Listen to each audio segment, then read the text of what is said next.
Here we go. Deep in Day, round two. So excited to be with you guys.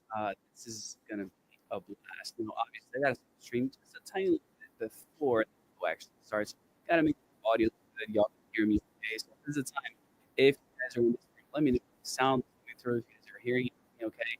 Um, again, to make sure you guys have the best possible experience for the day because man, like it is incredible that you're here. So I want to make it as best experience as possible for everyone out there. So great to see so many good people here.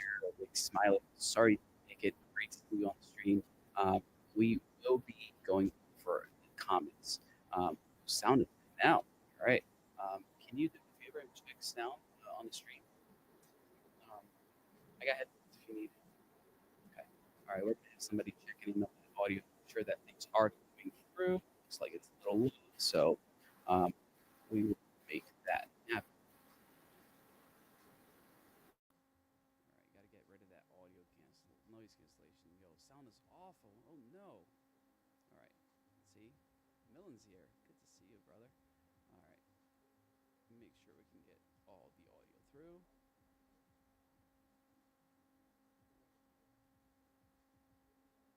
Low? No, we can make it. We can crank it.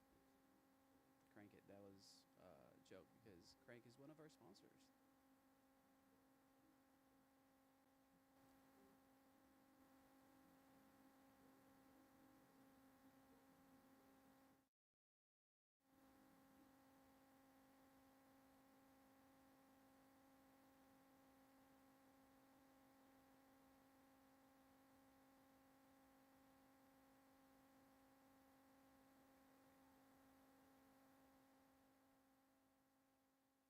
Here we go. Hopefully, we can make this sound a lot better.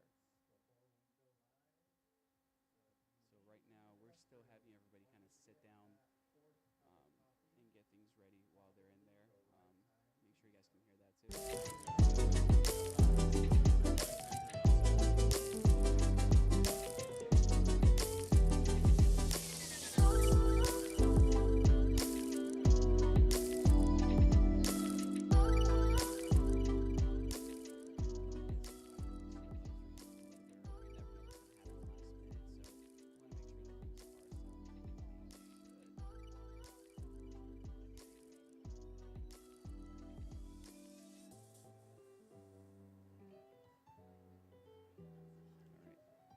So you should be able to hear me now. It's just peaking a little bit, so I want to make sure that doesn't come through that way. All right. How is my volume now?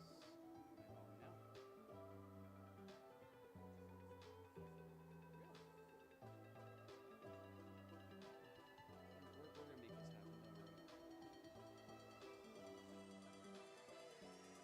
Don't worry.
About 7 minutes left to get more coffee.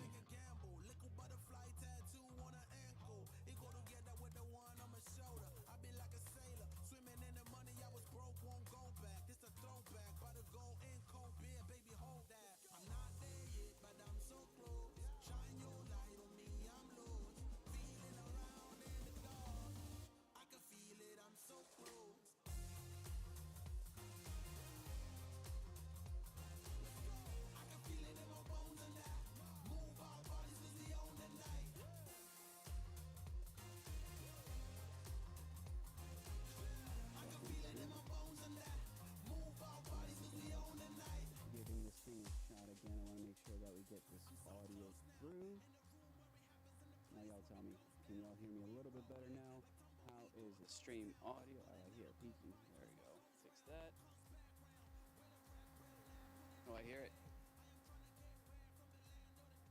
I hear the buzz.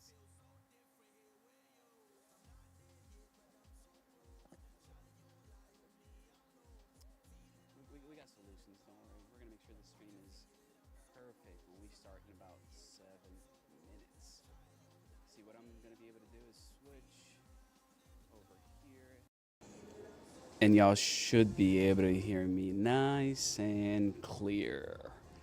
Not ideal, but we're gonna be able to switch between the stream audio and my audio. So you guys are, yeah, no, I just fixed it. So you guys are gonna have two little different sounds coming through. Just what can I say? But enjoy. We're gonna have a ton of giveaways. We have 10 crank licenses. We have multiple different DePIN devices we're gonna be giving away here, thanks to Helium Deploy. Appreciate those guys. Pretty sure you get a discount over there with the code DePIN Day. They're hooking it up. You get that buzzing noise that you guys are talking about is going to go away, and you guys are going to hear it be nice and crisp now. Just excited, man. Like, I can't tell you how excited I am for DePIN Day and all the incredible people that we're going to have speaking. I have a list of just amazing individuals that I'm, sitting on. I can't believe how crazy of a lineup we're able to get. But ultimately, I'm just excited to, be able to share it out with you people that are watching. We have 270 right now, so the number is climbing. I'm sure we're going to have a lot more people coming in. The registration, people think that it's starting at 10:30, so you guys are early. Appreciate y'all being here. The big reminder that I have for you, make sure you're going to the Luma event. You can go to depin.io to find that Luma event, because if your name is not there, I can't draw. I can't pick your name. I can't give you anything. So go to the Luma link. It's depinday.io. Make sure that you guys are getting signed up there. And yeah, I'm going to put you guys on the little wheel. That way you guys can get some good stuff out of the stream. Not only knowledge, but hopefully some DePIN devices. And if y'all know how I feel about DePIN devices, that's free money. Let's be serious. Plug it in and let it rip. Oh, Crank is in the house. Super happy to have you guys here. I can't wait to see Peter. Peter is supposed to be here today, so it's going to be a great show. If you guys are seeing what's going on behind me, we got some incredible tech in this space. You guys are going to see in about 5 minutes what that looks like. We did a little opener so you guys can get a feel of what things are like in here. I'm going to try to get somebody with a mobile camera so you guys can actually feel the space as well. So overall, just super excited about this stuff. Ryan loves DePIN. Yeah, I know Ryan loves it. Ryan loves those DePIN devices because he's awesome. I got to send you more stuff, man. Got to get you hooked up with more things. All right. Just checking all these streams, making sure that we're good to go. Just a reminder, we are going to take questions from the audience. So if you're watching us on any platform, drop comments in. Join in the live chat, because that does two things. First, it shows YouTube that people are actually engaging, and it shoots out to a bunch of other spots and people's feeds. But beyond that, we're gonna read your questions. We want to make sure that we are actually tuning in and saying, all right, what do people want to know? Are there questions from the audience? And we have some incredible people that are going to be running around with microphones asking those questions live to the panel. So this is your opportunity to talk to C-level executives at some pretty impressive places. And all you got to do is join the chat, join the conversation, and be here for it. So thank y'all so much for, just giving us the time to spend with us, learn about this stuff. While, I'm trying to look all professional. I have some my favorite people just hanging out. Come here. We got Davey in the house from Flux. Hey, how you guys doing? He's going to be on stage with me, so make sure you guys give him the really hard questions. That's what I'm looking forward to. Really? Yeah. We got to get the hard questions for Davey. I get all the hard questions. Because he can handle it. That's what it's all about, is making sure that we're having a good time while we're doing all this. William, you got to come out to the next one. I can't wait to see you here next time. This is just so incredible, and I promise you, man, like you'll have a blast. You're gonna have such a great time. I can't speak highly enough of just the production studio and everything that's been going on in here. The Vossler studio is incredible. I can't leak too much and I can't say too much about this, but you're going to see some Web3 gaming studios rolling through the door, like actually utilizing this space because what people don't realize is that like we're not at the level of your regular companies, right? Like in Web3, and when you have a production quality of this level, it just takes everybody, it just elevates everyone. So you're gonna see some people coming through, and things are just gonna be taken to the next level. Rogue Evolution, what's up, Rogue? I think I'm guessing. Wait, Dylan's here. Why are you on chat, man? Like, this is interesting. You got to pay attention to the show. You can't be on your phone while we're doing DePIN Day. Just a heads up. No, but no seriousness. Super excited, guys. Like Smiley's telling everybody here, check out. Oh yeah, this is the other thing that I get to do on stream. I can just put it right up. Check out deepinday.io. You're going to see all of our sponsors. You're going to see how to sign up and get your name on that Luma list. We have, what are we at right now on Luma? Yeah, we got about 341 guests. And that doesn't include a bunch of people that are here. I mean, we literally have a few dozen staff members running around taking care of things. And man, I just couldn't be more excited for what's happening. Welcome. Let's switch to the stream. You guys are gonna have a blast. I promise you. DePIN Day. How many were you here last time for DePIN Day? Decent amount? Well, this is a much fuller house. We're very excited to have everybody here. First and foremost, want to shout out. We have so many good logos here. We want to get that on the backdrop. But we're very excited for our sponsors. We want to give them some credit because without them, couldn't have made this possible. So let's give them a shout out. We're going to get them up here in a minute. There we go. So I want to first and foremost thank Genzio. Genzio is an amazing marketing agency. They're the one that ran this thing. They're all behind the scenes. They're all in the back. So give them some love back there. Thank you, Genzio, for doing this. Vossler Studios. Isn't this nice? Isn't this great? Like my friend Yogi, he calls this the big-ass screen. This is what it is. This is incredible. Vossler Studios, you guys are amazing for being such a grateful host. All the team members have been lovely. We're so happy that we can use this place to step up and elevate our experience for events. So everybody online watching this, thank you for tuning in. This is going to be a high production studio event. We're very excited. We're also excited for IoTex. Shout out to IoTex. Thank you so much for sponsoring us. And we got Rogue in the house. Dylan, Smiley, feel better. Thank you so much for supporting us. Conduit, myself, I'm Scott. I'm one of the co-founders here. Thank you for coming. Crank, Helium Deploy, and then finally GeoNet. So, without further ado, everyone excited to get going? Let's go. We got a little feature video for you, and let's get going.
What's going on, Seattle? Super excited to be with you guys today. This is round 2 for DePIN Day. We did one in like 2 weeks. We just figured out we were going to do it, and then we did it. But we had time. So we have some incredible guests. We have some incredible speakers that are going to be up here. And I'm just going to get things off and rolling. first off, our session is going to be around telco. And for that telco session, we have Sean, Sunny, Maria, Tyler, and Anoop coming on stage. Guys, come on up. Let's get the party started. We got a lot to talk about, and well, we'll see how late we get out of here, but we're going to have a great, great time. Ken, you coming up too? Come on up, brother. All right. Give guys a warm welcome.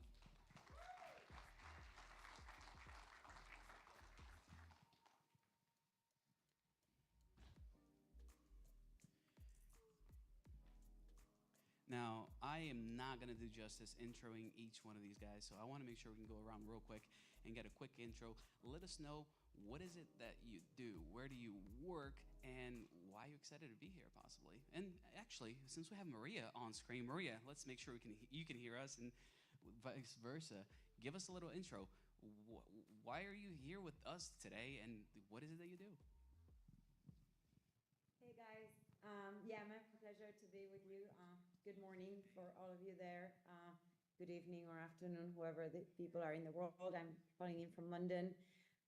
Yes, I'm Maria, CEO of Weaver Labs. We are a telco startup building decentralized or distributed orchestration software, giving the ability for telcos to distribute workloads across infrastructure that they own or they share and access as a service.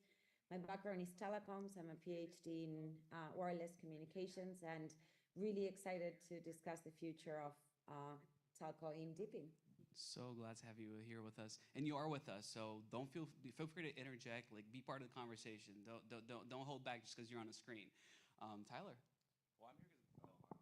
Can you hear me? Can you hear me? Hello, hello. I'm here because Brandon invited me, so that's probably first and foremost. But my name is Tyler. I run product at a telecom startup called 3num. So we're trying to help secure the communication infrastructure within wireless, and I'm excited to chat with these fine folks on stage as well. Fantastic. Ken. I'm Ken Anderson, CTO of Tashi. We built a consensus engine. We're validating it in the gaming space, but my background is in telecom, and so I'm here to throw the grenades into the conversation and see if I can shake things up. I thought that was my job, but all right, we'll roll with it. Sunny. Hi guys, my name is Sunny Felicities. I'm with Conduit. I'm on the hardware and telco side. I come from a background of telecommunications and semiconductor, and real happy to be here today. All right, your voice is a little low, Sunny. If you don't mind, put that mic up. I see Maria over there going like, Is this any better? Oh, you sound great. All right, let's make sure we wrap up this panel. I'm Anoop Nandra. I'm the co-founder CEO of TrueGuard Labs. I run a sustainability nonprofit called the Open Sustainability Collaborative and a venture studio. I'm here because Ken told me to show up. And the first half of my career was in the telco space. I've been both a provider of technology and a receiver of technology, so I've been an operator. And I think there's going to be a lot of opportunity for telcos, so let's get into it. I love it. And I agree with you as far as opportunities for telco, which is a little bit odd to even say, because telco has been one of those things that it's not for the people, it's for companies, it's for organizations to run, not us. So how are we breaking down those barriers? What do you think has been a catalyst to actually propel this initiative forward? If anybody has thoughts on that. So I'll take a crack at that. So I think the opportunity for DePIN, right, just broadly, is to kind of give telcos an unfair advantage in the economics that can be unlocked, right? And I think there's a lot of work that's going on the wholesale side of the telco space. I don't think we've really cracked the nut on kind of the retail side of that experience. That's work that's to be done. But I think in general, when I look at how slow telcos have historically operated, right? I mean, if you've been an operator, been a service provider, been an MSO, an MVNO, you know that the OSS, BSS systems are highly complex, sophisticated, all truly centralized systems. There's typically, on average, anywhere between 20 and 30 different IT systems that are trying to coordinate all of that infrastructure, all of that subscriber data, and what have you. And so there is kind of a molasses that is inside the telco space, and so they're all trying to innovate, right? Like, don't get me wrong, they're all trying to figure that out. But the challenge that they'll generally have is to go after retail and adjust that retail experience, and let's be fair, service providers own and control the last mile experience across the board. They've not really been able to capitalize on that from an innovation perspective.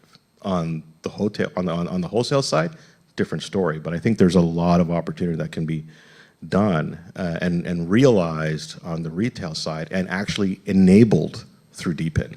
So I think DePIN's the Trojan horse that unlocks potential. Now that last mile, we're talking about edge right here. That's 100%. Yeah, that's all the talk, because now we're not here saying, oh yeah, can we get towers around and cover large areas? We're talking about being right there at the point where the customer is, right? And every service provider worth their salt, they've played the data center game. They've played the core infrastructure game, right? And there's relationships with every cloud provider, every backbone provider. So the backbone is well covered. Right, it's that last mile that, the killer use case for 5G is not video streaming. It's not watching TikTok and YouTube videos, right? That's not what 5G was designed and invented for. It was designed for industrial applications, ultra low latency, high bandwidth use cases. We haven't really unlocked that. DePIN, I think, is an enabler. It is the killer use case for 5G and everything else that will follow. All right, so for the ones of you that might not know, like when you're talking about 5G, essentially that frequency doesn't get too far. And the further it goes, the worse it gets. So you really need to be super close. Sonny, you guys are working on something for that, right? Like I think that's one of the goals of Conduit. Yeah, I was shadowing a lot of your thoughts as you spoke. I'd offer a couple observations to add to that. Is really the issue with last mile, and last mile is the game, absolutely 100%, always has been. Whoever conquers the last mile owns that area, city, neighborhood, town, country, for decades. And that has historically been the game. And you've got regulatory overlays, you've got capital questions, and then you've got permissibility, building towers, digging lines. It's not just the technology. There's so much going on. The business of telco is a government game. Permissions, grants, relationships. So it's hard for independents to come out and say, hey, I'm going to solve telco. I've invented this new whiz-bang doohickey, because they're going straight up against the cabal, if you want to put it. And I don't say that in an evil sense. I mean that they've evolved to serve the markets based off of the resources available to them, and they've done their best. And they've covered all of us. We're all connected right now. We all have cell phones, and they work, and that's awesome. But there's a lot of places where it doesn't work. And telephones typically do work. And let's talk about third world countries like India. You can get a cell phone for next to nothing, a feature phone for $25, literally a smartphone feature phone for $25. Wholesale. And then Reliance Geo. And then you can get a cellular account with Geo for nothing. I mean, nothing. The price of a ham sandwich to us, and there's your monthly bill. And how can they profit in that? Well, the big secret is because that's just to get you addicted to the data. You're going to send a picture to your girlfriend and a TikTok video and this, that, and the other, and the next thing you know, your wallet's empty. And that's a big corporation, Reliance Geo. And I don't mean to call that, I mean, that's the game anywhere. Pick a country and that's the game, particularly in the unconnected markets. So a lot of places you see the statistics and they say, oh, of course we've got connectivity everywhere. And what that means is you've got cheap LTE cell phones, or GSM or whatever, mostly LTE now. You've got cheap cellular connectivity, and you have very expensive broadband. And you can't run a business off of your cell phone. Online schooling, online medicine, all of these things, you really need kind of uncapped, low-cost broadband. And that really is the meaningful measure in terms of what's left to connect. And in order to do that, you need to be able to beat regulatory restrictions, which means in a lot of cases, you need to be able to somehow solve these problems with unlicensed frequencies. That's a big deal. You talk about 5G, upper C band. 5G is a basket of all these new technologies. right? It's not one frequency. But typically, in that basket, most of them are higher frequencies, which don't go as far. You can pump a lot of data through them, though. Really, really cool, but they don't go as far. 5G is not a rural connectivity solution. It really isn't. What 5G is, it's about allowing big telco to better monetize their population in economic dense zones where we're sitting right now. That's where you experience the benefit of 5G. But in connecting the unconnected in the traditional broadband sense that I just described, no way. I mean, it plays a small role, sure. But it's up to everybody else to come up with our edge solutions. And the only way you can, the real problem is there's not enough economic density to drive the traditional model. So you need to find a way to change that economic density formula. And the technology can do that, unlicensed frequency, open RAN. Decentralized telecommunications is the answer. But the technology burden is too high for your average guy to participate and connect himself. So you need to make the tech stack simple. That's critical. And a lot of the guys on the stage have done that. And then the next step is you need to provide incentivization to get the guy up off the couch. And that's it. That's the magic formula. And really, DePIN and telco, that's the story. That's really where it's going. And frankly, there's a lot of really good projects that are just right there about to explode. I completely agree. I love, seeing the quiet part out loud, and I just heard Tyler call it what was it? The Telco Mafia? Yeah, there you go. But you're partnered with one of them.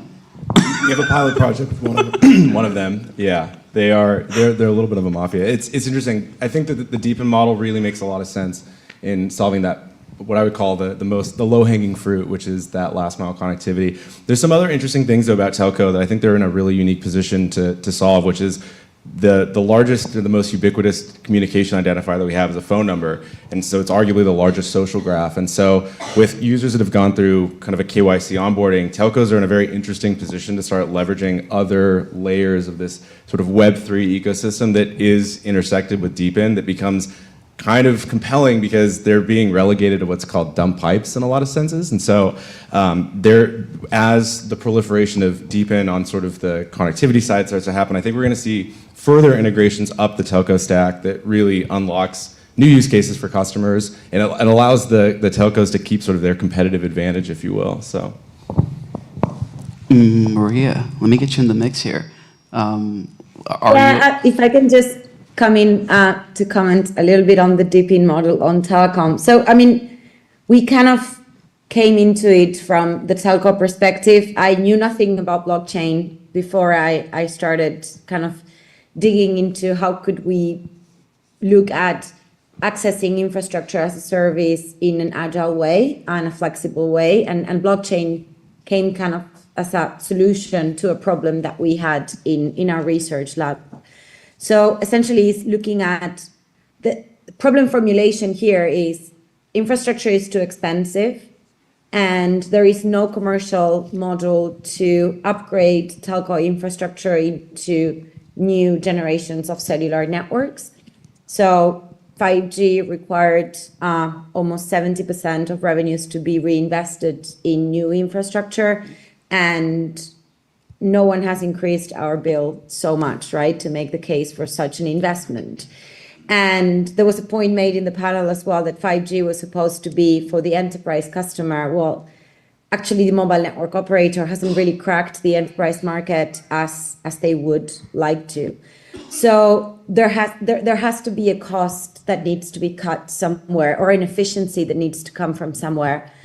And infrastructure sharing is a natural way to obviously reduce the costs, right? Traditionally, MNOs own the entire telco infrastructure, or most of the telco infrastructure, active equipment that is used in the globe. Maybe in the US, you guys have a more sharing model, but at least here, it's almost 100%.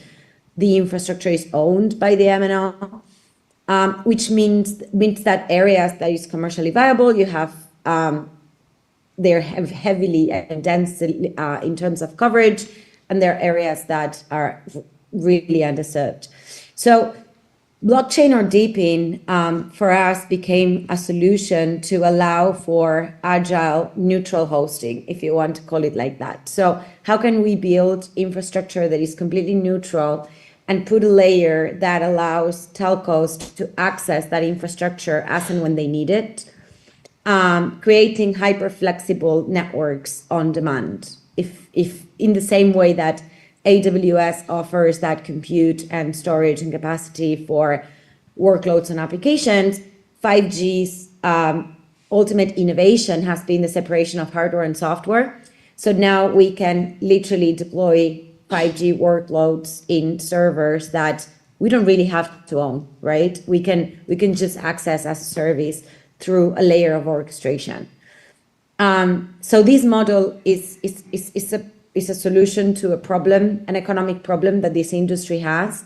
But one of the failures that I have seen within the DePIN, like the decentralized approach, and some of the companies that have looked into solving this problem using blockchain, or it's that we expect to solve this problem by allowing, the retail or the end user create that density of assets, whereas the telcos they have because they own spectrum, they need to comply to a lot of regulation in terms of service uptime and the quality of the service that they need to give to their users. So it's really, really hard to adopt that model for them. And I think that some of the issues that we are having within DePIN is generating that level of trust to actually work with the telco industry. And this is one of the things that we struggle the most, and I don't know if you guys in the panel as well, but is the credibility of, I'm accessing an infrastructure as a service. Is it good? Am I going? If you don't own it, you don't touch it. That's kind of like the premise, right, within telco. So going into a dense network created by end users, it gives less and less and less possibility for them to use it. So that's kind of like the challenge that I see, whereas the opportunity, I think is huge in terms of the technology. No, I couldn't agree more. The trust piece here in a trustless environment that we love to say that we live in is a huge deal. Ken, you want to drop some social bombs here? Social bombs. Yeah, that's when you get people actually like argue with each other. No, I mean, the question I always ask is like, why blockchain, right? Why not just a centralized database with tokens and clearing and all that stuff? You can do settlement in a centralized manner. But I think everybody kind of answered that.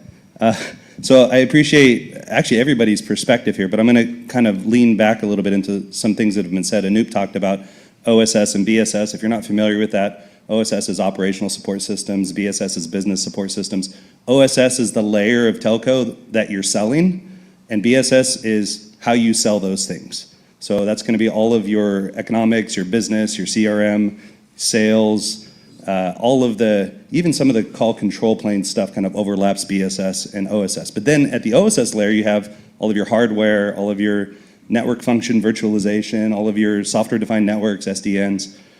So there's all of that stuff going on. And I think Maria even just talked about it, like there's kind of a business side and then there's a hardware side. And the business side is lots of times harder than the hardware side. Like the hardware side we can solve pretty quickly.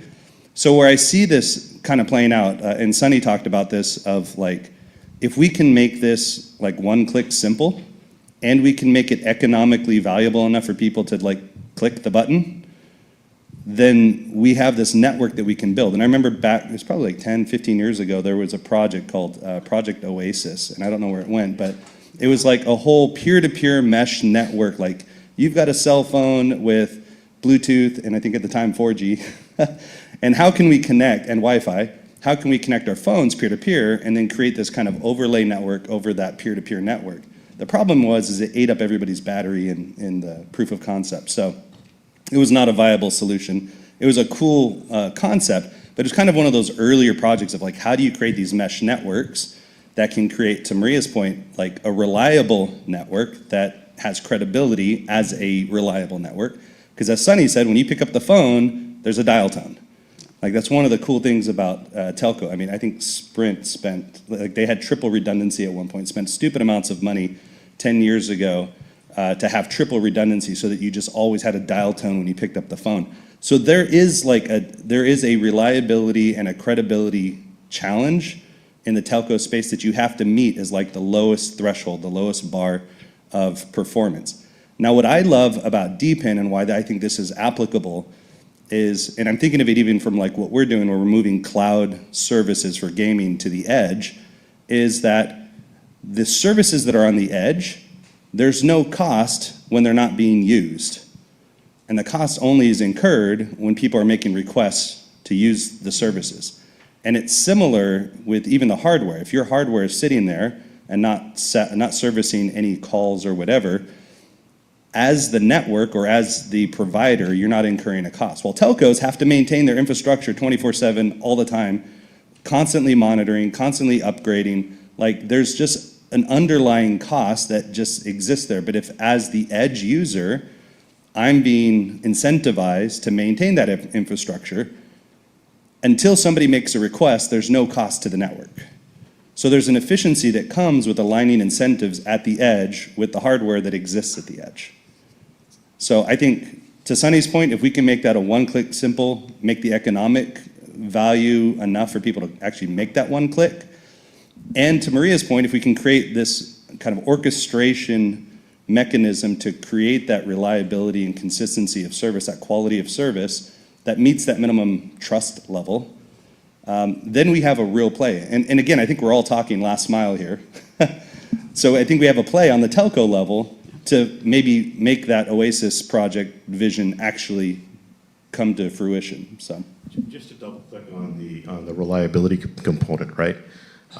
Service providers, telcos, MSOs, what have you, the bar is quite high. I mean, there's this thing called 5 nines availability, right? So quick show of hands who knows what 5 nines availability is. Okay, so enough people know, so I won't explain it. Cloud, at best, is 3 nines. So the opportunity for DePIN is to create a 5 nines reliable edge experience to obviate cloud. That's the Trojan horse we're trying to lead into here, right? If we address that, you don't need to deploy anything in the cloud anymore. So there's that's a exactly the social reason bomb why right the there. telcos haven't adopted the public cloud, actually, because of the 3 nines. I have been in panels with AWS and British telecoms yelling at each other because of that. So if we really want to create a compelling offer to the telcos, then we need to provide that sort of reliability. Otherwise, we are seeing how there is a lot of reluctance in terms of adopting new business models, such as the public cloud. So this is even one step further than that. I'll pile in on that too, and it really is important. It breaks down to 2 things.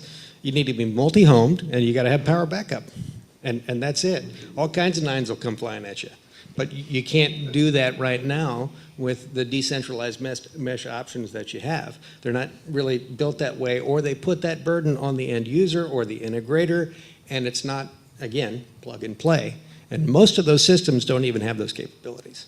So that's just, you solve that, and you're really you're in a home run situation.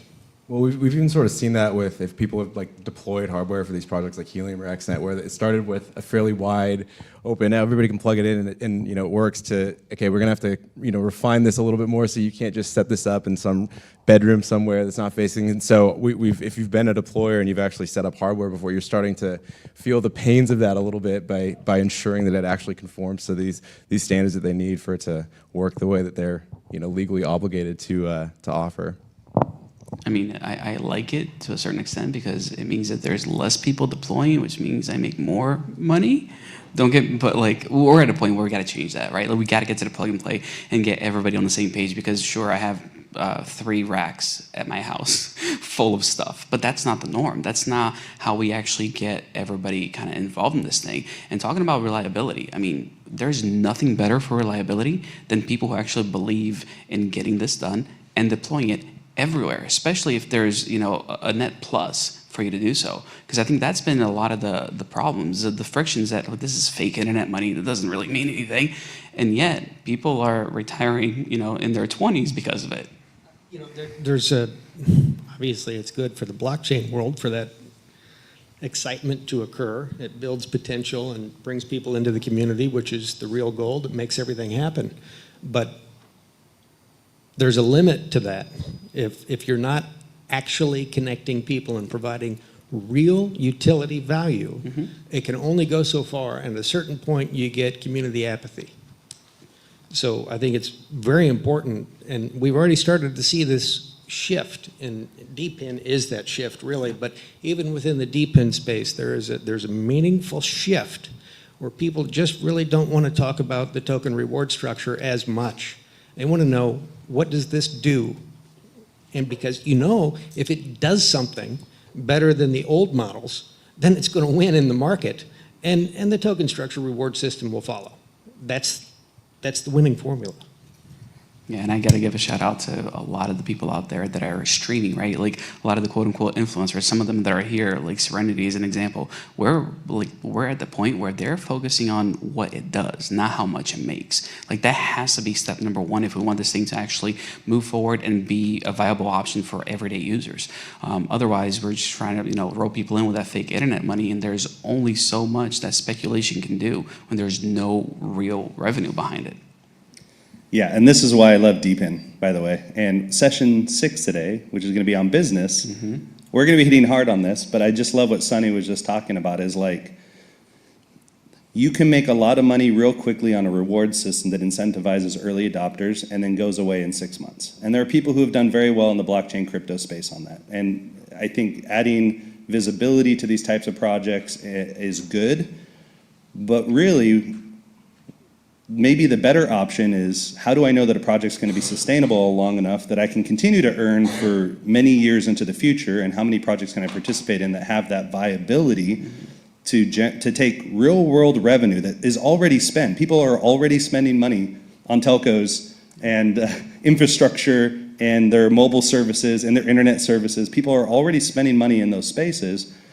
Like, there's already a market there for us to optimize using this technology. And I think for us, even in the gaming space, we're looking like, oh, there's a $40 billion gaming infrastructure space.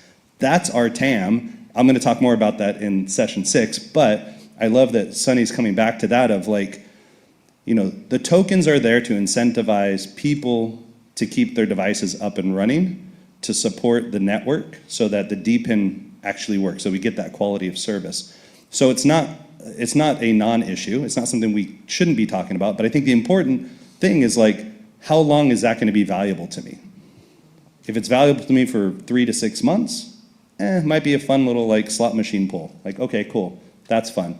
But am I trying to build a business here? There's somebody in the audience that we were talking to yesterday who's like legitimately built a deployer business and is generating revenue and creating a business around viable DePIN infrastructure and deployment. Such a cool, I love that we're starting with the viability of these problems we're solving, and then we're talking about the token next. Sonny, you brought up a really good point in regards to regulation. Like, this is not an easy market to get into. I mean, a little tip, if you guys want to know what next communication device is coming out, just watch the FCC's website. I literally have like set up alerts on that. It takes a lot. Like, it takes a lot for somebody to actually spin one of these things up and get it into people's hands. Is that barrier to entry going to decrease at any point? So the FCC chairman under old Trump, Pi, he finally authorized 6 gigahertz unlicensed. And that is so much delicious spectrum to be used for a lot of these mesh networks, community networks, individualistic driven decentralization projects that do not require the license frequencies. You have a frequency auction and you're selling these little bands for billions of dollars. Well, man, that's going, that's the regulatory, the hurdle, the telco mafia, if you want to call it that. And get telco friend guys, I mean, I don't mean to demonize them. They're just playing their game. If you're given that hand, heck yeah, go for it. But we're trying to solve the other problems. And to have unlicensed frequencies, now you've got CBRS, 3.5 gigahertz, which some of that is also available, although there's some usage rules that I'm not really happy with. But the permissioning layer on it makes it a little bit complicated, but nevertheless, you can still use it, right? And then you can jump up, you got 60 gigahertz. There's places you can jump up and down all over the spectrum. Half of 900 megahertz is available, although that's more IoT sort of related. Point being is you can do it as long as your tech stack is flexible enough to flow through all these frequencies, plug and play. And specifically to your point, Action, it's that 6 gigahertz changes everything. It really does. If you sit down and look at the spectrum availability, the utility of 6 gigahertz, 5 gigahertz is the unlicensed workhorse. All the towers and everything, you see everybody, corporate buildings talking to corporate buildings, all 5 gigahertz, it's awesome. I mean, it's awesome, it works, it's great, it's cheap. 6 gigahertz is that better with much of the same properties, right? But you get much, much, much more of it.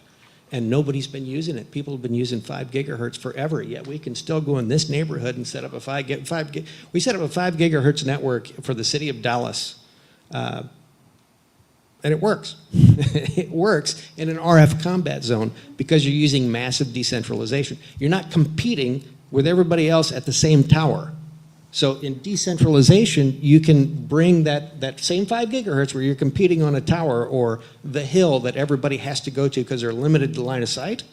In a fully decentralized, scalable network, you can bring that point down to where there's no it's uncontested.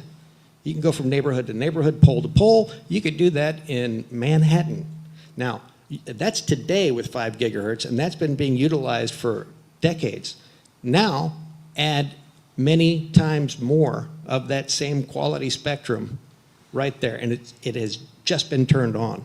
Now, this is going to affect telcos. This eats into their model, and that's why I mean, if you want to play the conspiracy game, that's why it has been so long to actually get pushed live, even after they announced it. They sat back and, well, we've announced it, it's legal, but we still have to publish the rules on using it. And you had to wait a couple of years for that. Now we're finally there.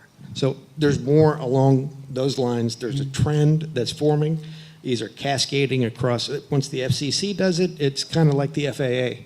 You know, all the equivalent agencies around the world, sort of domino effect, bring it in.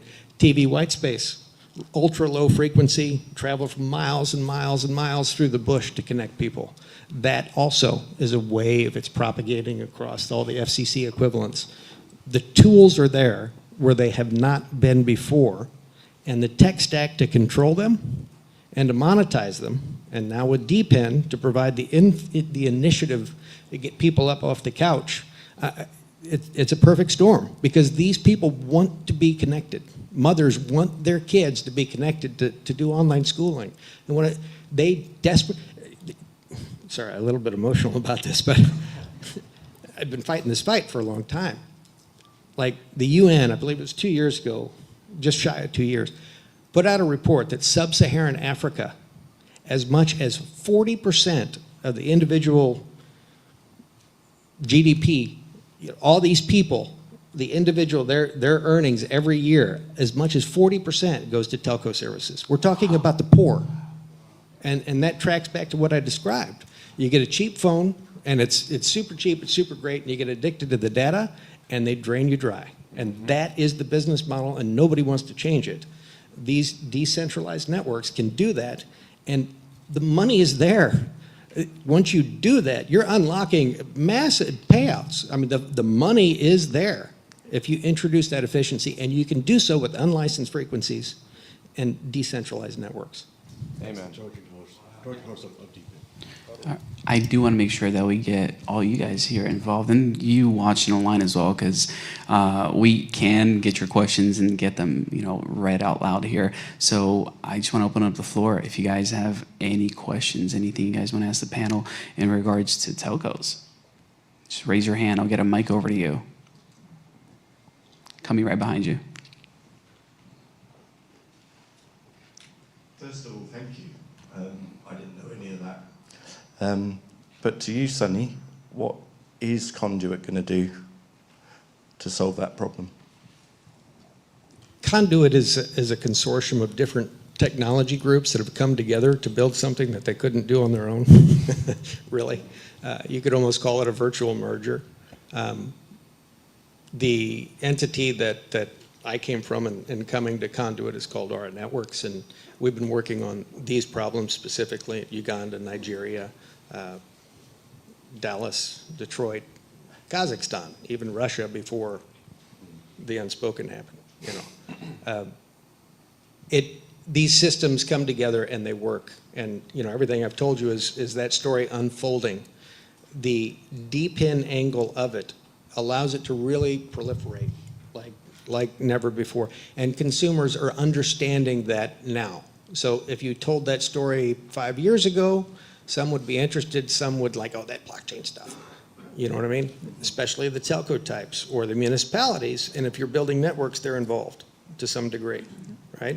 Maybe they're backhaul providers. Maybe it's a municipality that's providing a public connectivity grant that you're a part of, and this solution is the cheapest, most efficient, therefore you're under their radar, right? So Conduit brings together not just those telco solutions that we're talking about on this panel, but it brings together with the edge cloud. So when incentivization of, let's say your home router, let's say you've got a router on your roof in a village, and you're connecting the people around you. You've got Starlink bringing down backhaul to where it's never been. And then you have a router.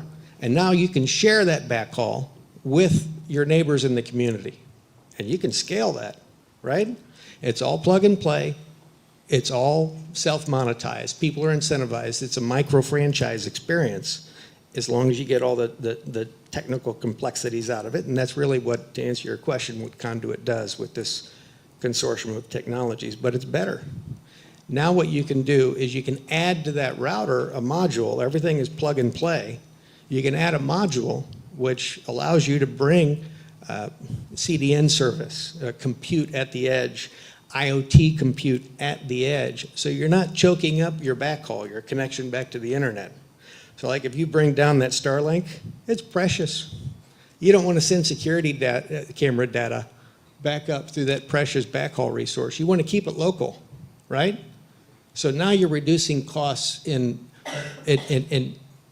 many different areas of this whole connectivity infrastructure, the compute infrastructure.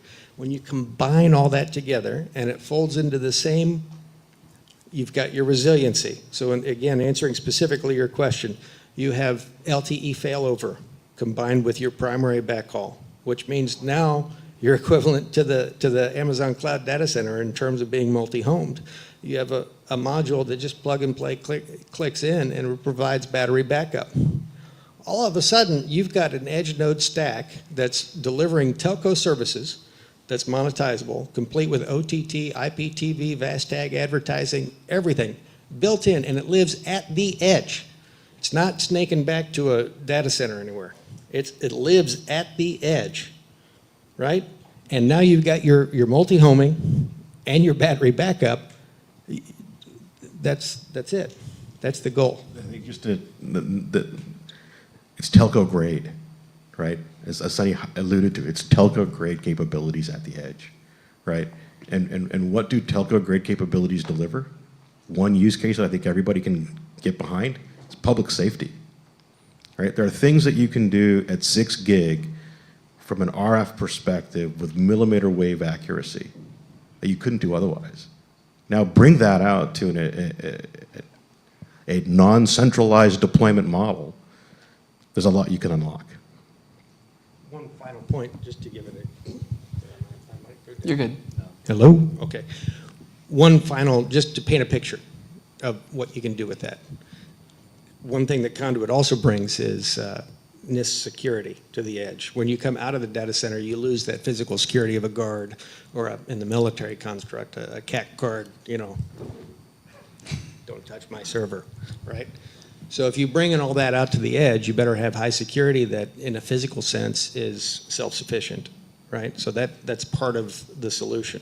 But once you have that, and you have that solution at the edge, and you can orchestrate across it, whether it's your infrastructure or somebody else's infrastructure that's a part of that same network, now you've got meaningful CDN capabilities at the edge, but in that high security construct, now you can bring LLMs where the weights and models are protected, right? You bring it, the AI at the edge for instance, HIPAA compliance. HIPAA compliance says that you can't do an LLM AI at the edge in the doctor's office and course back through to the data center, right? Because you have to go through so many security hoops of HIPAA compliance, it's untenable. So we're actually doing this. Working with a company that serves in the medical industry to put the conduit stack in the doctor's offices so they can use that high security auto orchestration. Everything is completely self-contained, including the backhaul, which again is one of the checkoff things for HIPAA compliance, is if you control everything, the full stack at the edge, then you can get around the complexities of trying to course through to a centralized data server, and you can deliver AI service in doctor's offices with that stack where you couldn't do it anywhere else, any other way. Funny you say that because I was at my hospital a couple of weeks ago and I was talking about that to them with the security level, so that's amazing. The security is the magic key in that example. Hate to bust your bubble, but we don't use the word telco anymore. It's called MNO, mobile network operator. When's the last time you had a phone, a physical landline phone in your home? Think about that, probably a decade or more. With regard to the security, okay, I worked with all these IoT module manufacturers. 8 out of 10 of them are coming from China, okay? There's been an issue right now. The US government wants to stop that. QuickTel is the largest IoT module manufacturer on the planet. They're in T-Mobile's networks. There's a security issue. You want to talk about security? Where are the eSIM modules coming from? Where are they manufactured that go on the IoT modules? I think we need to look a little bit deeper when it comes to IoT security, because I think you're just talking fluff surface stuff. You need to go deep into this, the mobile processor chip, the embedded secure enclave. So don't call it a telco, it's an MNO. I don't disagree with you at all. Good. There are so many elements that you need to be on guard of. What we're talking about is the orchestration, for instance. So if you've got a virtual machine and you want to put that file out at the edge someplace, and the orchestration, that security layer is where you need to start. And then everything else, you bring in the security concerns you're talking about and you craft your solution accordingly. But even in that sense, there's no magic silver bullet that you're going to solve 100% of the security issues. Security is a matter of degrees. What is the level of security you need? Is this $1 million security problem or is it a $10,000 security problem? And that's how you build. Any more questions? Trying to get one final quick one here. I know Mike. Yeah, the question is just what do you think the impact of Starlink is going to be on mobile network operators and telco and all this stuff? Can I take this one? Please, Maria. I'm still here. Oh, I am. I had a little bit of a blackout, but I'm back. So I still, this is wearing my research hat, academic, and we do a ton of research into 6G networks and what's that going to look like. And one of the requirements that are coming from most of the service providers is multi-access technology completely aggregated into a single network. So that means that satellite, cellular, fixed, broadband should all be aggregated under one single offering and ideally under one single management layer, which it is possible, right? It's just that now administrative domains and the way that networks are constructed within the hierarchy it makes it complicated, and we use complicated architectures to interconnect all of that. But in terms of offerings like Starlink and mobile network operators, I think they're completely complementary. because they offer different markets, different types of customers, and obviously attend to different types of needs as well. So for instance, we use Starlink a lot to interconnect backhaul, and we work with satellite companies that they use Starlink as a backhaul when the fiber is congested or when there is no access to the fiber. So in order to support terrestrial communication, satellite is a great option. And fiber is super expensive to build, and we have a ton of spectrum that, looking at the space. So why not use it, and why not create it as a part of a segment of the transmission that we are building already? Mobile network operators serve in the last little bit, right? Is the radio access network, the core, and then all of the other stuff is things that they're actually buying from others. So why not satellite? Why not more satellite, I would say. I think the whole topic boils down to one metric. The Starlink is an example, and all of them, low Earth orbit, they don't do density. If everybody in the neighborhood has a Starlink, it's not the Starlink you want it to be. If you've got a cabin and you're the lone guy for a few miles, great. So really how that translates to connecting the unconnected, the masses of the unconnected, the half the world that's still unconnected with broadband. It's not the whole solution, but it's a very important part of the solution. It's your backhaul in areas when you can't get it any other way. And then you need the complementary services to be able to spread it out. And that's pretty much everything we've been talking about. I love that. I mean, for Starlink, for me, it's my backup so my GeoNet device doesn't go down, So I got my connections bonded over there. But you guys heard so much. You guys touched on IoT. You started talking about AI here. This is what happens. DePIN Day is not just about a singular topic. It's about a lot of different things. And I just want to say thanks, guys, for going over such high-level information that most people don't ever get a chance to understand. And I guess it's now the time that we're bringing it back. We're bringing it back to the people, to all of us, to be able to actually be part of this infrastructure. So thank you so much for insights. And now we actually got another treat for you guys. We have another panel coming up for AI, but we got something a little special. This is where you guys clap them away and get your phones out.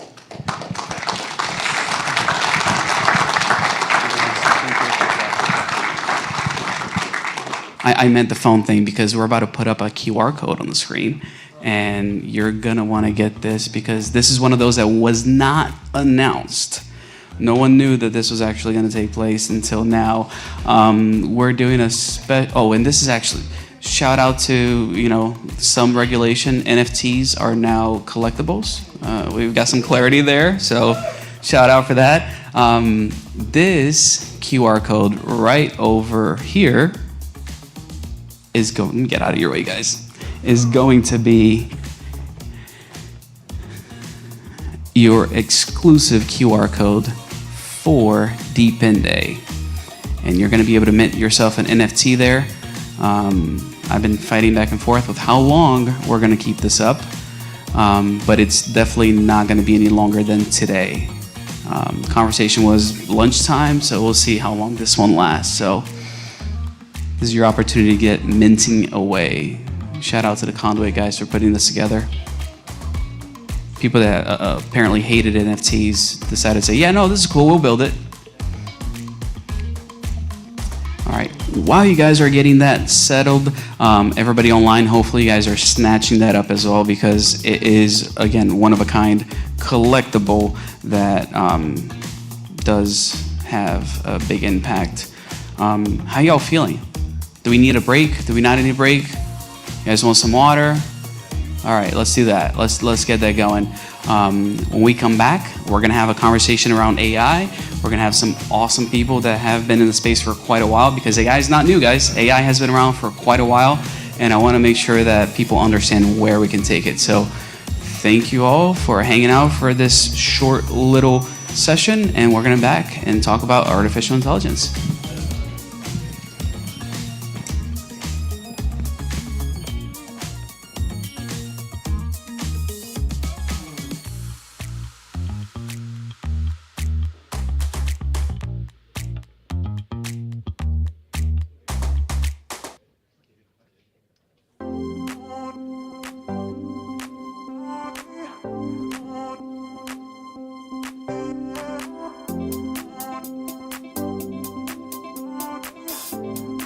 This is going to be about a 5-minute break, so if you want to quickly grab some coffee in the kitchen, there's some snacks.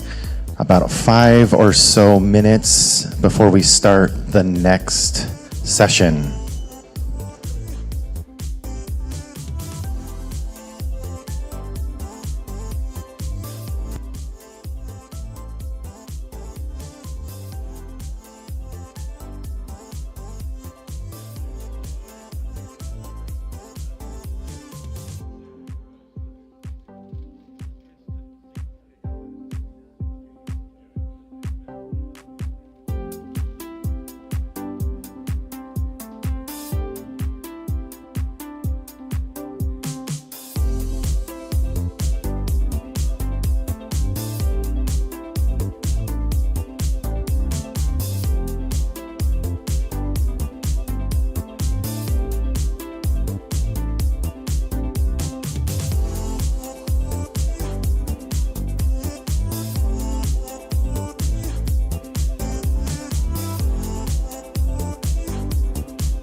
All right, guys. I heard that some people have been able to mint it. They have been trying on Phantom. I know for a fact Phantom is not working very well. But I did want to come up here and let y'all know that you got to make sure that you are on base chain. That's where the NFT is going to go. So it's cheap. Less than a penny for you guys to mint. So ensure that you are on base chain. MetaMask is a good way to go. Not that I want to show them any more than they already have been, but that is the safe bet for you to go about doing this. I'm going to do this just for you, because I do care. Here you go. If you didn't get it the first time, let me line it up. Can you click on the screen for me there, buddy? All right. Yeah, there's your QR code. If you missed it the first time around, want to make sure you have that. And now you can rewind and get that QR code. Hopefully y'all are enjoying not only the conversation, but dude, there's just some incredible speakers at DePIN Day. It is something that I gotta say I'm not even used to, just because the caliber of people in here is just phenomenal. Super excited to have so many people, and like I said, we have plenty of giveaways to do, plenty of things that we're going to be giving out throughout the stream. I'm going to set aside lunchtime to do a lot of that. But not only at lunch, we're going to do even more.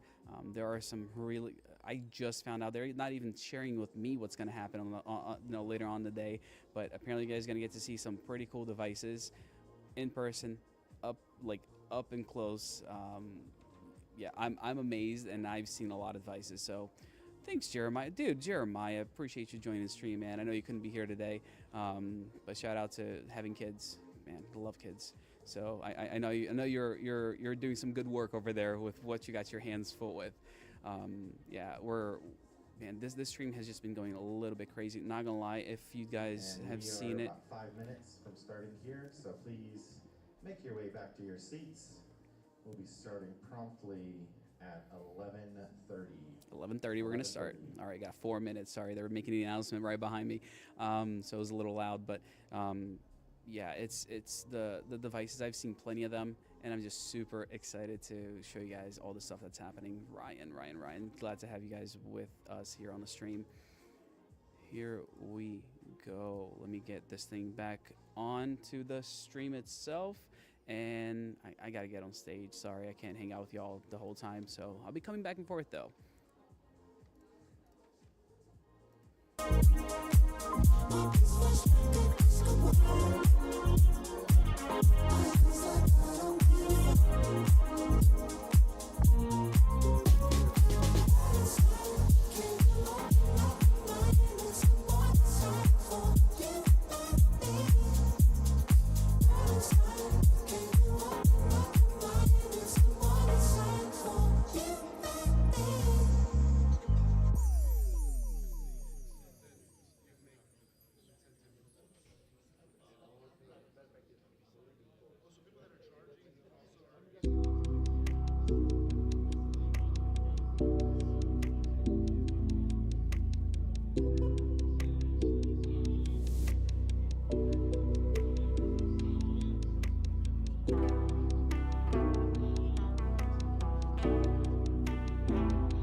And we're just a few minutes out from kicking things off again. If you could make your way back to your seats.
About 1 minute, folks, 1 minute. If you could get back to your seats, you aren't going to want to miss the beginning of this next session.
Session number 2 is about to begin. Again, if you could find your seats and get ready. Thank you so much.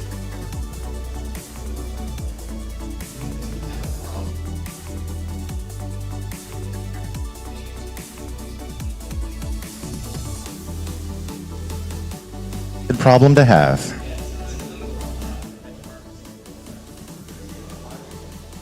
All right. We have Davey here with me, but I got to get some more people up. Matt, Jesse, and Anoop, come back up. Is this really? Flip it up. It is. All right. I'm wearing special socks today. Astronaut socks. I do like the astronaut socks. I gotta get some new socks. I forgot my Bitcoin socks today. All right, Anoop, are you still with us? All right, I'm gonna make a little tiny request. Scott, I just saw you walking out that door. You can see if Anoop is out there. Would love to have him up here for this panel. There he is. We hate embarrassing people. Can we give him a round of applause, guys?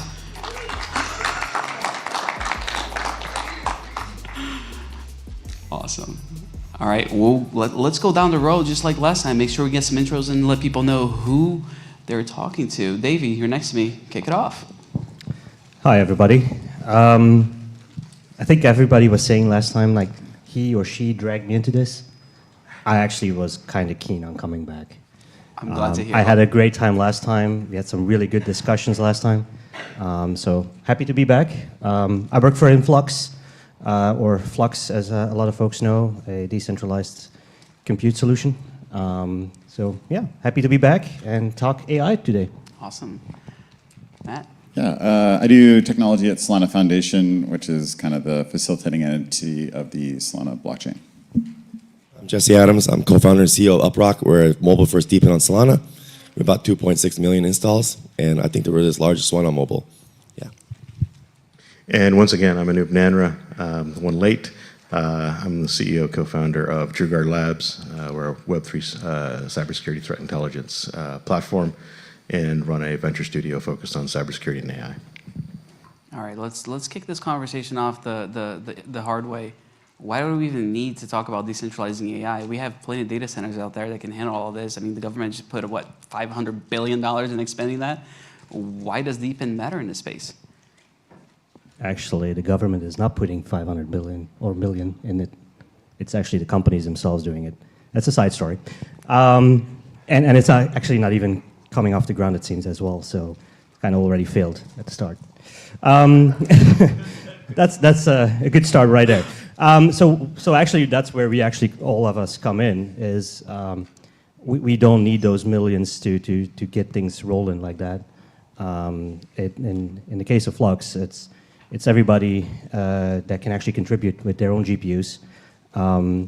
And we'll be announcing something next week as well, on the February 1st, where we're actually going to take it to the next level. When it comes, what's happening there? I'm not going to disclose that today. I know a lot of you guys are actually hoping that I will, but that's not happening today. That's for next week. But we'll bring it to the next level. But the intent of decentralization in my book, and I was listening quite intently in the previous conversation as well, is that it's kind of a necessary step that we kind of take it, not just looking at one or two big players out there. And I think with the thing you just brought up, I think that's OpenAI, and I believe it was Microsoft as well. But if we're going to pin our hopes on two companies, we're already losing. We're winning if more people are engaged. And I actually saw in one of the Discord chats earlier somebody saying, hey, there's a new model coming out. That's the stuff that gets me excited, is that all these different companies, organizations, projects, figuring out new models, new ways of doing compute sharing, compute distribution. That's the future in my book. That's how we become resilient as well of a single point of failure. And that's something I talked at length about last time, is avoid that single point of failure. That's how you build out a robust AI solution that everybody can enjoy. I mean, we talked about in the telco track how having a lot of different people deploying can really facilitate, creating more redundancy, which I know a lot of us are all about here. Matt, let me ask you in regards to what's going on over in Solana. Like, are you seeing an increase not only in interest, but projects coming to you guys trying to do AI solutions? Yeah, there's a lot of different aspects to AI. Like AI will just kind of infuse itself into many parts of the world, technologies and things. On Solana's particularly, there's a lot of exploration from like even the just development part of the stack. We talk probably a lot about the hardware layer just because of Conduit, and this is a DePIN day. But there's other stuff too, like data capture. How do you manage the rights and the monetization of that data capture, annotation, and any part of just basically the development stack itself. There's a lot of open source models that are in that ecosystem. How do you kind of allow people to build on top of that permissionlessly and monetize it? Blockchain layers are really, really good at that price discovery and value transfer layers. For Solana specifically, we have Grass, we have a bunch of decentralized compute, IONET, Nasana. There's tons.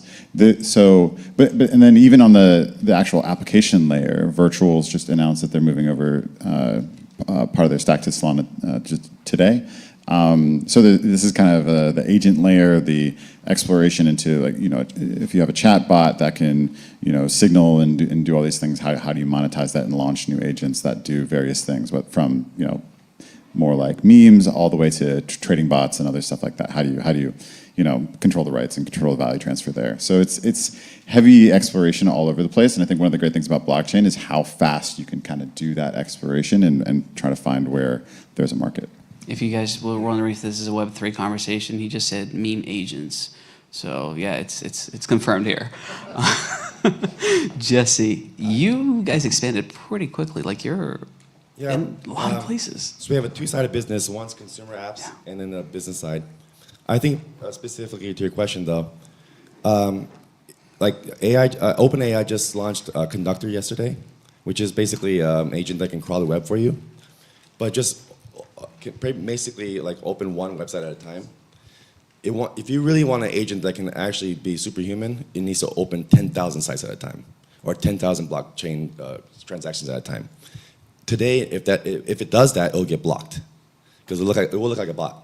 Or if you do it through a DePIN network, it'll look human, and they can actually do that then, and then it'll give you superior insights, because it actually can crawl the internet like an open database. And so today, if it's centralized, you have no idea what humans are adding their clumsy, arbitrary censorship rules, right? That's what's happening in OpenAI.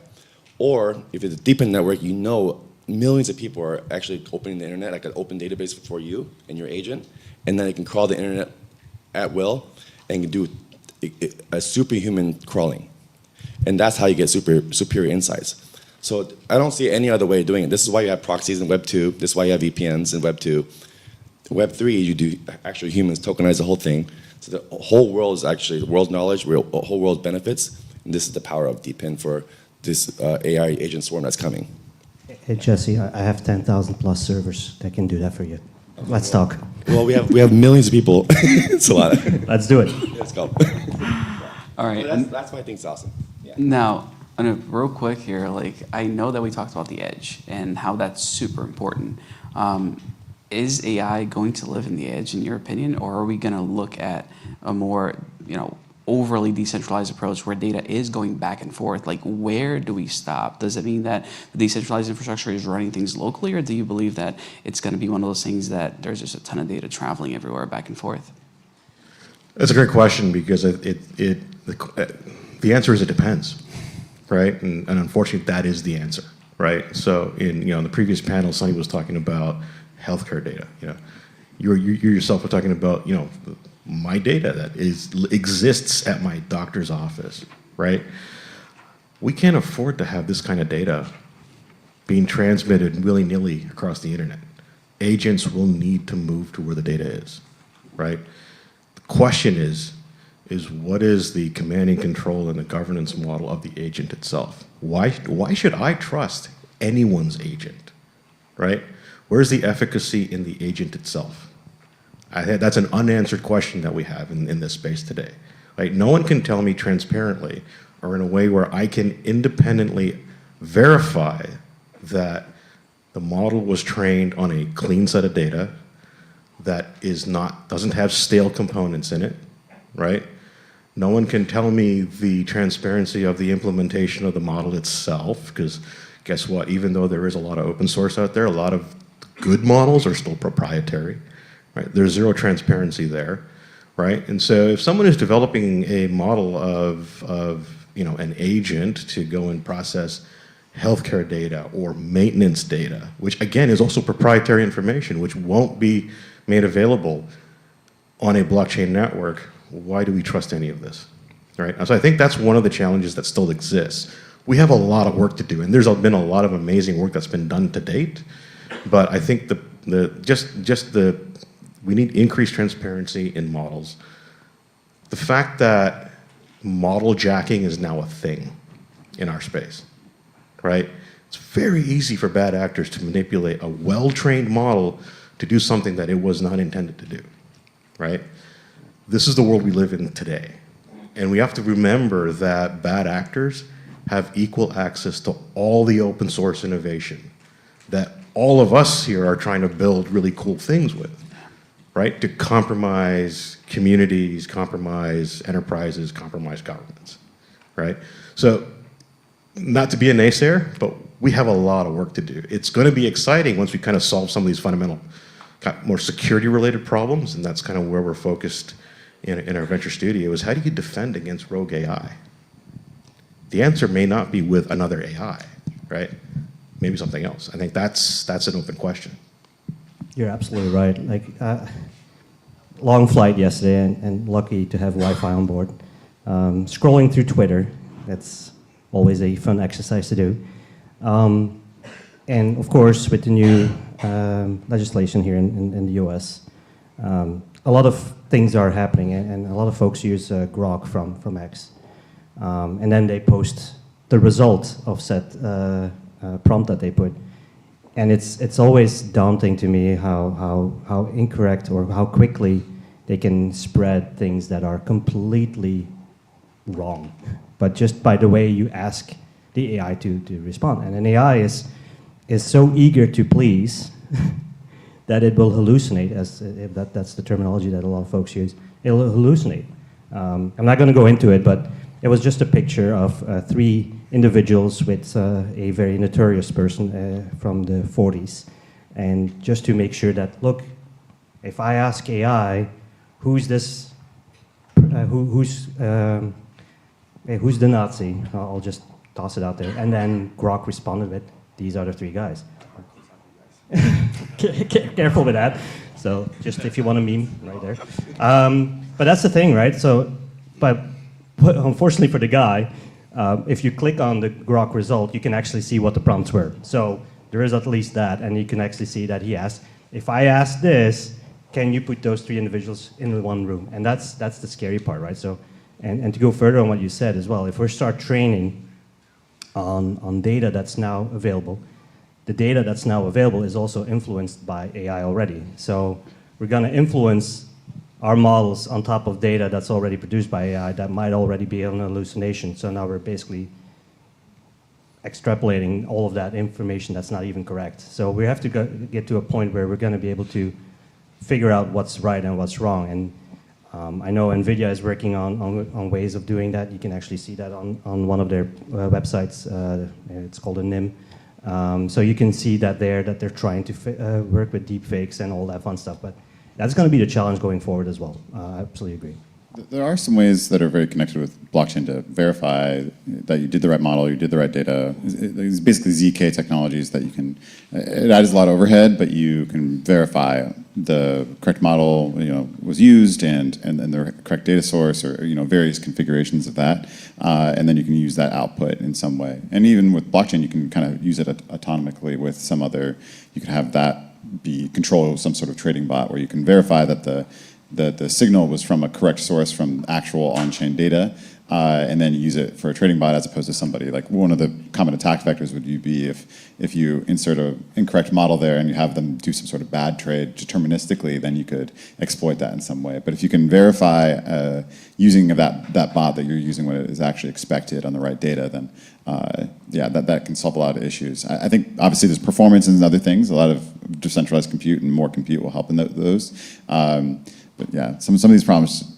appear to be just like compute all the way down. You just need more energy, more compute, and that will, help the situation. Efficiency, right? I think that's the word that it comes to mind. I can't tell you how often I look into if ZK is a viable option for AI, and time again, it's like, yeah, it works, absolutely works, but it's the least efficient thing you could possibly do, unfortunately. You'll probably get some pretty simple models at the beginning. Just like a simple linear regression is probably tractable today. You're not going to do an LLM today, but you can start exploring it in that sense. I think one thing for AI would be awesome. Just imagine if you can talk to Phantom Wallet or Soulflare Wallet, like it's your friend. It just goes to instead of you opening a Block Explorer, you can talk to your wallet. Like, how fun would that be? Like, hey, instead of me going to like some address or looking at Blockchain Explorer, I just type a wallet address in. Like, can you just summarize this address? Is it a whale? Is it cool? Is it a scam? Whatever.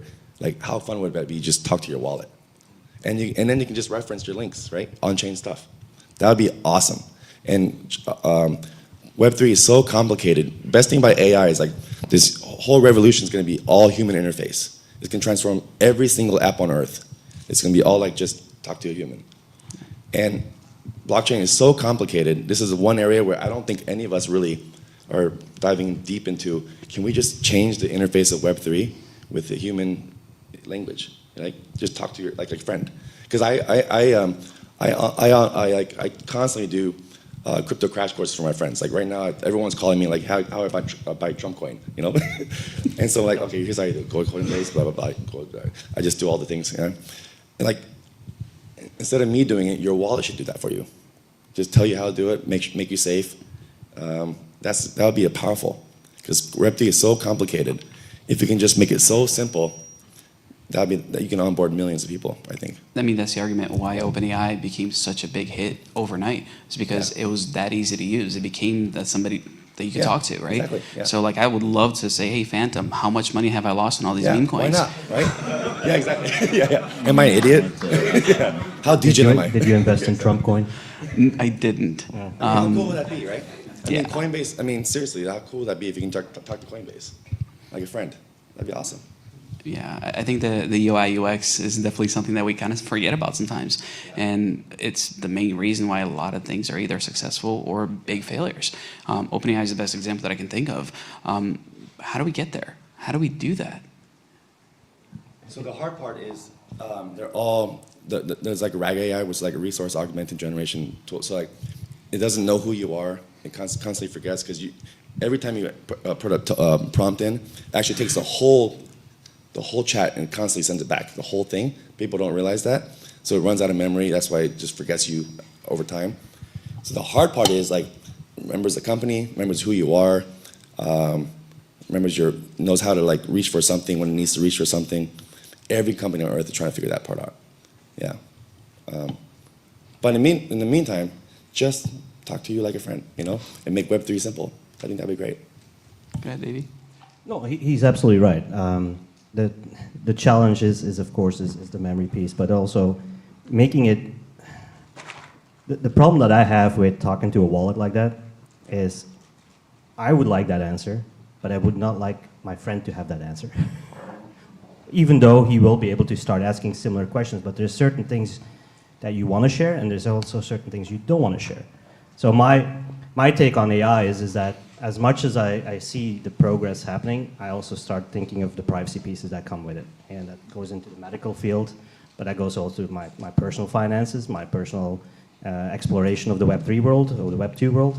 I don't want everything out there at the same time. And that's my biggest concern with OpenAI, and that's why I love seeing it fail from the get-go, is that, with the recent news, is that it boggles my mind how many people are using it as it's their close friend. And they're sharing so much information and data with OpenAI, and they're just harvesting, and they're just smiling in their offices like, oh my God, they're just giving us everything. And that's not just questions, but it's also PDFs, documents, websites, code. Literally, your intellectual property is being shared with OpenAI. And sorry, OpenAI, if I step on your toes here, but that's my biggest concern. Something that we're focusing on is to be able to stand up your own AI, have it running, and ask your questions that you want to ask, your own agents, but it's for you only, or for your company only, and not to be shared with others. All right, so you're against public blockchains. I'm open for public blockchains, but public blockchains it's a text of numbers and letters.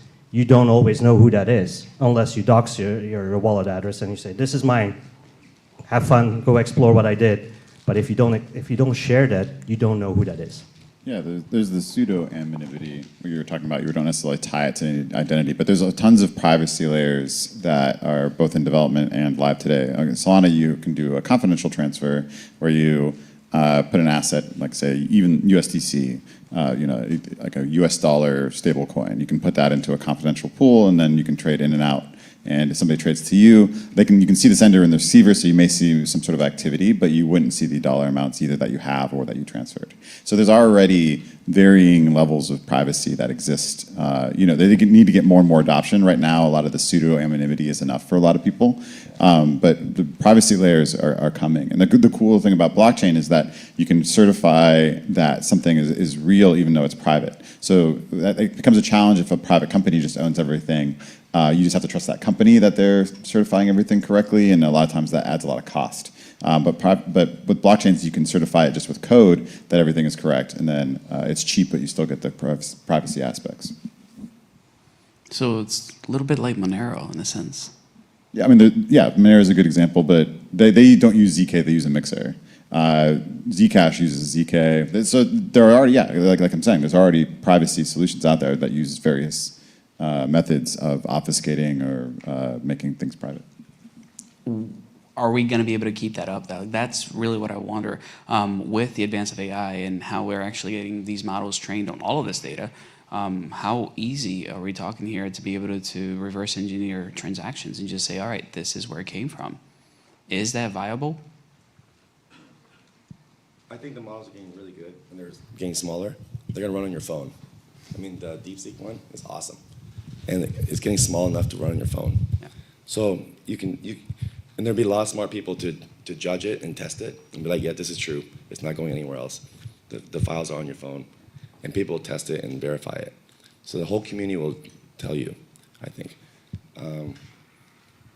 Yeah, so I think it'll be, I don't think there's going to be one God model. I think there'll be a lot of models. Yeah, because I've been on the internet for so long, the world just gets more complicated and not simple. Like, it's so annoying to make a website now. Like, React is annoying. Like, it just gets more complicated. We got lazy. Let's be serious. We got really like, why lazy. is it so hard? Just make an image, But yeah, so it just constantly get more complicated. So I think people are just constantly gonna make it what everyone's gonna compete, and it's gonna be amazing for all of us. They're all competing, and yeah, I mean seriously, like if you guys tried them, it competes with OpenAI right now. I tried it. It's amazing, and it's open source, and people are gonna make it on your phone, and people will verify it's actually on your phone, and you'll trust it because a lot of people will verify it. All right, something that I think a lot of people are jumping on board with is that we're not going to have massive LLMs to take over the world, that we're going to be focusing on agents. How does that apply to what we do in blockchain tech and DePIN every day? In my book, it's not new. We just put a term on it now. AI agents, in my book, is just a way of easier connecting with things that are already available. In this case, it's an LLM, but that could have been a database in my book as well. And what's going to happen is it's just going to be a combination of technologies that you're going to just be able to prompt easier. That's my take on it. In the MNO space, we've been using RPA for a decade. An RPA is a robotic procedure administration. Like it's an agent, right? So to your point, this is not new, right? This is totally not new. I think the intersection between AI and blockchain is blockchain becomes a very interesting orchestration engine for AI workloads, right? And we're talking about now getting into like this agentic AI future, right? Which now we've got, and I don't prescribe to the theory that I am going to have my own personal AI agent represent me in my business and my personal life and everything else, right? I think it's going to be collections of agents because everybody has different facets to their life where an agent can be ephemerally delivered to wherever it needs to be delivered to execute a thing on my behalf. And that may mean that, when I'm at work, my work agentic collection is active. And when I'm at home and I'm grocery shopping or shopping online, my home agentic, cohort is active. Blockchain becomes a very interesting orchestration engine for all of that to prove, not to the world, but to prove to me that the agents that are conducting and transacting on my behalf aren't running away. Because they can, right? So I'll pause there. Yeah. I have one comment on that. Okay, so all agents, if they do that, they're just bots, basically. You have a goal and just do that every day. The best agent will tell you their thesis, like why I decided to do that, or why this is a good idea. That's going to be crazy. Like I recommend you buying this token. Here's why. Like, I know you told me to buy this one, but I don't think it's a good idea. That would be amazing if the agent says, "Hey, I don't think you should do that. That's actually horrible. Bad idea." Like, that would be awesome, right? They don't do that. They're just bots now. I mean, I tell people that they're mostly never bots. listen. They're just mostly bots. They'll do what you say. But imagine if an agent gives you a thesis like, "No, I crawled the internet for you." Like, that's a bad idea, bro. Yeah? So what awesome. you're saying makes a lot of sense, and like a lot of us are like, don't buy that, don't waste your money, don't that'd be a give great it agent. away. That's actually that's the AI. That's actually AI. I think the piece that's going to actually make the difference here is not somebody telling them not to do it. It's going to be somebody that A, they trust, and B, knows them and knows how to convey that message to that specific individual. Yeah. Go ahead, Davey. I am not ready to hand over my finances to an AI. Point in case, I had I built my own AI trading bot or agent. I gave it $200. I was up 1,000, and I'm now 0 because it did the trust me bro thing, and based on my input, I guess. So I guess mine was wrong, but I did give it the space to learn and from the trading patterns of others. And yeah, I'm at 0. So I'm not ready personally. And yeah, if it would divert or it says, hey, I would like to do something different, I would like it first to convey with me why, and then I'll say yes or no. But that's how you know it's not a bot versus an AI thing. Yeah. Yeah. If it's a bot, it's just decision tree, end goal, done. But if it tells you why I thought that way, here's my decision, here's my thesis, and what you think, that'd be pretty awesome, you know? Versus just like, I know what you want me to do, here's my decision tree, blah, blah, blah. Who cares about that? That's a bot, you know? Yeah, absolutely. Yeah. All right, so I want to make sure that we can help people here, because there's a ton of people that don't even know where to start. And AI is obviously not only here to stay, it's been around for a while. People are just naming it something different now, you know? I've been around the block with the whole big data movement, right? Like, it's gotten different names as we move along. How can people not only stay up to date, but leverage this technology in the best way possible, regardless of what environment they're in? Like, if you had one little tip for them, all right, this is where you get started, this is what you should be looking into, what would that be? Really, it should be starting to move into almost any productive part of your stack. Like, it just does everything. It can augment almost anything that you do. I mean, maybe the easiest way is to do one of those like voice call assistants where it is like a sidecar process while you're on a voice call, and it'll summarize it afterwards. And you'll find that it like will remember and summarize things way better than you can sometimes. And that's a decent way to start. I don't think it's as interactive. I code and stuff, so I think that's actually kind of the best way, where you do some sort of interactive thing. There's a lot of even in design and other areas that you don't have to be strictly coding or technical, but really just start using the tools that are integrating AI, because it's fascinating how more productive they make you. I agree to a certain degree. I personally hate the Gemini tool that Google Meet now introduced. Oh yeah, brand new. I saw it the other day. Mileage may vary, for sure. Yeah, no, what scared me was like, hey, why are you listening in on my conversation now, though? Like, even though somebody turned it on, I didn't agree to it, so I turned it off. But I think it starts with education from the ground up. I think it was NVIDIA's Jensen who did it with his CUDA models. He brought that into schools at a very young age, and all the folks who are now building these things, including the folks from OpenAI, they were brought up with that stuff. I see a trend happening in a lot of educational organizations where they're basically blocking AI. And I think that's the wrong move. I don't want to make people scared of AI. I want to introduce them to AI. I've got an initiative going within Flux where we're basically helping teachers control some of that AI. And basically, instead of having your students ask, hey, can you summarize me this book and write me a nice column about it so that I can hand this over to my teacher and make sure I have an A+. Instead of that, go to, okay, help me summarize this book. Okay, good. And now I'm writing my thesis or my column or whatever you want to call it, or essay. And basically have a teacher, and that's a little big brother, I know, but have a teacher being able to say, okay, these were the steps you got to it. That's good, but maybe next time use this prompt. Instead of having a black box and you hand over your essay and the teacher goes like, that's really well written. Really well written. Last week I was kind of correcting you on your spelling and now you're like flawless, right? So instead of having that, take a step back and do the proper education piece there. So that's something that I really like to see. And then on a personal level, absolutely right. Use it. Just get used to it, get familiar with it, make it hallucinate sometimes, have a good laugh of it. But also learn where that limitation then comes in, right? So basically, adopt to it, and it's not going to go away. It's only going to get worse, and it's only not worse. It's going to get worse. We're really positive here, guys. It's going to get worse positive. if we don't fix the fact that if we're going to keep training LLMs on the information that's out there today, then it's going to get worse. Otherwise, it's going to get better. I have a good practical tip here too. Take $500.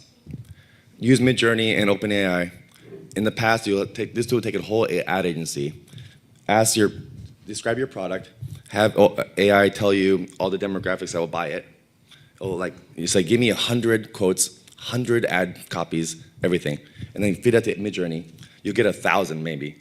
Create 20 ad groups in Google. Google is also AI now. And then optimize best one, and then you'll know how to talk about your own product because they'll just do it for you. $500. And now you know exactly the copy that works for your landing page.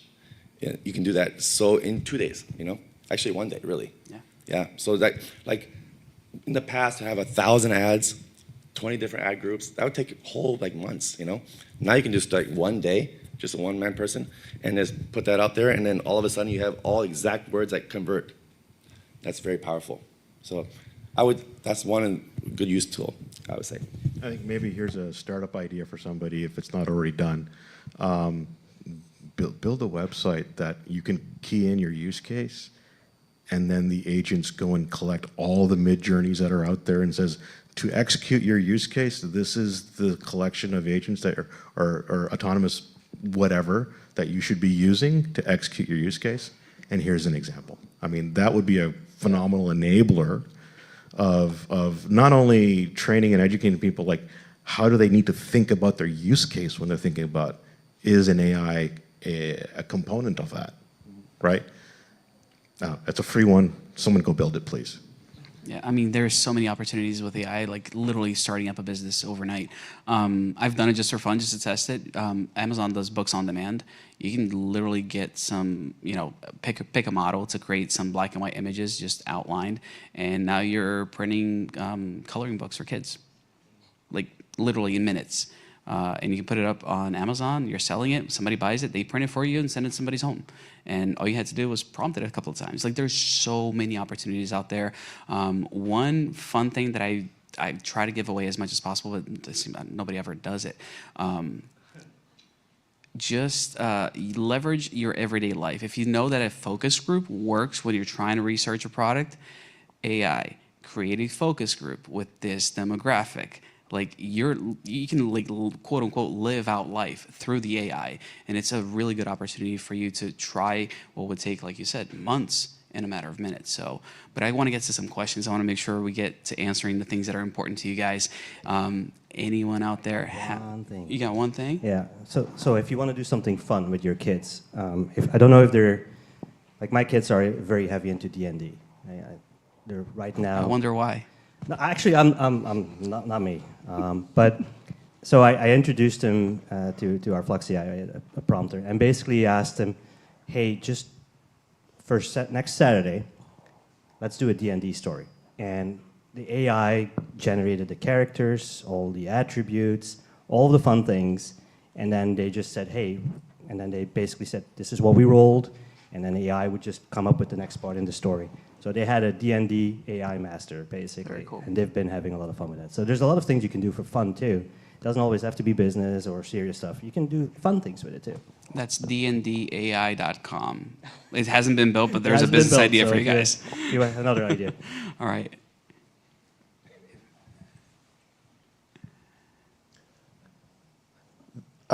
In the Consumer Electronics Show, Jensen Huang, Ava, CEO of NVIDIA, had this image that went quite viral from his keynote, and it was talking about how we're currently in the phase of agentic AI and how it's morphing into physical AI in the future with smart cities and self-driving vehicles. I'm wondering if you guys agree with that, and if so, how does DePIN play a role in this physical AI future? So that is the definition of the fourth industrial revolution that we are in now. I think the fifth industrial revolution is when this becomes completely ubiquitous, right? It's part of everyday life, right? Right now, it's constrained, right? opening that up, I think we unlock a lot of potential. I think DePIN is a great enabler of that, right? DePIN is going to power the fifth industrial revolution. My thoughts on that. Yeah, I'll talk my own book. It's such an awesome, DePIN is such an awesome onboarding for people too, because it really helps bridge the gap between virtual and digital for Web3, or sorry, virtual and physical. Because everyone knows data is the new oil. They get that story, we all read it somewhere. And you have the expensive phone in your pocket, you don't use it all the time, so the idea of just like it works for you while you sleep is awesome. Everyone gets that story. Or you have sensors at home and they're getting cheaper and cheaper, and you just get more high resolution granular data if you can, like, whether it's weather systems or capturing like noise in a room, or just data, hyper local IP data that you want to web scrape. All those things are awesome if you tokenize the whole community to enable it, and you have all of a sudden the cheapest way to deliver like amazing data networks that everyone's part of. You know, this is the best way to build the internet. This is why I love Web3. I just love the internet. I love the internet normally, but this is why I want to enable that future where everyone's participating. That's awesome part of Web3, really, right? And so bringing it to the physical world makes a lot of sense, because people just get it. And like, oh yeah, I can make my money on my phone. Yeah, it's just, you know, it's in my pocket all the time. I spent $1,000 on it, you know? Yeah, so that's great. And I think this is why the Saga phone was pretty kick-ass too. It wasn't the airdrops? I made $2,000 on a phone from Bonk and others. It was awesome. It's like, that's like an awesome use case of DePIN and memes and crypto and a phone. That's like the best use case, honestly. Yeah, it's great.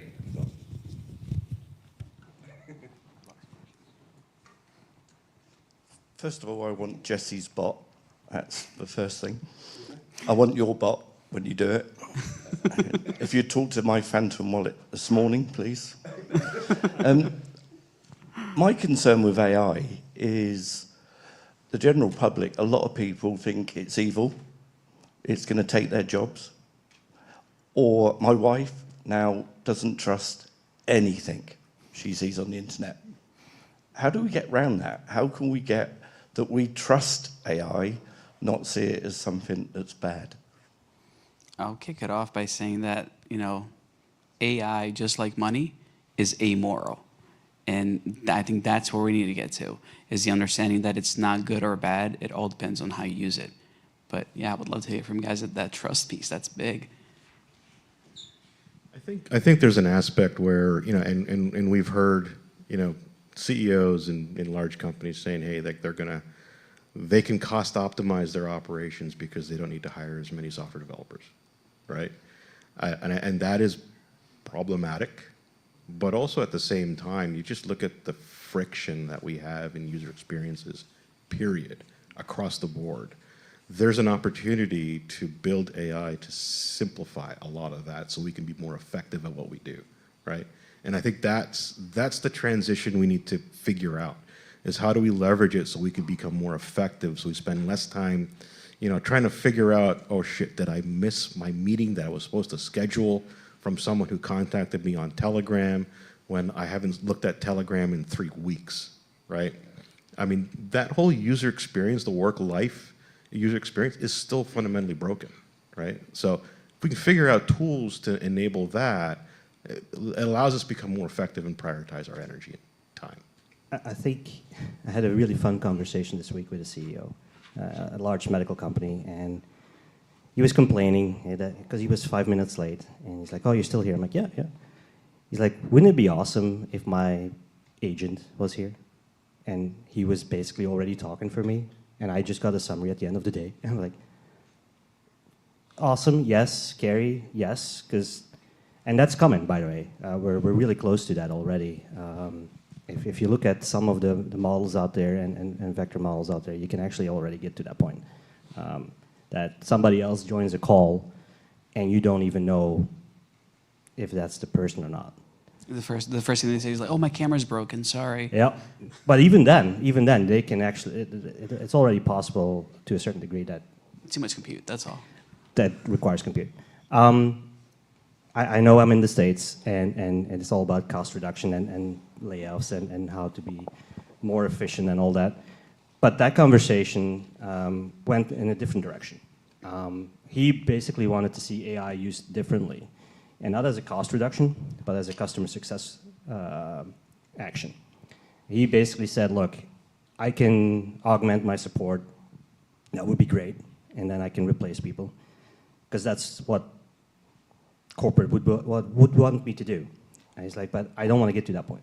I want to basically keep those people, focus them on the more important stuff, and have AI take some of the routine stuff that I can basically take away, and they can basically augment my success story with my customers. That's going to drive up my sales, because that's going to be me being the right person, the right fit for them, because we help them get along, and it's not going to be an AI that's basically tackling all my support. So for him, it was a customer success story instead of a cost reduction story. To get back to your point, that's the way forward to build the trust, right? Instead of taking away the jobs, and unfortunately that's going to happen for certain things, and that's nothing new, by the way. Every industrial revolution that we've done, we've changed that. Point in case, the lights we're in right now, there used to be a guy going around every night turning on the lamp in the streets. That was a job. We had jobs where somebody would literally pick up a rock, toss it out a window, time to wake up. We have an alarm clock now, or in our case these days, we have an iPhone that starts ringing obnoxiously, right? So every industrial revolution comes with a shift in jobs. And that's going to be the case here as well. But it's not going to be a bad thing. It's just going to be a revolution. It's going to be a change in pace. And I think that's the way forward. It could be a bad thing. That's why I said, like, give me some tips, because people just got to use it. Because that's when it becomes a bad thing, if you're not up to date with it. Ultimately, I think, and I'll let you talk, Jesse, as well.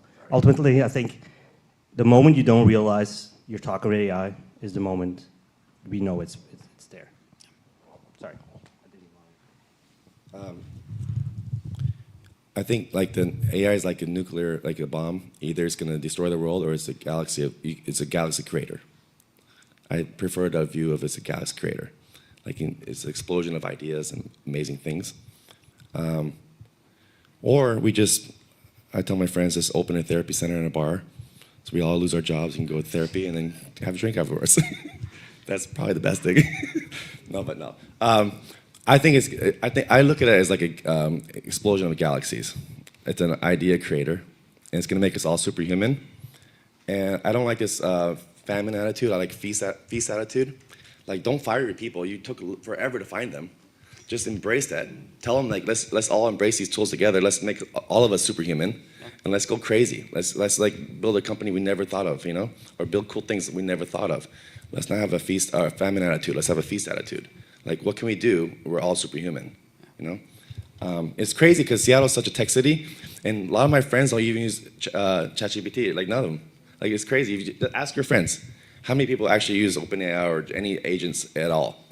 It's surprisingly low for Seattle. Otherwise, I'm not for friends with tech them. city, it's actually very low. They don't embrace it, But embrace it, try it, and I think it's the galaxy creator. I would say that.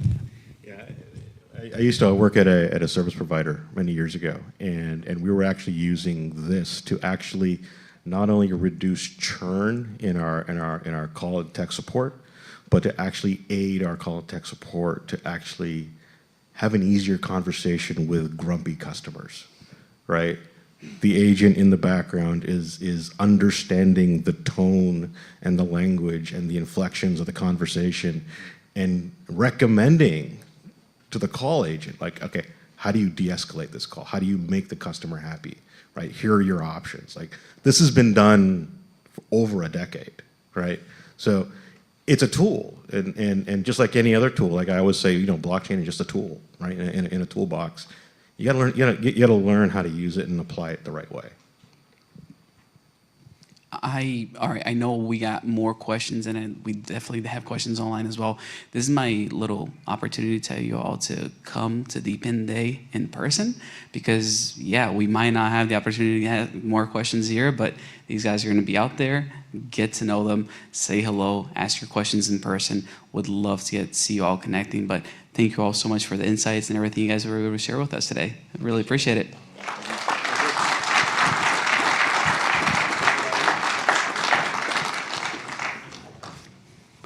All right, I don't take this one lightly, and I don't want to sound cheesy or anything, but I do want to thank the sponsors, the people that came out with either hardware and financial support for DePIN Day, because let me tell you, even keeping the lights on in this building is not cheap. These are running, I just found out yesterday, at 8%. Of their brightness. I was kind of blown away at how incredible the studio is, and it's a lot of power. It's a lot of things, a lot of costs. So for you guys that are supporting DePIN Day, just huge thank you. It makes a big difference. And I actually just want to especially shout out Rogue here. Dylan, do you want to say anything? No? Okay, all right. Let's run an ad instead, and this is one of those that you do want to have your phones out for. So every phone out. You're going to want your phones out. If you're watching online, this is your time to get your phone out too.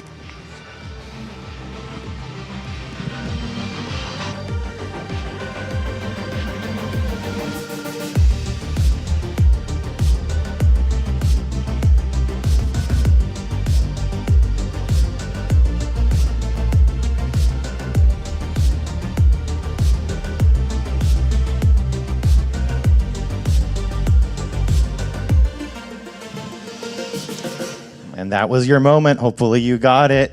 We're going to be going into lunch at this time. So for now, we're going to go and grab food, which is right in the conference room over here. So as you are getting up, there's obviously still snacks and coffee and appetizers like out on the desk out there. But then there are 2 lines on both sides of the table that you'll see in the conference room. So make sure to grab your food, and we will be back here going live around 12:51 p.m. We're going to try to stick on track. Oh, and by the way, there's over 50,000 people watching online today, so there's a lot of people paying attention to what's happening on this stage. Enjoy your food, and we'll see you back here at 12:51 p.m.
sure I get this in here. There we go. I did not forget about you guys. I want to be sure to know that you gotta go to deepinday.io and get on Luma. Otherwise, we're not going to be able to do any drawings and pick your name. We have not only gear that we're going to give away, we have licenses. We also have these gold backs, Wyoming gold backs. And, we're going to talk about those when it comes to tokenization. You're going to be able to see that. It's going to be a blast. There's a lot that goes into it, and there's way more than most people even think about. So when we get to the fun things like, hey, let's talk about how some people are utilizing tokenization to essentially bring gold to people's hands. It's not something new. Tokenization has been around for a while. That is what stocks are essentially. So we're just taking it to the next level with the blockchain. So let's I just want to make sure that we get to have a great time talking about these things, and I give you guys an opportunity to actually win something. So DePIN Day, I'm going to put this on the screen. Let me get a banner going here. That way you all know what's going on. All right. At IO. Boom. Add banner. There you go. DeepInD.io. Make sure you guys do go in there and sign up for that Luma. I'm ready to export all these guests and get you guys drawn here. You guys some really cool stuff from licenses, like I said, to hardware. Now I do want to make sure I give a few people a shout out. One of them, go to the website. Why not? And this is them helping us and us helping you. Deploy. All right. Here we go. I got to do this share screen thing so you guys can see what I am seeing.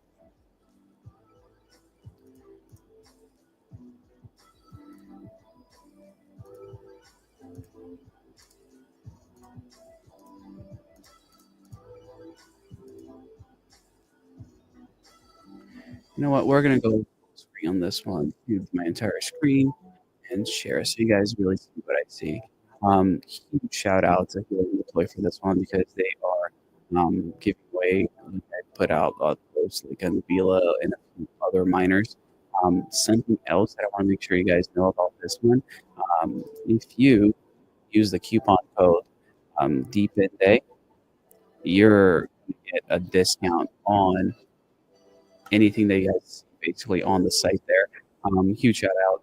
I know specifically shout out Abel here because he has been so awesome working with us and really supporting how things actually are supposed to work in this space. It's not about a big grab of like the hardware. It's let's try to get things into people's hands as quickly as possible. So stock has always been the thing that I've struggled with, and these guys have always taken care of me as far as getting things as quickly as possible. So and I'll say something else in regards to the website. So on Helium Deploy, it's a really good place for you guys to actually see hardware-wise what's out there, what's available.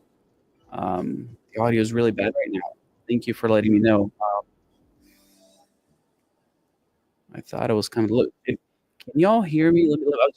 Give me a little bit of feedback, y'all are in the comment section. Is the audio really bad or what's going on? Because I do want to make sure you can hear me. Here we go. Settings. All right. Hopefully, this is a little bit better. All right, just automatically. All right, hopefully you can hear me a little bit better there. There is sound going on and things happening in the background, but like I was saying, thank you all for not only showing up, thank you all for supporting sponsors and going to check them out. It's a doubling echo. Thank you.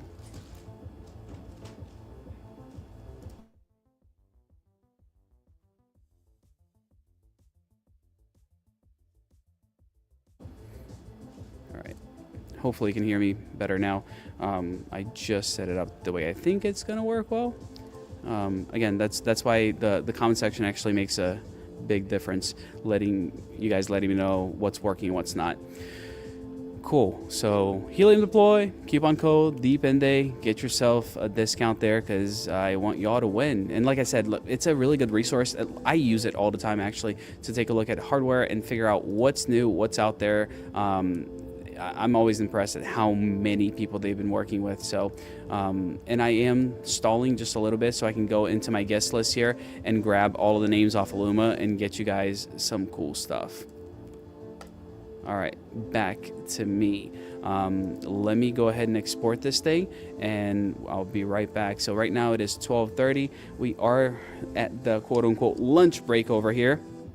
We will start back up at 12:50 for the conference. I'm going to give 10 minutes of go check out DePIN.io. Make sure that you're signed up so that we can put your name in here, and then I'm going to come back and do that drawing. So stay tuned. If you haven't gone on to DePIN.io and signed up for that Luma, do that now because I will be exporting that list in a couple of minutes. So last call.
Yeah, we're back. We are back.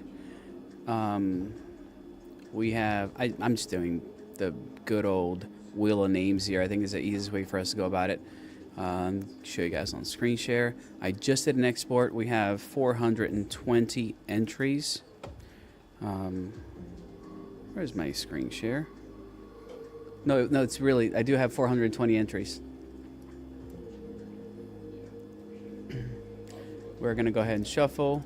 We got Davey from Flux once again crashing the stream, saying that he wants to give away merch. So we got Flux hats to go around. We have one less. I'm kidding, guys. I'm kidding. Yeah, so there is two versions of this hat, I will say, just because I've been around the block. My wife took the small medium, so I need the large version because otherwise it doesn't fit in my head. But yeah, let's kick it off with some crank licenses.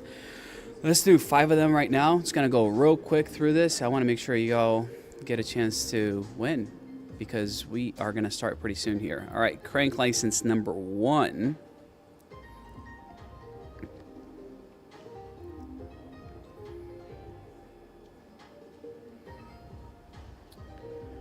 All right.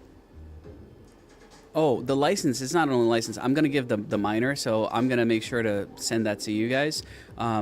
If your name it gets drawn, I'm going to make a form by the end of the day that you guys can click on it and fill it out so I can get some info and make sure I can get you guys sent over some good stuff.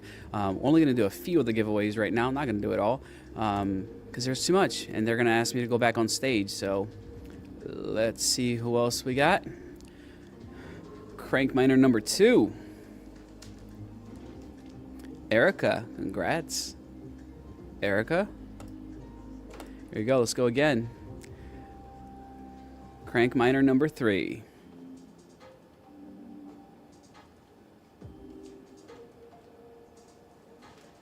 Shannon. Oh, I love this. There's nothing better than giving away stuff. Let's do 2 more.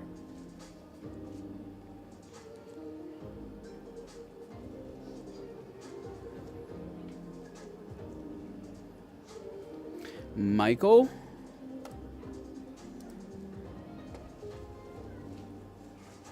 You get a license. You get a minor. You get a minor.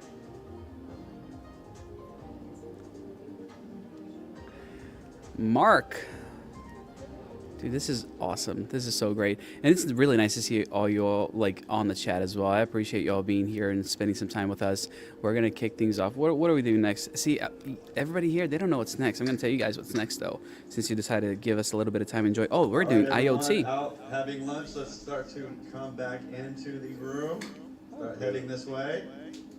Actually, you know what? We're going to do tokenization next. We're going to talk about tokenization. And talking about tokenization, this is going to be a little special treat. These are gold back dollars. Geez, relax. Did you fill out the? Sorry, they're talking. Did you fill out the form? Make sure you fill out the Luma form. I'm going to go ahead and click refresh on this one again. And this is going to be for our gold back dollar, Wyoming gold back. It's actually like legitimate gold. I'm going to ask what they actually are while I'm on stage to make it even more fun. But let me give 2 of these away. My shipping account's going to get so expensive. Everyone in the back, come on in. Ashton. All right, Ashton, getting yourself a nice gold back dollar over here. And once again,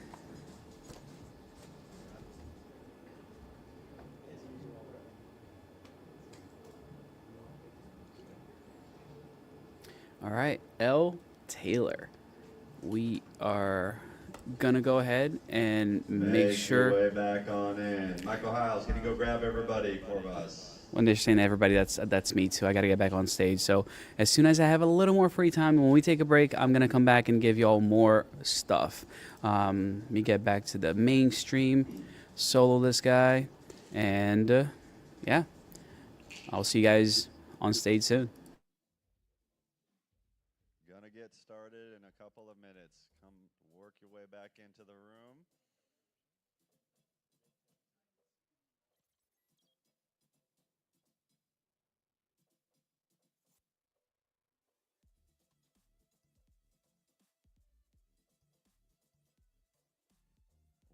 Welcome back. Come on in, find a seat.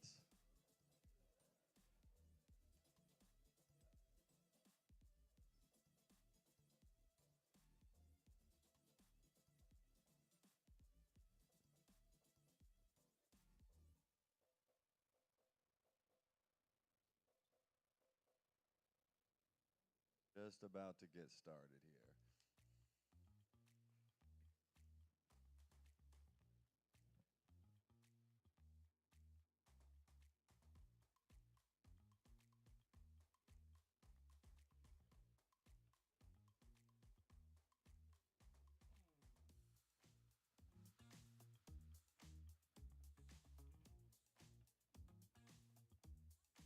We're herding cats, I hear.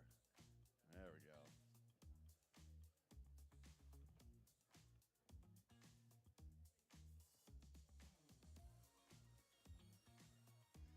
Come on in, come on in.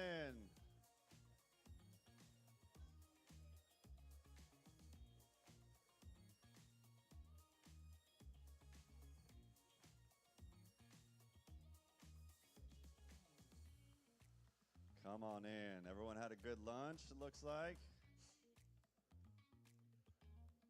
Get started in 1 minute here.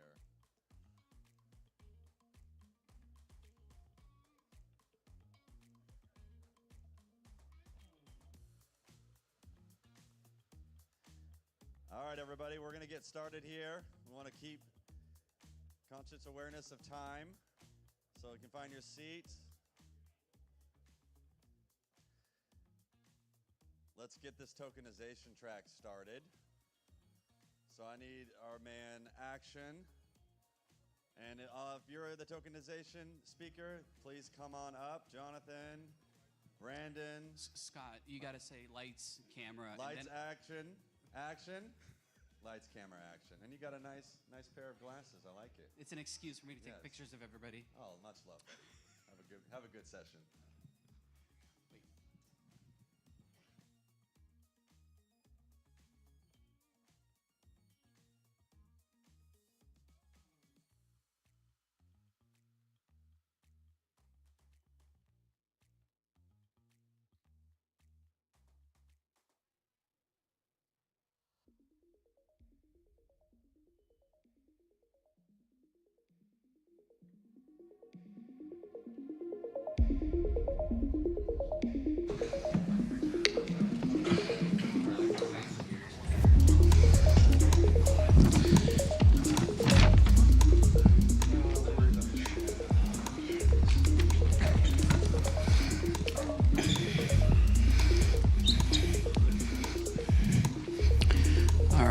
So it's a completely different experience.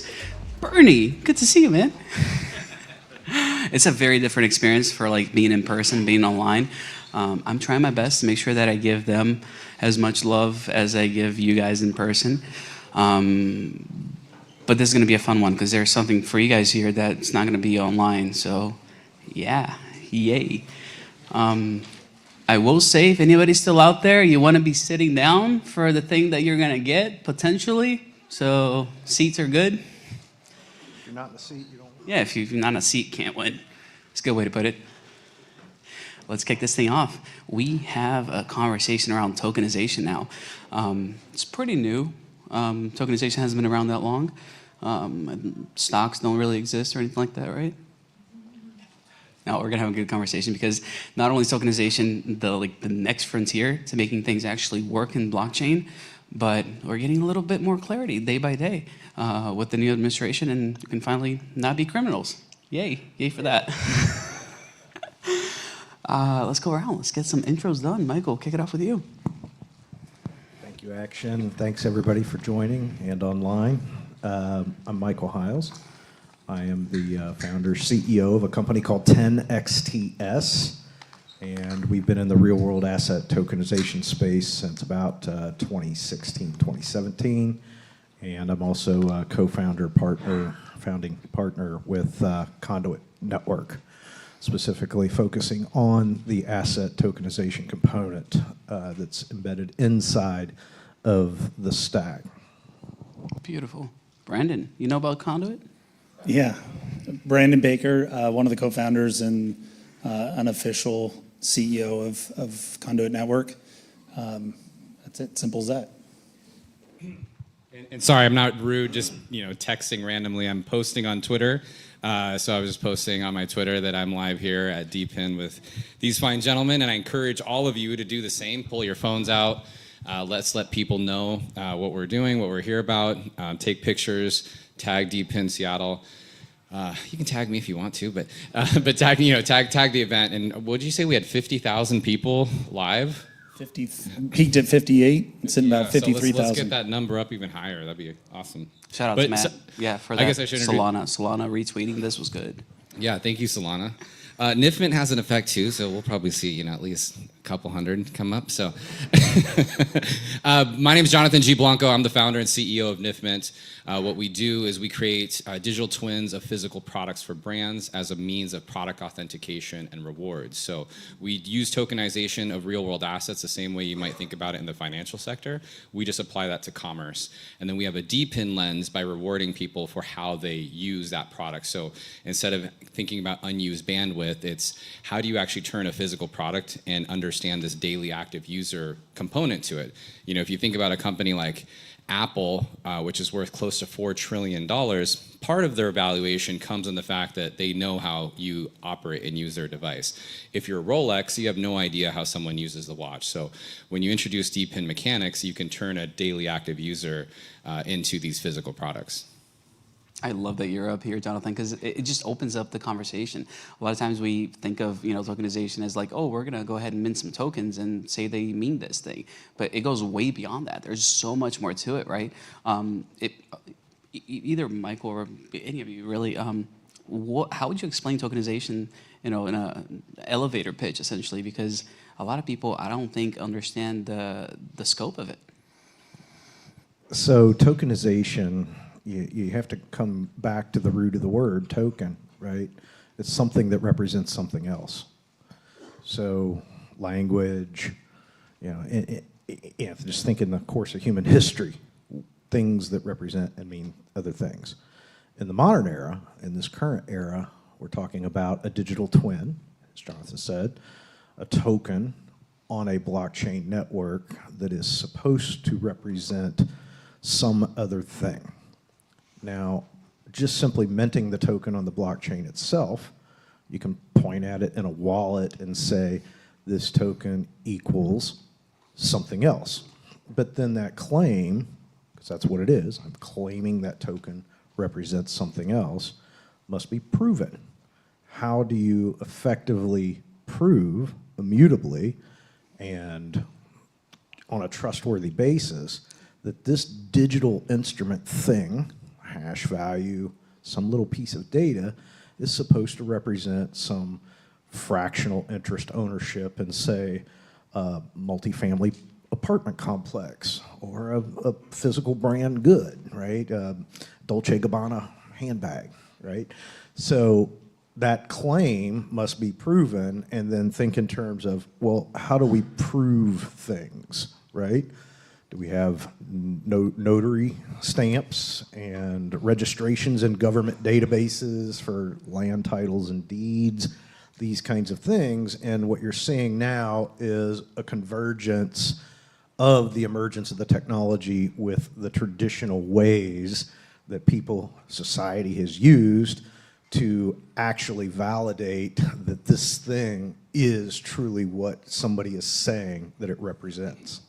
I mean, that's huge, and I love that we're talking about this at DePIN Day, because I feel like up until just recently, tokenization has been something that's reserved for governments to validate, right? Like, I got a wedding band on, that means it's love and commitment to my wife, 15 years, but doesn't mean anything unless I have a marriage certificate to go along with it.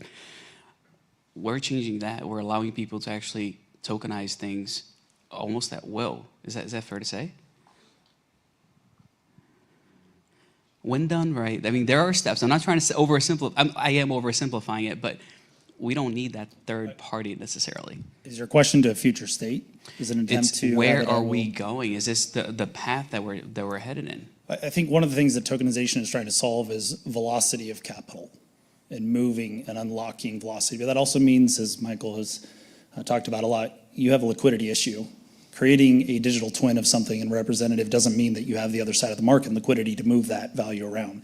But that's the hope and the dream of it, is that every element of commerce is looking at increasing velocity. And if tokenization done right can increase the velocity of capital, increasing GDP, increasing everything for everyone. So that's the aim. The nuance to get there is really big. So we've talked about this a bunch at with Michael and at Conduit, as well as, like, you have to be able to separate different rights and obligations in order to accomplish that. Creating a digital twin of something doesn't get you anywhere where we need to go, especially in any complex type of financial asset or financial arrangement. So take something that's like really, really simple. You have a bank account. You go deposit that money into the bank account, right? Everybody has this. There's 4 fundamental rights within the legal system: the right of ownership, the right of possession, the right of use, and the right of destruction.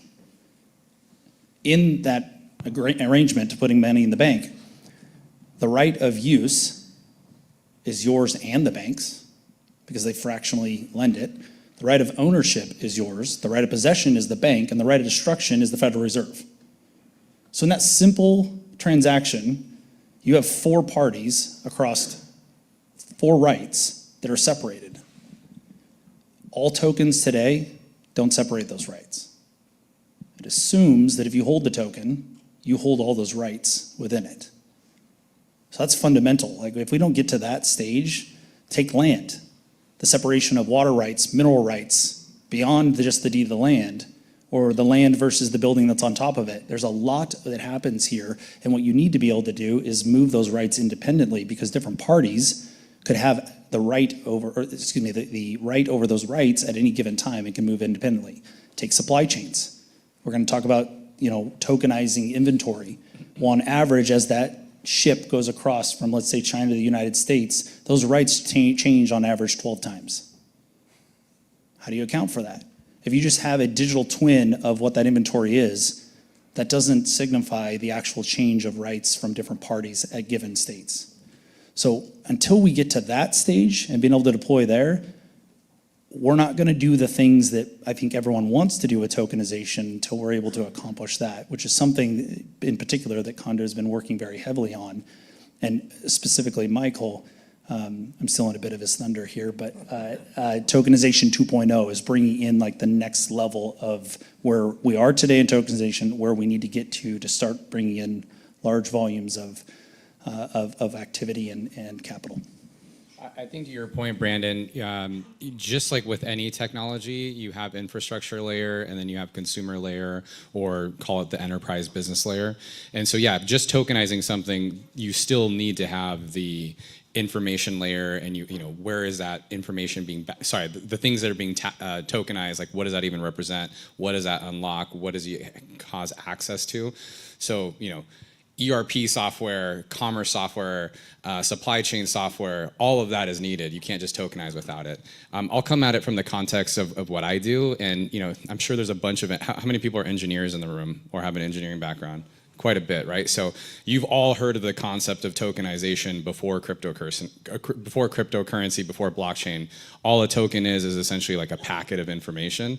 The easiest way I like to think about tokenization is, from a product context, is that you have a digital wrapper around a content file, and that digital wrapper is basically the unique identifier around that piece of content. From NIFMINT's context, we believe that everything will be tokenized. Every product that you purchase will have a digital twin. And someone might say, like, oh, even my $5 t-shirt that I get from Target.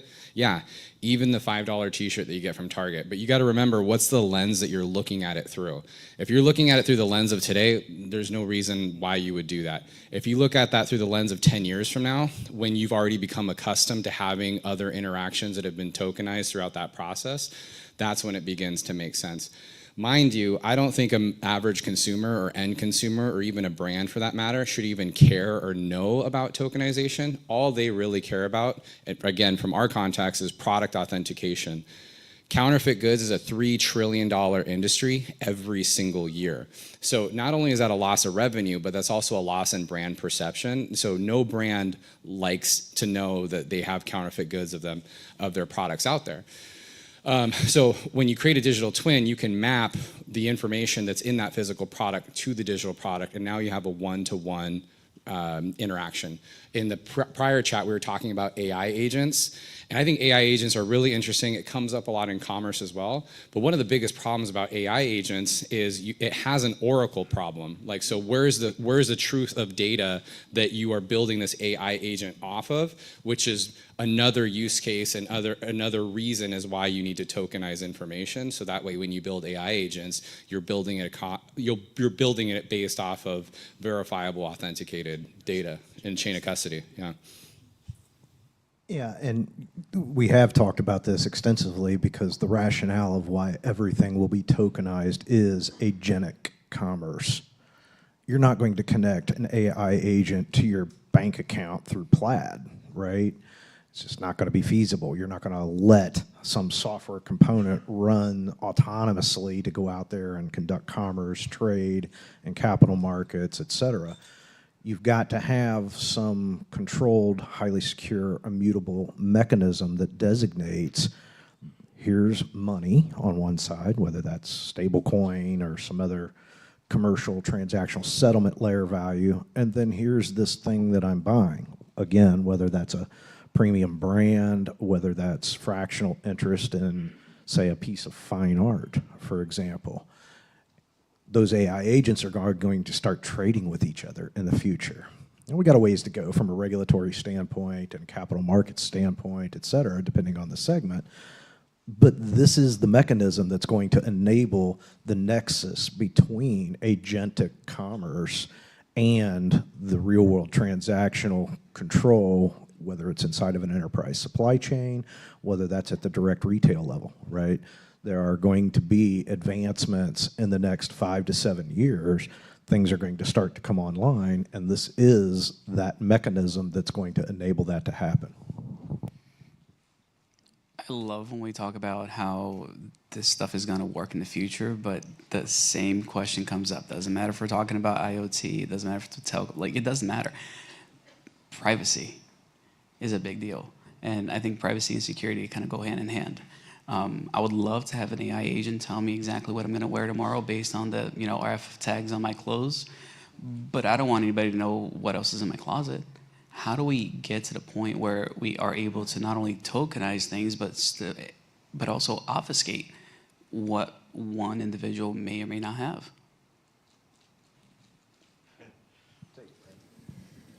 I don't think there's one silver bullet, first of all. This is a plethora, and I think it was said before, security is a spectrum, and same with privacy, same with all these tools, right? So we have things out there like ZK proofs, but the problem is that they're extremely expensive. Conduit in particular is working on something that would be called composable proofs, which has elements of ZK and many other things, but what you're doing is using, as an example, in a mesh of proofs, you're using ZK in a very specific way to reduce the overall cost in which it's being used. So versus that being the answer, being very costly. But I would say, first of all, there's not one answer. The other thing is that we typically see that security, privacy, and all these things actually aren't on the forefront of consumers' mind until there's a problem. And so that's the other thing right now that we have in any innovative technology is that you typically, as you're trying to get adoption, you're feeding to the market in which they want fed. And security and privacy and everything else is not sexy, yet it's vitally important. And so I think that's why it's lagging a little bit, because this is an innovative space that's out on the edge of innovation, and you're pushing into what people actually, consumers, are wanting to be fed. But you have really good groups and a lot of people that are working on it. It absolutely is extremely vital, particularly that I talked about this tokenization is going to increase, as long as it can reduce friction, it will increase velocity. So that's great, but the problem with that is that if you still have a fundamental flaw in a first principle, like with security or privacy, all you're doing is increasing that exposure point at a greater magnitude and velocity. And so these are really, really core first principles that should be worked on, should have a higher point of emphasis. They certainly do with us. That is part of our DNA, is that we just purely believe this. people will not move value to things that they can't trust. They won't obtain value and increase value to things that can't be trusted. So if you don't start with the first principle of trust, which is actually, I mean, right now we have the lowest amount of trust in our society that we've ever had in institutions, in government, and everywhere, in your neighbors, looking at one another. We have the lowest trust ever. That is actually what we should be doing, is solving for, taking technology and have it solve for increasing trust in society. I don't want to contradict you because it's not a contradiction, but I have a slightly different point of view. And I don't think it's trust, I think it's value. And I think it's also like perceived value, right? Because I don't know that anybody here necessarily trusts Meta with your data, but you all use Instagram or Facebook. I use this example ad nauseum, and so forgive me if you've heard this before, but when Cambridge Analytica had that issue, you had people from Instagram saying like, I'm never using my Facebook ever again. Same company, so it's like it's the same issue, but there's enough value that consumers get from having their posting on there, sharing on there, et cetera. So what I think the value, sorry, the reason why I say the value element, of course, there's you need basic trust, obviously, but it's permissioned. Permission value or permissioned interest, right? So I'm willing to share data if I get to participate in the value creation, or you have some sort of perception of what my data contributes to the network. So that's how we think about it in a NIFMINT context is, hey, if you don't want to earn for wearing, no problem, just don't share your information. Anybody who has an iPhone out right here, every single one of your apps is tracking you in the background, right? We just know that. That's just happening. You might turn it off and then you come on and you're using it. So I think the biggest problem isn't necessarily the trust side of it, though trust is important. It's the perception of value that you get. That's what I think is one of the really interesting things about DePIN is that you can say, hey, there's a value exchange here, and if you think the value exchange is adequate, then go ahead and participate in the network.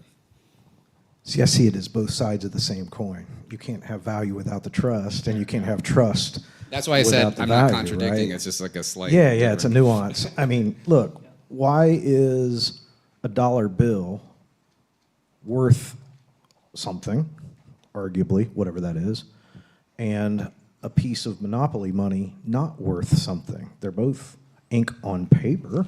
Go ahead, Jonathan. You got something. Go ahead. We have. I was going to say the military-industrial. Right, the military-industrial complex. Yeah, that's right. The petrodollar. It's the shared fiction that everyone agrees that this form of design on this type of paper with this type of ink issued by this institution is actually the real currency, whereas the board game Monopoly money is not, right?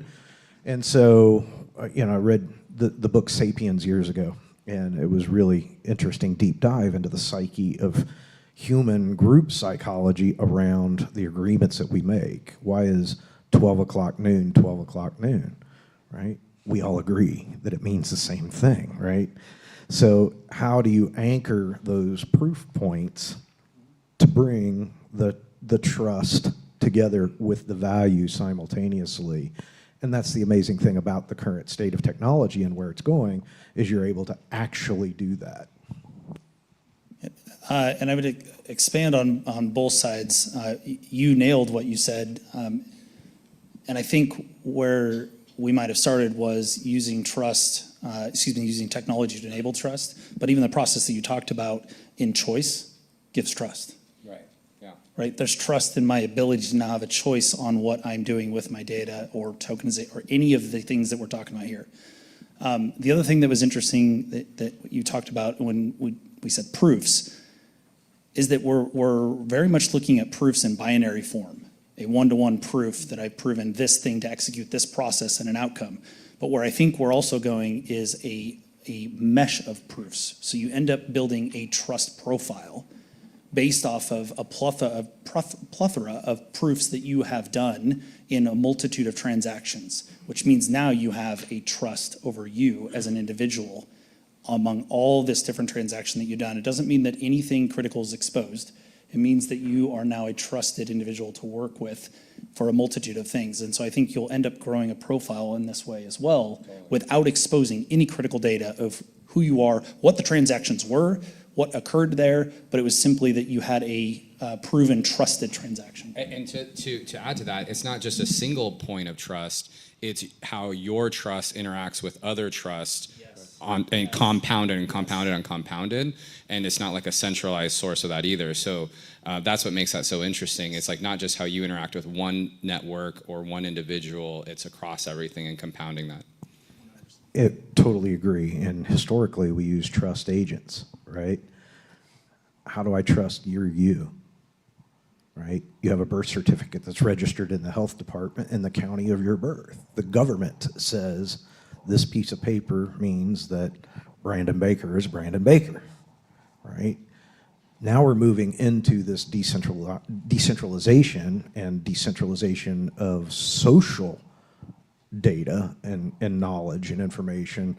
So how are we simultaneously breaking paradigms but bringing new equal trust paradigms? Because in the future, I don't know what it's going to look like. Again, we're future state action, but will you have a hash value that represents, say, your mitochondrial helix of DNA information in a decentralized identity network somewhere? I don't know, but that's literally, you're talking about the essence of tokenizing your identity that cascades into from some trusted network of data and information into other security authentication mechanisms downstream. All right, Bert, let's bring it back just a little bit. Let's avoid the yeah, this is too much. Let's go KYC, because that's still identifying somebody. Is that a type of tokenization, and is there a way to maybe call that, or parts of KYC essentially can you tokenize that? Well, it's third-party proof. It goes back to the fact that the FATF and the government says to financial institutions, in order to combat anti-terrorism financing, we have to know who is the two-legged entity underneath all of the layers of fictitious legal entities that is sponsoring value transaction. And oh, by the way, if they're doing it with your financial institution, it's your job to identify that and report on it, or we'll haul you, Mr. Banker, out in handcuffs, right? So now the banks are all, deer in the headlights saying, oh, how do we validate this? The problem is, when you think in terms of tokenization, well, I've tokenized something, I've got a piece of data on a network somewhere, one and done, all right? And particularly with your instance action that you've posited, KYC is not a one-time event. People think that it is, right? Oh, I get KYC to open my bank account, I dance on down the road. The truth of the matter is status changes, right? What if I end up, say I'm single, right? I open a bank account, I go through identity verification, and then I meet some beautiful Sudanese warlord's daughter, and I end up married to her downstream. I don't. It's very specific. No, my wife's isn't in the back, so she's not Sudanese. She's a sweet country girl from Indiana. But but point being is statuses can change, right? Things can change. I could move next door to a mafia crime boss, and now we've got this side thing going, right? This thing of ours, and so we've got that shifting standard, and because the burden of proof has been placed on financial institutions with criminal liability attached to it, now there's this conservatism that has crept in, so much so that that's even gotten more emphatic with things like the Operation Choke Point 2.0, which, dear Lord, please bring it to an end. Bank of America put out a post. I don't know if you saw it. Yeah, You guys are I okay. did see it, yeah. But, there's other reasons for that as well. I mean, obviously, the big banks are, trying to do their, I was like, JP Coin's been around for how long now, right? So use our network, don't do something else independent out here. So, it's just really interesting because you do have that continuum of proof to a claim, right? Identity. How do things change? All right, now talking about DePINs here, why is tokenization important for the stuff that we do? Because I think, to me, there's a little bit of uncertainty when I'm buying a token. Like, okay, great, I'm mind geoed, right? That token, does that represent the value in the company itself, or is it just a speculative token? A lot of times we just don't know what things are. So where does tokenization fall when it comes to DePINs? Well, I don't want to. Are you asking from a current state today? A current, I love the future. So if you want to know, if you want to share with us where Well, we it's should always be like going. where are we today, and where do we need to get? Because much of this is not in full fruition at all. The question is, how is DePIN using tokenization? I think overall, first of all, how tokenization is used is very, very simple in today's sense. That's kind of where we started to go, is like where we need to go is a very much different step. Different than what Jonathan's doing. Again, you've got, I should have clarified this. You have two individuals that are probably talking at very much institutional levels in both capital formation, capital movement, economies, supply chains, value chains, all over here. And then Jonathan, you're much more focused on consumer level, right? And so just so that we're clear on how we're kind of talking through this. But the reality, let's move out back from DePIN even and just say that, again, tokenization, what it should be doing is reducing intermediaries, reducing friction, and increasing velocity. That's what it should be doing. I mean, that applies to consumers as well. If I want to buy a purse from you, I want to know that thing is real. It does, but my point to this is that in order for me to reduce intermediaries, increase velocity, and reduce friction in an institutional setting is a lot different solve than what you've got at a consumer level. And also you have to consider the distinction between a fungible versus a non-fungible token, where you have a serialized, unique physical thing, and it is that thing and only that thing, right? A serial number on a dollar bill, or a serial, number 212 out of 500 for some limited run collectible, right? That is a different use case than, say, a fungible token, where each of the tokens equally represents the exact same fractional value as another one just like it. So you have like pennies, right? Each penny equals a penny, and there's 100 of them in a dollar. Pennies aren't serialized. You got a penny, right? And 100 of them equals a dollar. Whereas a dollar is serialized. You look at any dollar bill, there's a unique serial number on it. So there's a distinction and a difference. Yeah, the fungible to non-fungible definitely makes a difference. The thing that fascinates me the most about crypto is the fact that it's programmable. I mean, that's really, and that's, at the end of the day, that's what we're all talking about. So you have fungible that's programmable, you have non-fungible that's programmable. So you're talking about programmable money. That's why JPM coin, JP Morgan's coin, is really interesting for them, is, they can, do cross-border payments and reconcile within their own groups with their own stable currency.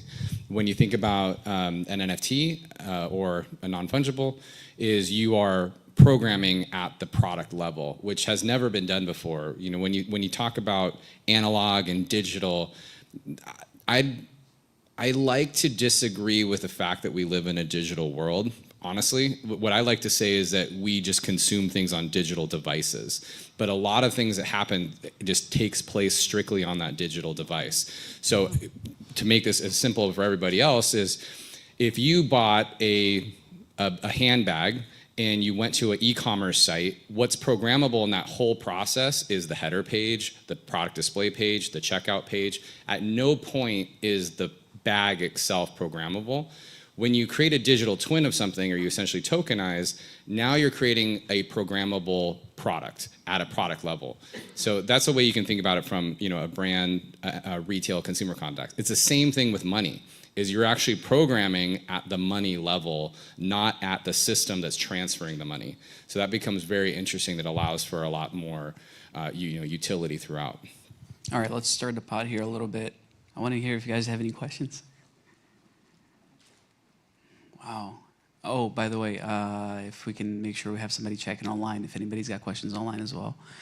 It's either a good sign or a bad sign. It's a neutral sign. You know what? Pull out that non-serialized dollar. Oh, that one's actually, they are serialized. You have a question here? Yeah, they are serialized. All right. There we go. Cool. Go ahead, I'll Mike. go back to Action's question.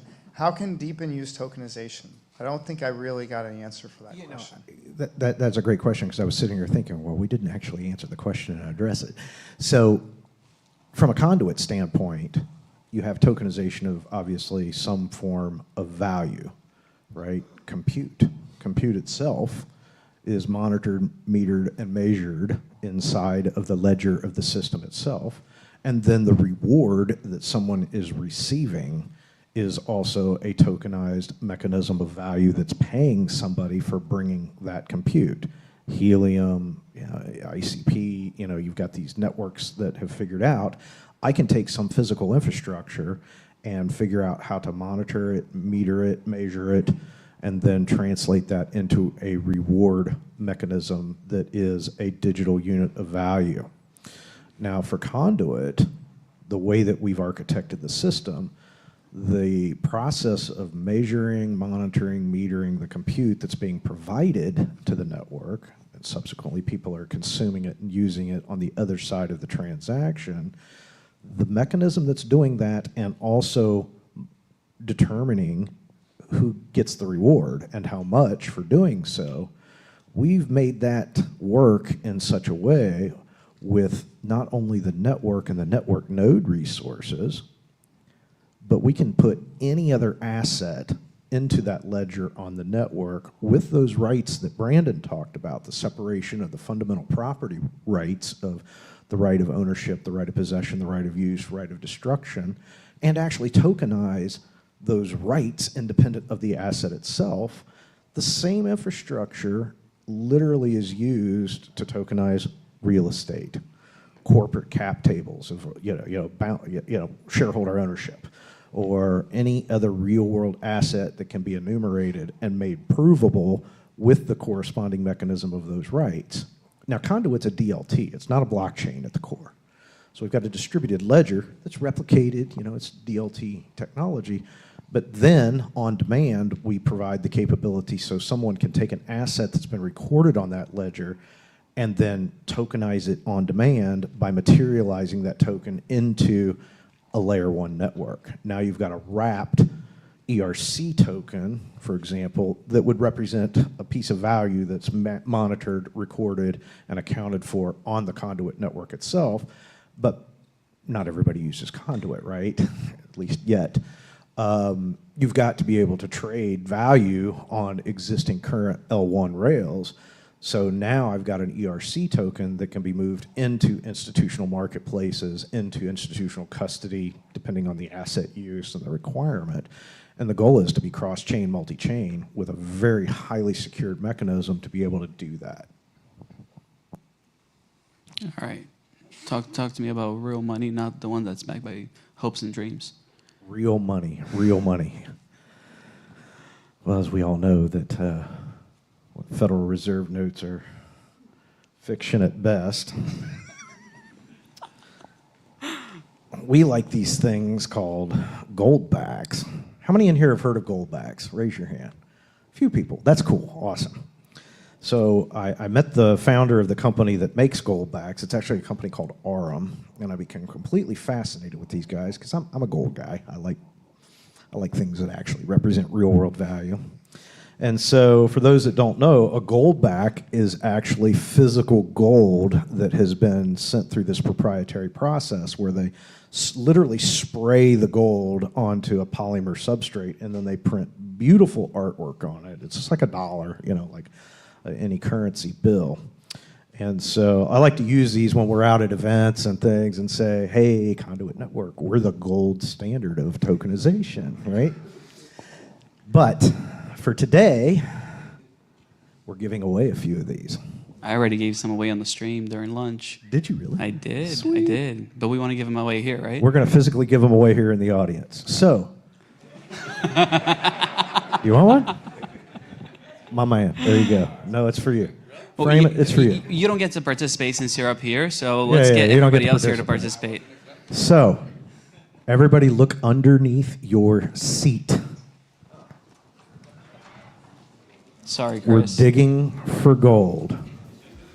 And I am not responsible for where they landed because Action taped them to the bottom of the seat. Oh, Mike's got one? Lift them up. Raise them up when you get one.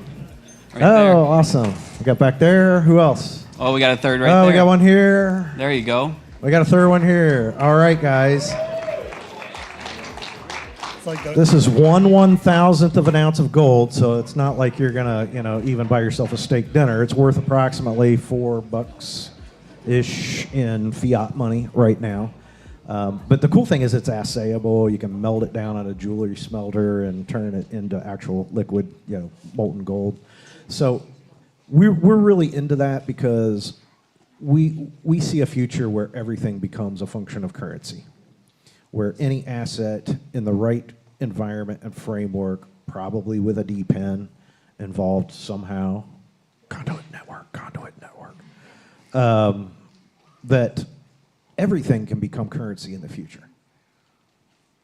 And that's the idea of really how to fractionalize that value. I mean, I know, Brandon, you talk about points all the time. I mean, that's the best example of tokenization, that these companies go out there and expect you not to use at least 20% of that, right? Yeah, I think that's one. I think if you start bringing in validation into the tokenization model as well, so like imagine that you have a vault of gold sitting in there, right? And they can measure the exact amount of that gold in that vault based off of gas changes, right? So you know exactly how much is in there and how it comes out. If all that's tokenized and all that data from the IoT is then going into the exact same, let's say, composable proofs, right? Now everything is verifiable on-chain in an immutable state, and so you know exactly what's happening at any point, which means you think about how we're doing that today, and much of it's done in paper. And so there could be a live change here in the setting of anything that you have in terms of value, and you don't have that recorded. Right, so I think when we get to that state, when we're combining everything that we kind of said here today with an end result, which is tokenization of value, that's when you're going to then land on an increased trust, velocity, speed of capital, and that's when we'll know that we've made it to where we need to get to. So when's that happening on Conduit? Yep, Monday, maybe. Working on it. Awesome. Jonathan, let me get you back. You got a question? Yeah, please. Here, we're going to get a mic over to you so people can hear you online as well. Just thousands of people listening, no pressure. Okay, I actually have a simple question, like how would you evaluate a good tokenization and what makes it a bad tokenization for like a protocol infra? How would you evaluate it? So I'll field that one from at least an institutional regulatory standpoint, because that's the world in which I live. A good tokenization project complies with the law, first and foremost. You're talking about a token that represents an actual share of stock. So the token equals a share of stock. So if somebody thinks that they're going to go out there and mint a bunch of tokens on a L1 blockchain and call them equity shares in their company and then not comply with existing SEC regulations, you're going to federal court. Rule number one, stay out of prison. Okay? We clear on that, everybody? It's like, I don't look good on orange jumpsuits. So that would be my first benchmark. Now, interestingly, and that's an interesting question for more reasons than maybe you understand.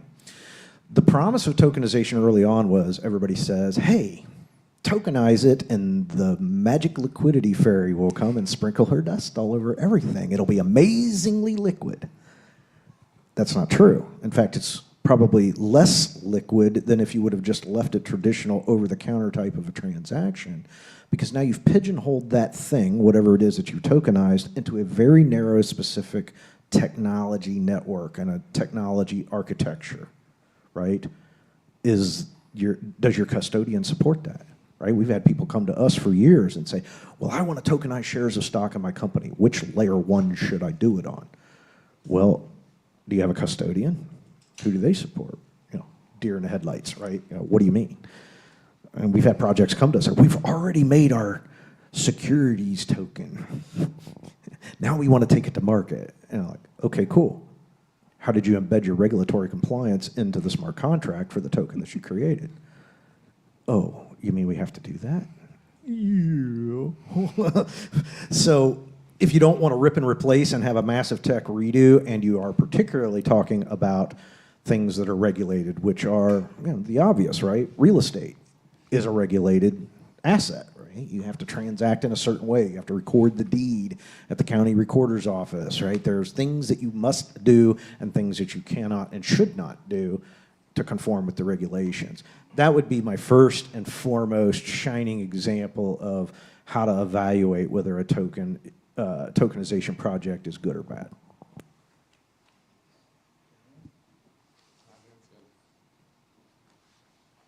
Are tokens transformable in the sense of if you're working with perishable goods, for example, if you're a farmer and you buy seed and that seed is tokenized and that seed now turns into wheat or something and you're selling that wheat, if the token is a digital twin, how does it transform from the seed to the wheat to the food product to then perished? That itself is a spectacular question. We've wrestled with this one in particular with respect to things like tokenized carbon credits, right? I've got this carbon credit that I have a tax implication on, and then I use it, and it's gone. But yet this digital twin unit of an account exists on a blockchain forevermore, right? So I think it's going to be use case specific first and foremost, and you do raise a very interesting, morphosis, right? I buy seed from a seed producer and I put it in the ground and plant it, and then it becomes wheat, right? But then it doesn't stop there. That wheat becomes, animal feed or flour for bread, or even bread itself, right? So that morphosis and that continuum of how things evolve, architecturally, it's very difficult to contemplate that right now with the existing state of technology. In the future, I think that you're going to see standards where smart contracts or computable contracts can be developed that incorporates future value additive transformation that's part of that same fundamental unit of value that starts at the core.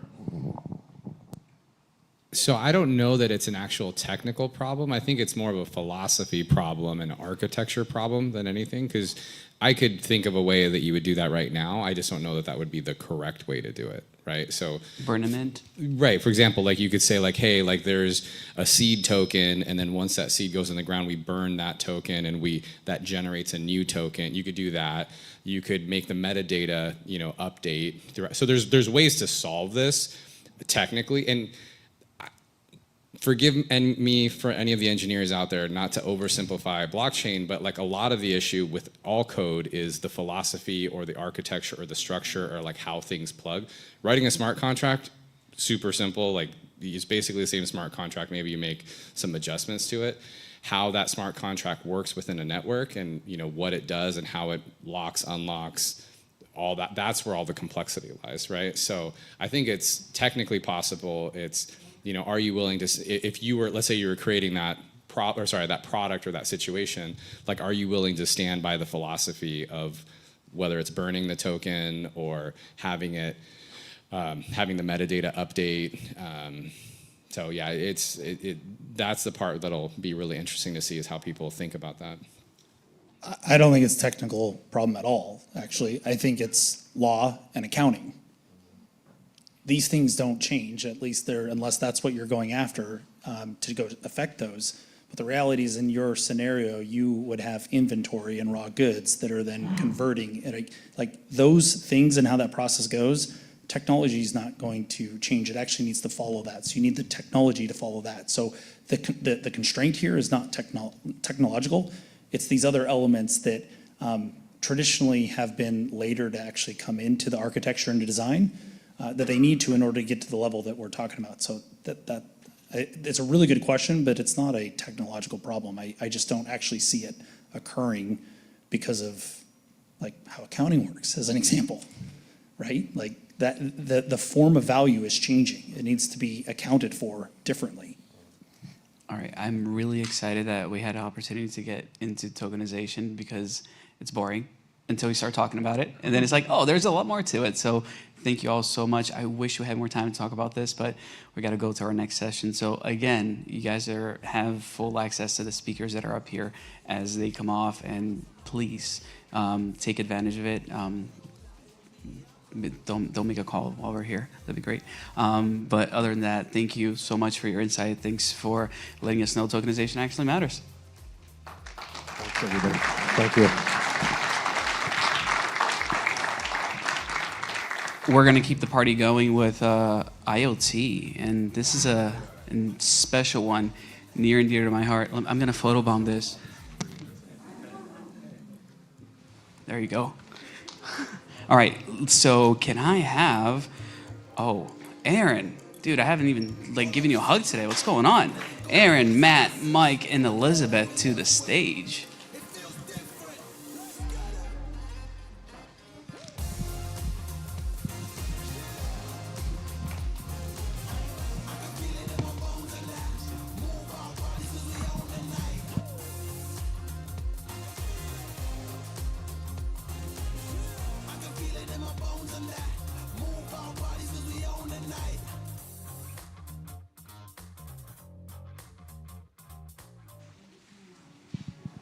All right, let's go around the panel real quick. We'll kick it off with you, Aaron. Sounds good. Aaron, testing. Flip that video. Good. Aaron, head of product at IoTex. Been working with IoTex for the last 3 years. What we're doing at IoTex is building a modular tech stack for DePINs. So we've actually been building in the DePIN space since before it even existed. And going to give you guys a little bit of alpha here today. So we are actually working on a new white paper with a bit of a pivot to AI/DePIN. And hopefully we can get into that during this panel. Love it. Hi, I'm Mike Horton, project creator of the GeoNet network. GeoNet is a large, hyper-precise location network, actually the largest hyper-precise location network in the world. We do things like position drones, farm tractors, survey equipment, robotics applications using an augmentation to GPS called RTK. So that's our story. I'm Matt Sorg. I'm the VP of Technology at the Solana Foundation, which facilitates the Solana ecosystem. Also relevant to this conversation, I started a hearing aid company. It's called Contra Labs. It's been around for about 8 years. We do direct-to-consumer hearing aids, and our main technology is being able to program and customize the hearing, like an actual hearing aid, a federally regulated hearing aid directly for each individual using AI and other tools. Awesome. Hi, I'm Elizabeth. I have a couple of different hats that I wear in the community, in the startup world. One, I'm the director of incubation at HP. I also teach entrepreneurship at UW in the business school, and then I also have a nonprofit where we give out grants to underrepresented founders. So I today represent myself here and excited to talk with you all. All right, this is going to be a fun one. We got a lot of different hats in this room. I'll start with you, Elizabeth. Does HP actually care about IoT and the stuff that we're talking about in this room? Yeah, I mean, we have a lot of awesome devices. We care a lot about on the edge. We're not a cloud company. So at the very forefront, we really care about privacy and making sure that you do what you want with your data. And so, yes, from a HP perspective, we believe in decentralization and edge. That's awesome. Yeah, I mean, a lot of times I think we forget that there are players and big players that are looking into this, and we're just trying to be a part of it, right? I love IoT. Like IoT is one of the reasons why anybody really knows me in the space. I mean, back in the Helium days, but it can be done wrong, to say it lightly. What do you think is the difference between, and I'll open it up to any of you guys, between an IoT deployment of, a GeoNet of sorts or any other application out there, any network?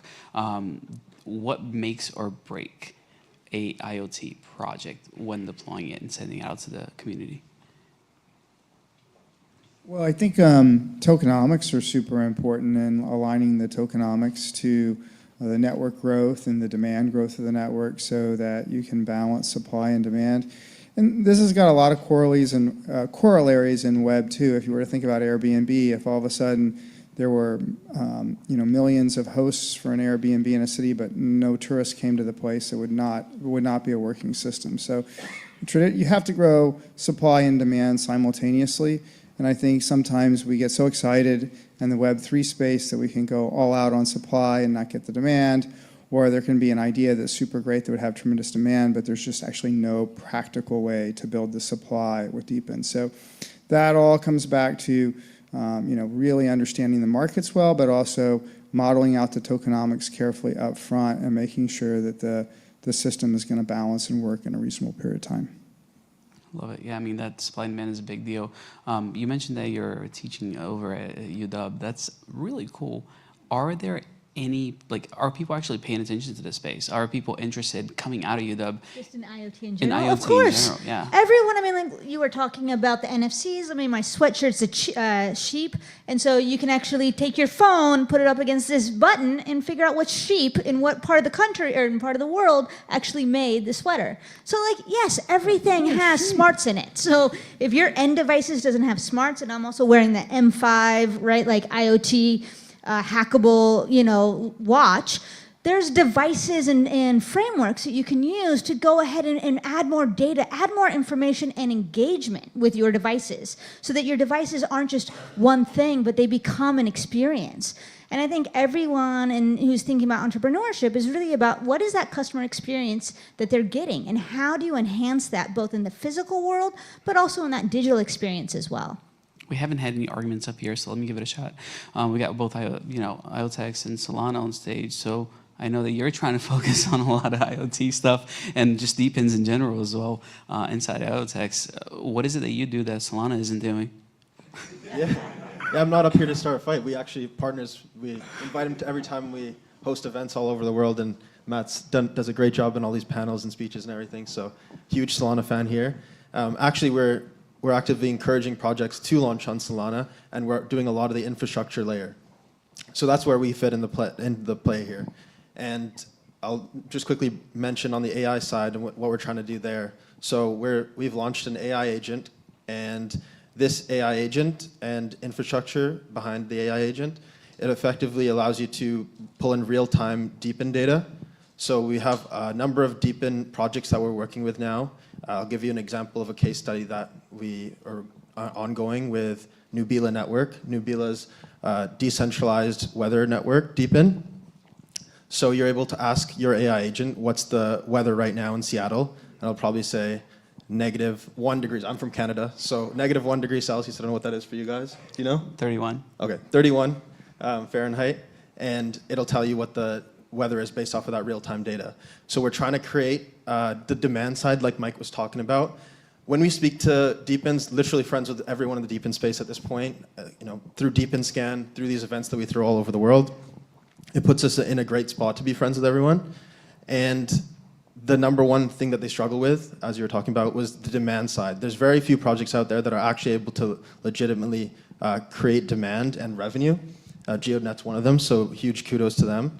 But a lot of them really do struggle with that. So this is creating a new way to be able to create that demand side. And AI agents are obviously top of mind right now. Everyone's kind of figuring out what's the newest AI agent. Social AI agents have become a really big thing. But why not deepen AI agents? And that's what we're focused on. And that's going to be in our white paper coming out this week. All right, so that was a little bit of a fake question because I knew you weren't going to go for it. But what I want to get out of it is you guys are actually working together. Like you're encouraging people to go onto Solana. What's the collaboration looking like now in the blockchain space for IoT devices? And I mean, we can even extend it to DePIN devices too. Does it matter what blockchain you launch on? Just one more point here I'll make is obviously a ton of liquidity on the Solana side. So you got to consider this kind of a thing. Thanks, Trump. Yeah, this makes a huge difference. And yeah, we can just briefly talk about the Trump thing. I was on Mario Nawfal's Twitter space as it was breaking news, and just feverishly looking things up, trying to figure out what the heck's going on. And like obviously everyone thought it was a hack, but when all the dust settled, it actually onboarded 50% of the transactions that were made and for this Trump token were actually brand new users to the Solana chain. So that is an amazing, amazing onboarding, like once in a lifetime type of onboarding thing that happened with the Trump token. And those users, they're not going to go anywhere. They're already starting to rotate to other tokens, AI agents, DePINs, what have you. So I think, massive thing for of the network. I can't even remember what the question was, but yeah. Yeah, I was just making the point that liquidity is a huge factor, and there's all these factors that you have to take into account when choosing a chain. For sure. And again, like picking the right chain, is that a big deal nowadays? Because if the future is, cross-chain, doesn't matter where you launch on. What's Solana's, I don't want to call it claim to fame, but what's a draw? What is it that, entices people to come over and launch on Solana? It's pretty simple. I mean, we have this scalable shared state platform, so it brings liquidity right next to each other, so it's low friction, high liquidity, great place for commerce to happen. We want a diversified economy, so if you have geolocation data right next to a Wi-Fi network, right next to video games or AR, magic can happen between all those things in the same place. You're both paying people to get the data, and then you're people right next to the people who are paying that for whatever experience they're getting. Today, there's, AI is sitting next to different, political tokens next to NGO and DePIN space. Helium migrated over about 2 years ago. So, and GeoNet has just put part of the offering on Solana. So that you have basically this really diverse economy that's forming. And I'm not going to say that we are very, very laser focused on being this flexible platform for execution, which includes markets, includes all these things. We're not trying to be everything though. So there might be some configuration that would have you go somewhere else, but I think just with any product, you really have to understand why you're doing what you're doing. Just insert blockchain here is not really correct. You really have to understand what problem you're solving in your product space and what problem for your users you're solving. Now, when it comes to IoT, I mean, there's not a lot of money on the single packet of data that's going across, right? That's I think the hardest part of it. So transactional fees are super critical to keep those low. I think that's why I think GeoNet originally was on Matic, was because they were able to provide a low cost to transact. Are we gonna ever get to the point where there is something, as crazy as gasless transactions? Yeah. So the way that we're facing this on Solana, so Solana mainnet is like the high liquidity place where markets happen. So that's anybody in this room or anybody in the world can kind of just interface with that, get price discovery, and trade in and out of pairs and stuff like that. We fully expect there to be just other parts. There already are other parts for data storage that you can attest to data, everything from NFTs, your attestation for identity solutions, credentialing, all that stuff can sit on some other layer, and then you just have a proof on Solana that these markets can use. But there'd be other types of compute. So yeah, the code, Cube Exchange, Sphere Pay, all have basically kind of a state channel approach to payments. So you can just kind of spit out a bunch of payments or do whatever things, and then they consolidate to Solana mainnet for if they want to enter the market to trade in and out of some other pair. So you could trade in your ecosystem's token and then get liquidity with USDC or whatever your local currency is on the markets that are on Solana. So it's just like this really, again, it's about just creating this very highly connected ecosystem. And you can trade in and out, you can interact with GeoNet and you can interact with all these other things in the same space. I love it. That's great. Elizabeth, let me ask you, as far as all of these things that we're talking about, I love that you can provide us what's going on out there, because we end up in bubbles in Web3. It's weird to say, but it's so small, and yet we're not quote unquote welcoming the outside world, and that's kind of where you are. Do they get all of this? Do they understand the complexities of what we're dealing with? Well, I think what's really interesting, just when we're thinking about a sustainability message, is that when we think about compute and we're thinking about what are we doing, with what we need, right? With IoT is about compute. You do things on the edge, and then maybe you're sending out some, input output, but maybe you're doing your heavy compute, your AI, all this other stuff at some other location. Well, those locations don't need to be a huge data center, right? They can be smaller, compute that maybe there is in people's houses or other places. And so I think that these questions about, do we want to have massive data centers that take up a lot of our resources, water, electricity, et cetera, and take a long time to build and et cetera, right? Or do we want to decentralize them and have compute more locally for us and having access. And that's where I think that there's going to be a lot more conversations. Everything's going smart, all at the edge. We're going to need high compute to do really cool things. We're talking about agents. I have a lot of questions about agents because I do believe that we need to tokenize where they come from. And I do believe that hallucinations are going to be a big, huge liability. Because I'm like, well, who's going to pay for that agent doing something wrong? Because they're going to do something wrong, right? We're seeing it in healthcare, that they're not providing and they're hallucinating answers in healthcare. So like agents, very scary in my mind from liability insurance, that kind of thing of who's actually liable. But it's not going away. We're going to solve all these problems. And when we solve all these problems, we're just going to require more and more compute. And how do we do that in a way that we can take advantage of the compute that already is there or is localized? But having massive centers where only the compute happens, you lose sovereignty, you lose sustainability goals, you lose a lot. And so I think for sovereignty, privacy, et cetera, we're going to have some really good connection between the two. And I think that that's where we need to start having these conversations, because if we want privacy, which I deeply, deeply love, I think then we need to be able to find a way that Web3, Web2 can hang out and be friends. Absolutely. No, that totally makes sense. Here's a question that I hope you all disagree with one another in. Is IoT mainly used in organizations in different industries, or is it a consumer-facing product?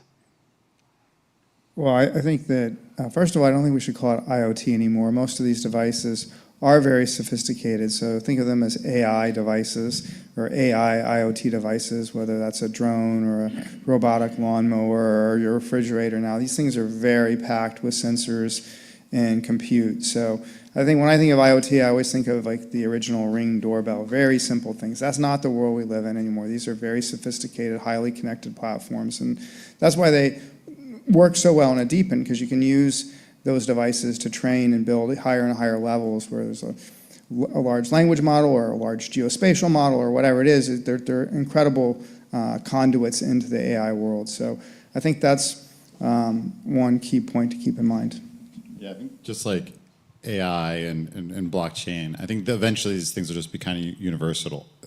Almost anything we use is going to have some ability to do some compute and, at the very least translate what's coming from some other edge compute node into something that is worthwhile to you. So like my entire company was being able to have over Bluetooth Low Energy, have a hearing aid interact with your phone and do some sort of pairing in AI, and some of it would do it live, because everything, compute and energy is actually really, really performant now. You can have just a little battery and it has a whole digital signal processor that's live, translating what you're hearing into different, either different frequencies or amplitudes, and it can do this all real time. And you're going to get that even more, like smarter and smarter and smarter with more and more computing power on the edge.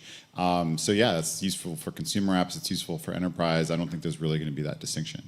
I mean, especially not when we're going to have robots in our house by October, right? It's like October. The robots are coming. We're really excited. I'm really personally excited about them. And I don't know which one I'm going to buy, but I want one. And so they're coming in October, and all of our houses will have a walking, IoT device that we can interact with. You don't want one? I'm pretty good. Why? Why don't you want a robot? You want a robot. You want a robot in your house. I'm sure of it. Eventually. I mean, you already have a robot. It's just going to be another robot if you really think about it. Just want to answer this from the DePIN side. Yeah. So if I think about most of the DePINs out there, though, I think they are generally targeting enterprise on the demand side. Like, for example, with you guys and mass farmers and for example, weather data. They're not selling the weather data specifically to individuals. They're selling the weather data to hedge funds and other enterprises. So I think that's why we're trying to shift the mindset a little bit. There obviously is space for DePINs to introduce these consumer-facing demand products, but we're trying to flip the script and take these DePIN products and have the consumer side be the demand for all the DePIN projects. So just trying to shift the mindset and potentially introduce an entire new B2C scenario here for the DePINs. How important is this stack when you're dealing with these IoT devices, like as far as security is concerned and everything else that kind of goes along with having good platform. Well, I definitely think that this is an area that Web3 is going to contribute a lot to the development of these systems. I think the development of embedded systems, particularly robotic systems, is actually quite difficult today, massively expensive. Think about Waymo, which is maybe the most kind of poignant example of a fully autonomous robotic system. It can drive you to point A to point B through whatever traffic you want in the cities that they're operating in. It's taken them, they started that effort in 2009. After they spun out from Google, they've raised over $11 billion in financing. That's not a price tag that very many developers can pay to build a fully end-user ready product. And that's where I think DePIN is going to have a massive impact, is helping to scale these solutions so that many more developers can build robotic systems at scale. Anyone else on that as far as the data, like how IoTs, like when you're talking about packages, those are very small, but there's a lot that goes into it to making that worthwhile. Yeah, I mean, there's a part of this that I think probably should be noted. So when I use Waze or I use Yelp even, you know, a lot of these people are kind of in their own free will, kind of just doing it for some perk. They're just excited to contribute. And that can really only go so far. Once you start getting paid for things, you can reach a professional level that, you know, quality can really ramp up that you just really couldn't get from purely volunteer. And I think that is a space yet to be explored. Like clearly it works for those companies. Like, those companies are extremely profitable and providing a lot of value. So if you can apply that to more and more places once you get the ability to pay micropayments to individuals anywhere in the world. Well, I think some of those platforms have had a lot of data quality issues and had user contributions go down over time. So I think the DePIN models do solve some sort of fundamental problems with what we used to call crowdsourcing. And I think sometimes now when you go to a Web 2 enterprise, crowdsourcing has kind of a bad reputation because they see that there'd be a wave of early contributions, but the quality wouldn't be there, the verifiability wouldn't be there. DePIN really solves those problems in a very elegant way. And we also have to think about the other types of crowdsourced data that happen that are much more exploitive. So you think about Gmail and all these, a lot of the Web 2 services, unfortunately have a very dark underbelly that we often forget about just from the convenience of using them. But they are fundamentally taking your data and monetizing it in a very exploitive way. And so the real power of Web3, of course, is to be read, write, own. And we need to take as developers that very seriously and push that through. Otherwise, AI, well, it'll be very convenient and nice. It'll also sort of be the end of us, too. So let me just say thank you before anything else. You guys are giving me so many like good short clips. Like every single time you talk, it's like an incredible piece of knowledge that I'm going to be able to share with other people.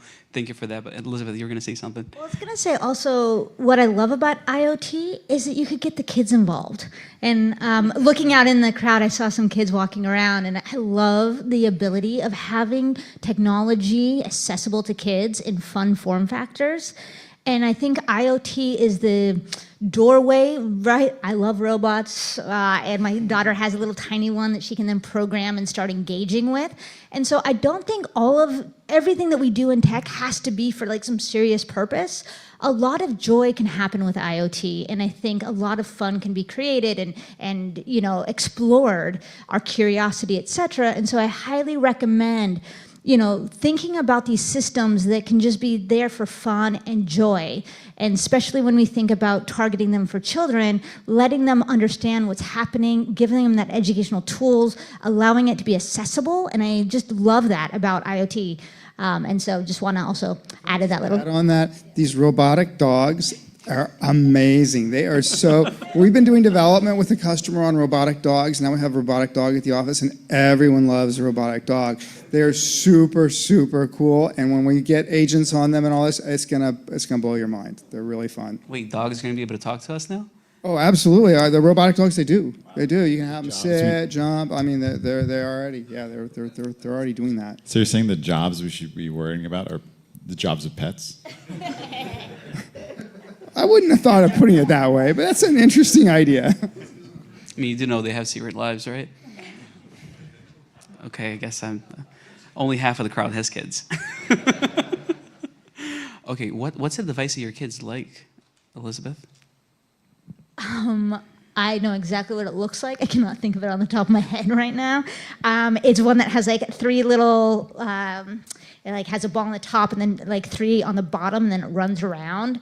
I forget what it's called, but I can go find it later when I get home. But yeah. This is personal research. I want to know what's But no, but like that one's a really good one. But also just, yeah, I mean, we have a lot of them, but I think that one is like the most fun. It's because it has the most accessories for your kid that then you can do other things with it. So not only can it go around a track, but you can like shoot a basketball with it and do other things, like a little ball, I should say, not like an actual size basketball, but like you can do other fun things with it, and that's what's it's cool. All right, this conversation is going very different than I was expecting to, but I love it. No, I love having you here. You're kidding? This is phenomenal. Like, and the way I'm looking at this, like, I saw, Apple go from nothing to a powerhouse, and it started with them focusing on kids and education. I don't see a lot of that in Web3 right now. I don't see DePIN devices being deployed in schools. I don't see a lot of DePIN devices being handed to kids saying, hey, go play with this, go explore this. Why do you think that is? Are we like too early still? Like, what's the problem that we're not focusing on that?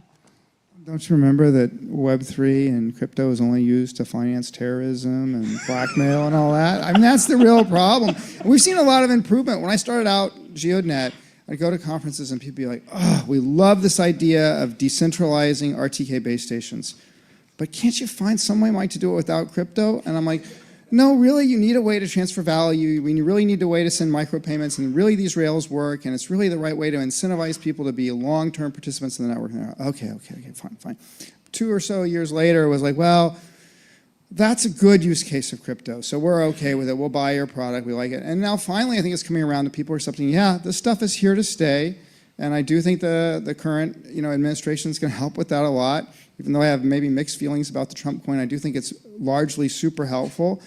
And people aren't really questioning it anymore. And I think you have to get to that to get it to kids, because people are very obviously hypersensitive about what gets introduced to kids, and there's still this sort of ridiculous stigma that shouldn't be there around Web3, but there's still a little bit of that, and it's super frustrating. It's one of the, I find personally one of the very most frustrating things to deal with is when I'm at a Web2 conference talking about GeoNet, and people give me the look like when it does come up, which usually it doesn't, but when it does come up that there's a crypto element in our business model, that people look at you with this sort of like, woo, you're some kind of, criminal. And I'm like, no, this is really a good way to solve these problems. It's a very efficient way.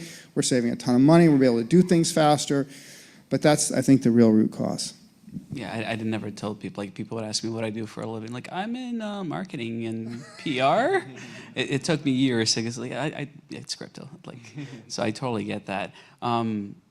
Big shout out to like ETH Denver, and this is why they actually have a space for like kids, and I see that happening more and more at different conferences around the world, where it's like not only about the people attending, but hey, bring your whole family out. That's been a transition that I've seen over the last few years, and it's been pretty awesome because we're not simply catering to the the suit and ties that are going to come around, but families, people, everyday users. I mean, that's what DePIN in my mind is all about.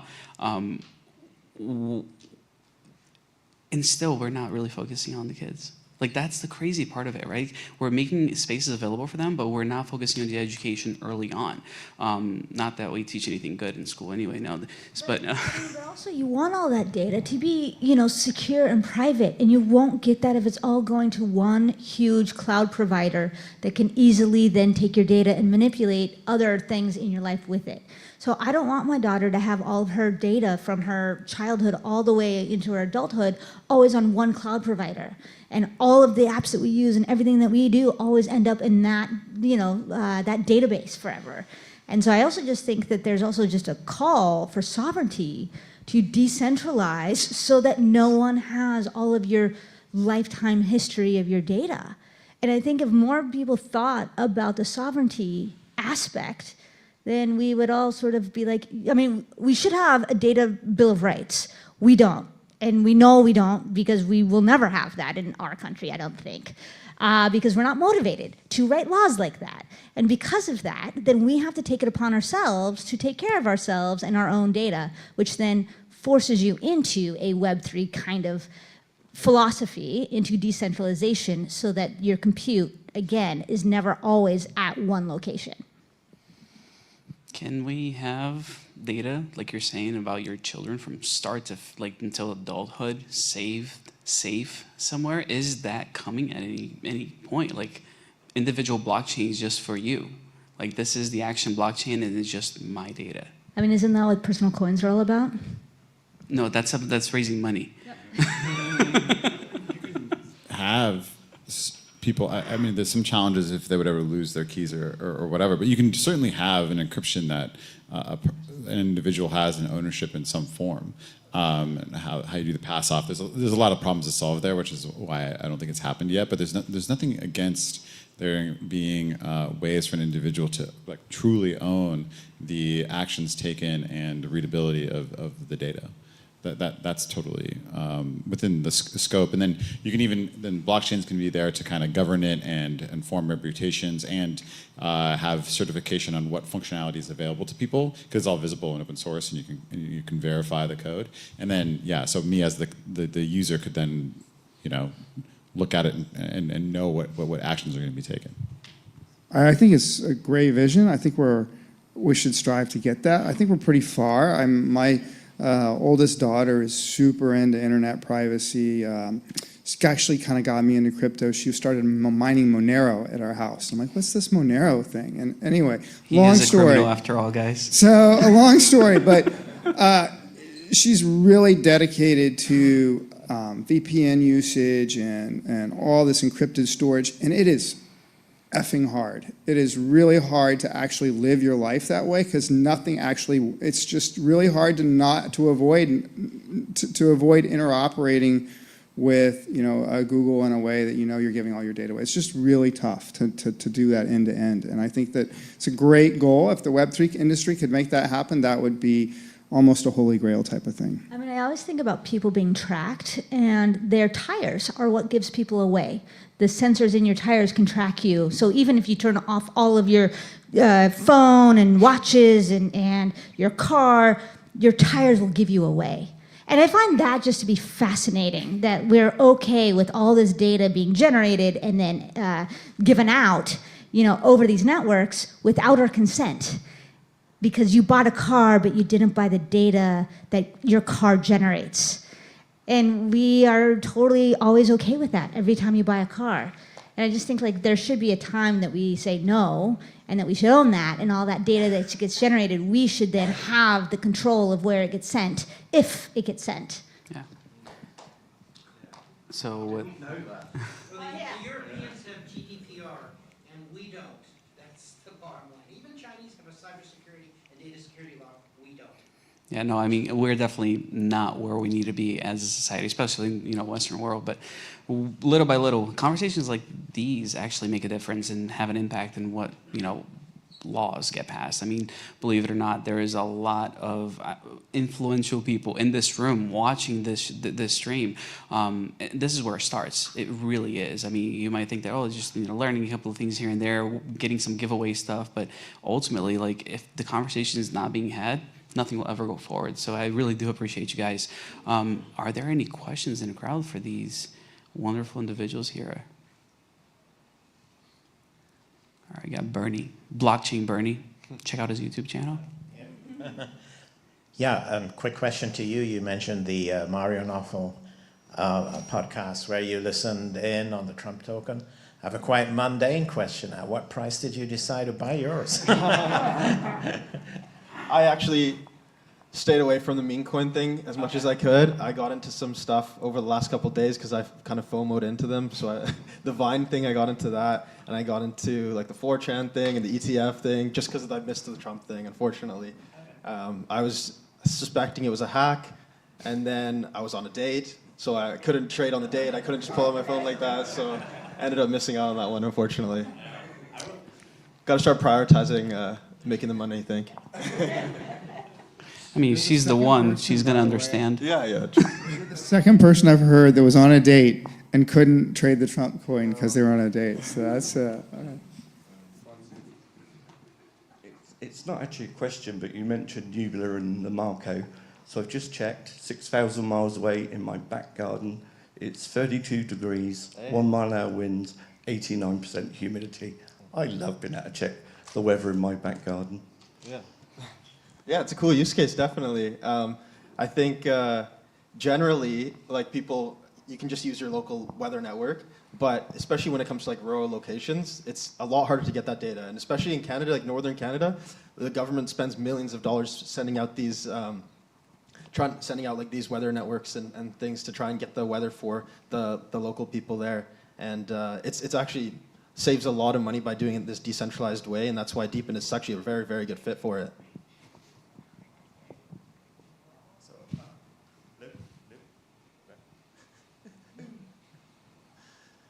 So I was actually looking for some good news to take home to my kids. So do you guys know if those robotic dogs are going to be hypoallergenic?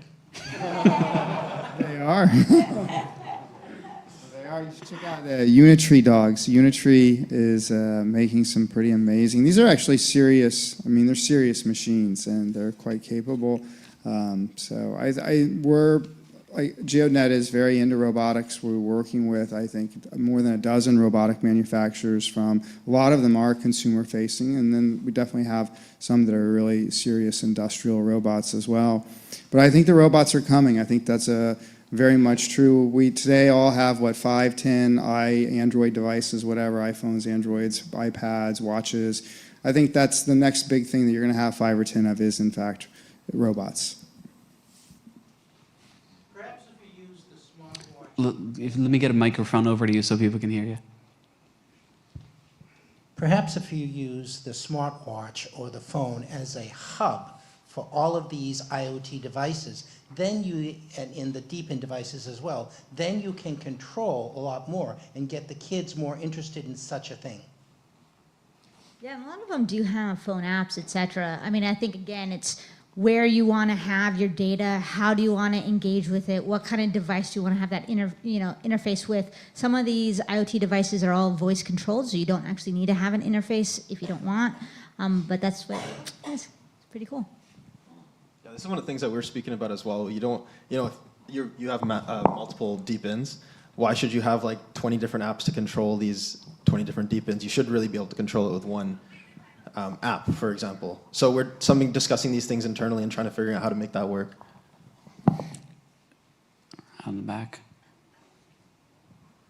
Thank you. That was a great panel. On that question, we talk a lot about kind of compute power on the technology side, but there's a human compute power to make all these decisions as we have more autonomy and individuality in terms of our decision. From a psychology standpoint, there's decision-making fatigue. What are you seeing in the fields to help create solutions, as you're saying, like a single app, and some of these solutions that help users simplify their decisions? Because I think one of my questions has been, it's great to give individuals so much choice, but one of the reasons why people don't care as much is because people just get tired of making that decision, and it's the human compute power to actually read everything, make all these, and people just kind of go with the flow to our own detriment. Are there any kind of hopeful things you're seeing that are thinking about that psychology of decision-making, kind of that energy needed on the human side? I can talk a little bit about this one too. So I mentioned the AI agents earlier, but I'll make a more practical use case. So the Kudus ring is, I don't know if you've heard of the Aura Health Ring. It's like the Web3 version of that. It's launched on the Solana chain. They just signed a partnership with the UCLA recently. So definitely catching fire. I'd recommend you check it out. But if you take a look at that, and also like the Whoop, for example, and how it's optimized, it looks at all this different data, health data, how are you sleeping, and then it tries to help you and give you the information you need to optimize. For example, blackout blinds. Are you doing blackout blinds, yes or no? And if you're not, you probably should. Are you using a sleep mask? You probably should. Are you drinking before you go to, drinking the day before you go to sleep? Yes or no, and if you're drinking, it's probably going to mean that you have way worse of a recovery score, and you're going to have way worse of a sleep. So these are the different things that I think can really relate to not having to think about these things, because you know these things. You probably want to have blackout blinds generally. You probably don't want to drink. It would probably help your sleep. But here it is informing you, saying, taking all this data into account, here's the solution. You just do it, then it's up to you at that point. No happy hour day before DePIN day, guys. Just say. Well, and then IoT itself has lots of different regulations and standards happening. Matter is like a famous one. But I think that there should be, opportunities and lots of growth for UX and UI. How do we engage? What makes sense? And having these central hubs of sorts to help navigate all of these different devices. But again, why does it have to be centralized in these, cloud providers? It doesn't. And so I think that there's a lot of, business opportunities here to help inform and then also help to make sure on your decisions on what you want to do, and then creating standards for yourself and then populating that through everything that you then interact with, where you could even turn off stuff that there's new smartwatches that turns off all the Wi-Fi around you, or turns off all the Bluetooth beacons, right, that are associated with you. Well, you could immediately set those protocols so when you walk into a room, it's all ambient going. So none of this is out of your control to do. It's just these are all great business opportunities for you to then start in creating because of this digital, world that we live in. I love that. Got a question up here? Well, just to your point about education as to why these things aren't getting adopted, I think I can speak to that a little bit in that in the school system, there's a few reasons. Number one, everything is very top down. So you have the government saying, here's what we want you to do. The administrators are very compliant. And so they don't want to they want every single box checked. And if you don't check the box, they get all freaked out and they're just like, they don't know what to do. So crypto and AI is outside of that box and they just won't accept it. And that's one. Number two is that there's not that much money in the system, so you have these devices, like every student has a laptop that they're given through the school.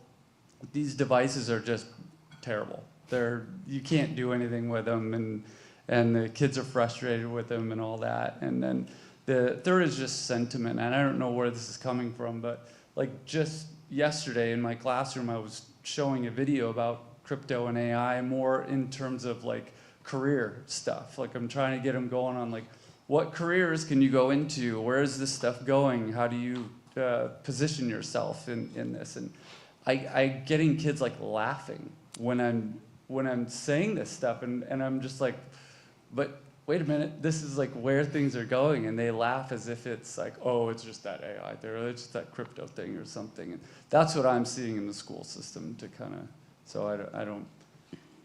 I usually don't let the cat out of the bag here, but whenever I can go into schools and speak to classes, I do.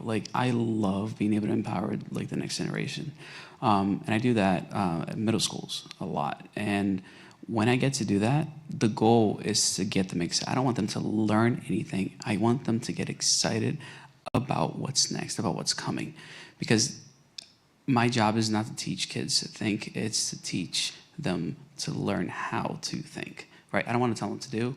I want to tell them how to figure out how to get that answer.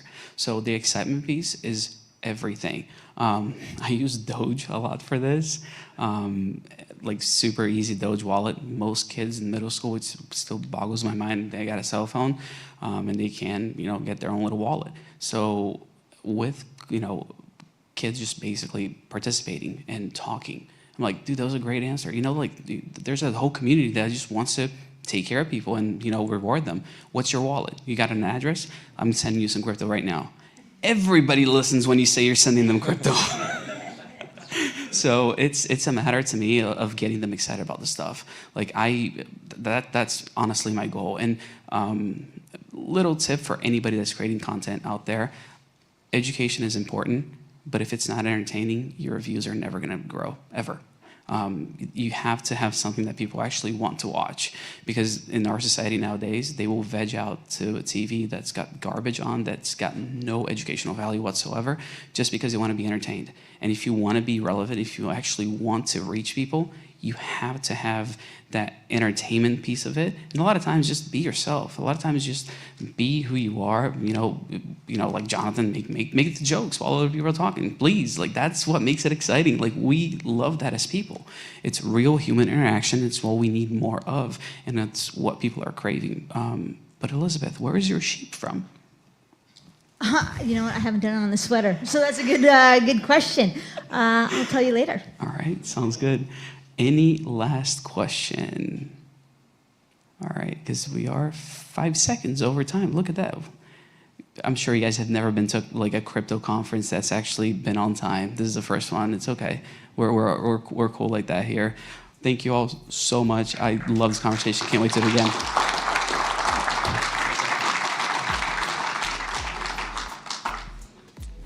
Now, we're gonna take a little short break. I'm gonna go in the back, take care of some streaming things. When I say streaming things, I gotta give some of those Nubula devices and everything else away. If you guys get picked, just a heads up, I will send you all an email, so don't worry. I know y'all checked in and you're here, so yeah, perfect timing for y'all to get to know some of the speakers.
Just a reminder, this is a quick break, so we'll be starting here shortly again.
All right, I am a little bit surprised, sorry. Some people kept getting a hold of me. Yeah, I'm getting the 2-minute warning, but I got to draw some names. I got to get some of these devices out there. So I said we're going to do a Nubula device thanks to Helium Deploy. So I'm going to go ahead and spin that wheel. We just got to get more stuff out there to you guys. So We're just giving about a 2-minute warning. got the 2-minute warning to start our next session. 2-minute warning. Zach Zemer. All right, dude, you just got yourself a Nebula device right there. Let's do a demo. How about a demo device? Let's go ahead and do one of those for you guys.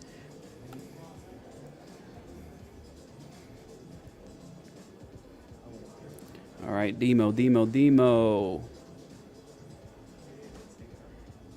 Mark, congrats. You just got a demo device, man. Get that sent over to you. All right, let's do a rover. And again, I've mentioned this. Oh, I'm not sharing my screen. You guys got to be able to see this. Let me undo this here. It did just pop up with Mark, and I get the name. So I do have that, and I will make sure that you guys get the screen sharing. It is being recorded, so I'll have that for you guys. Zach got it.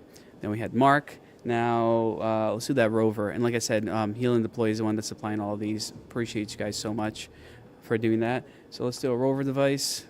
I think we should do a SkyX as well, shouldn't we? Yeah, we should do a SkyX. Let's give that away. Rover. And thankfully, I have everybody's email. Michael Gord. Congrats, man. That is a rover device for you that Heal and Deploy is going to ship out. Like I said, I do have everybody's email address, so I will be able to reach out to you guys individually. So check your emails. Make sure that we can get an address and get things sent over to you guys. Super excited, to, honestly, just to be able to have the opportunity to give so much stuff away. Huge shout out to the sponsors. Just realized Crank and all those licenses, I've given 5 away already. We'll do 5 more. Not only licenses, I'm supplying the device here, but we're gonna have a good time. I'm gonna see if I can do a little shout out because Peter's actually here, the founder of Crank, which is so great to see so many wonderful people in this room. I'm gonna start rounding people up and get them sitting down so we can finish this off. Again, if you guys are watching the stream, I'm trying to take care of you guys more than anybody else. We got 2 more topic sessions. One is going to be in regards to edge computing, which you've heard every person up there talk about, and the other one's going to be business because supply and demand is kind of important, and it's not, we're in crypto, great, we still need the demand, we still need people buying and selling things, so we forget about that a lot of times, and it's something that we can't forget if we want to be part of successful projects. So let me get back on stage and have a good time with these guys up there. And remember, if you guys want to ask questions, please feel free. We do have people here actually reading some of those out, so appreciate y'all. Smile. Oh, we got taking selfies now.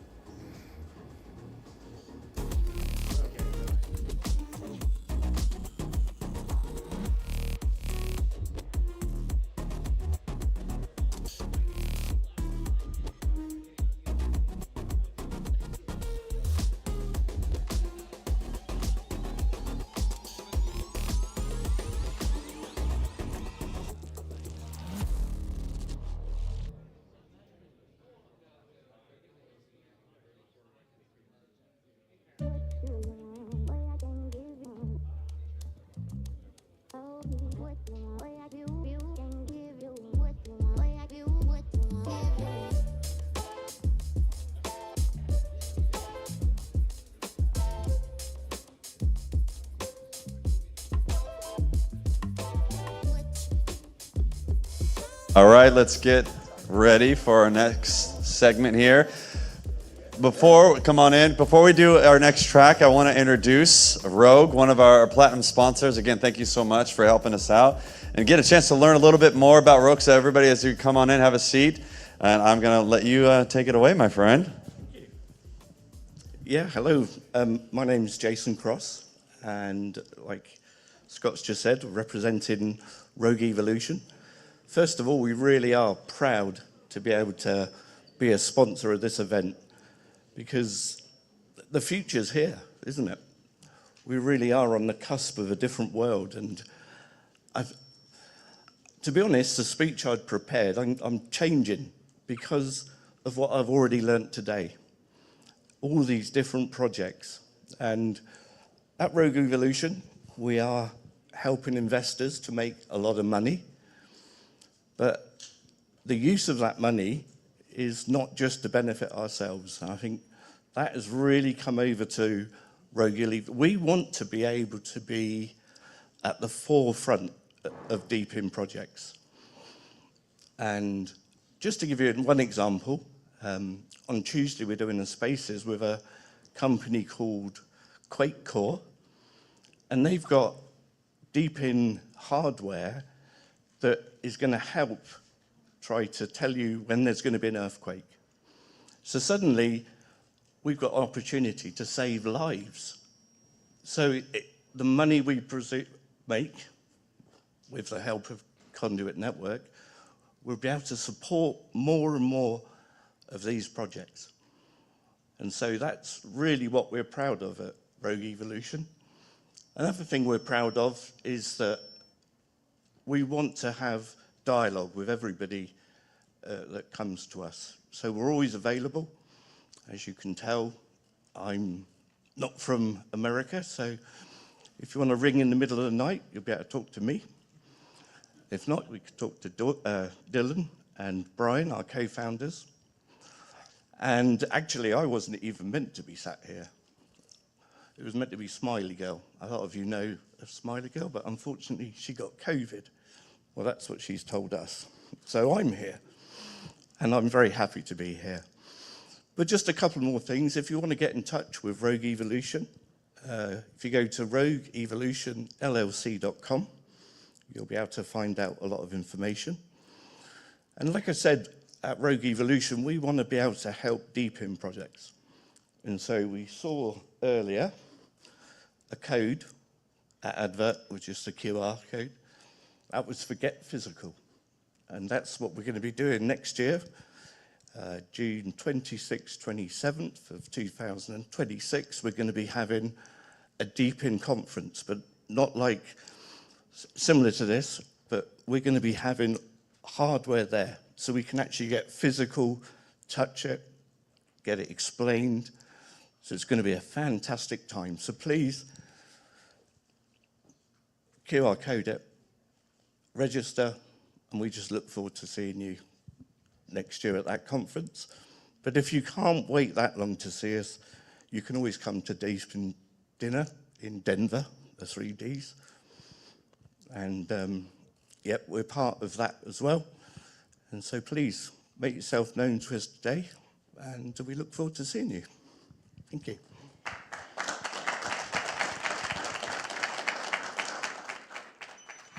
All right, thank you so much. Thank you so much.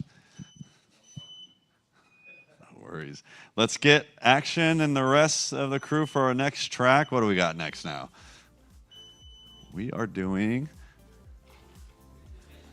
Edge Compute. Yes, thank you, Mr. Action. There he is. Thank you, my friend. Cheers.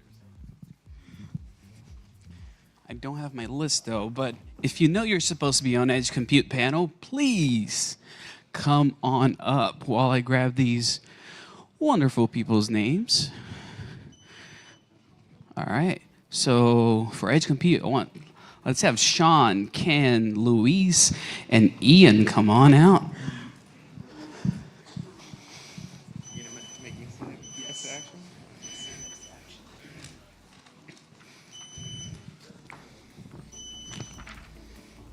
What are we missing? Sean could not make it. He got snowed in. All right. Dylan, you want to step up? Okay, just checking.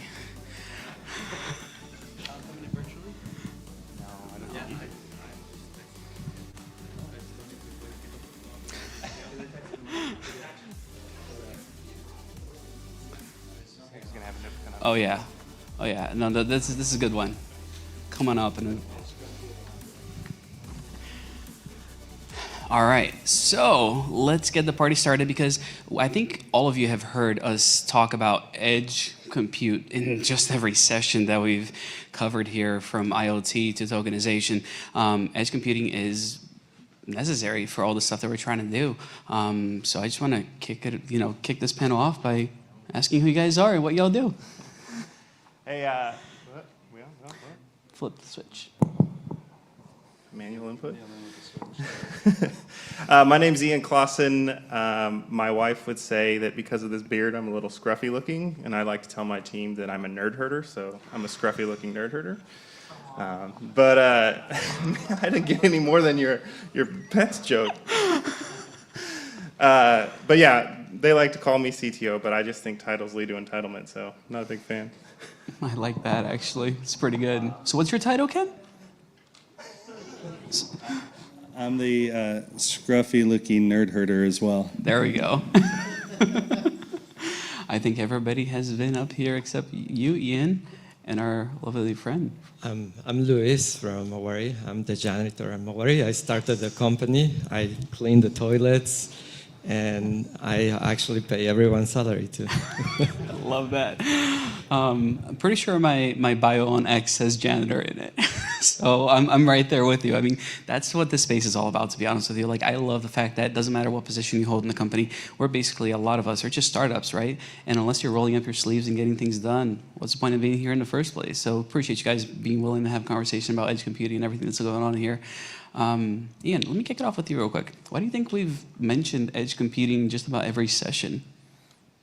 Well, I actually think that it's the linchpin to a lot of what we're talking about. It is maybe the most DePIN-y thing that you can. I mean, I love that we did IoT right before it, because I think the current iteration and where we're going to go with edge has a lot to learn, or even a lot of dependency on what IoT forged the way for us to look at. So really, I mean, I think that's the reason. I think when we talk about the concept of decentralization, you can't escape edge. Well, you can, because we've pretended to talk about decentralization for a very long time, and it's not actually decentralized, because it's a centralized cloud provider for the most part. But I think we all agree that it's the direction that we want to head, which is why we can't get away from it. So. All right, so we can't get away from it. Any of you guys want to take a shot at explaining it really briefly what it actually means? Because, I mean, we have viewers from, your toddlers to the people that have been in the space for 50 plus years. I'll take a crack, and then I know, Ken, you've probably got some mic drop moments. I think it's the ability and the capacity to take any piece of software that has ever been written and deploy it anywhere, period. And if you look at the grand scheme of things, there's 50 times more compute capacity at the edge than there is in the cloud. It's just untapped, right? And so, again, there's the opportunity. So I'll pause there. Yeah, so the edge is where the end users are. Like, the very edge is where is the compute and the data achieving its final value. So if you think about like Netflix or gaming, the edge is going to be your game players or your viewers of Netflix. And so the closer you can get to the edge, meaning away from data centers or away from some central location out to the end users, and an example of kind of like an intermediate step there is like Google, who has their own data centers with all of their server blades running all of their search engine queries, pushed a bunch of those blades, those physical devices, to the ISPs, to your local ISP. So if you go to a lot of your local ISPs, which are internet service providers, in their data centers now, they're hosting Google servers that do a bunch of caching of searches that are common in that ISP's region. So that's why when you search on Google, you get such a fast response, is because as far as they've gotten to the edge is to your ISP, which might be in your city or in your region. What we're saying is, can we push it even further to the edge, like to the end user's device? And part of where I think this gets really valuable, and I'm going to steal your thunder here a little bit, Ian, because we just said it, is, traditionally what happens is you push your data up somewhere to get computed on, and then you get a response.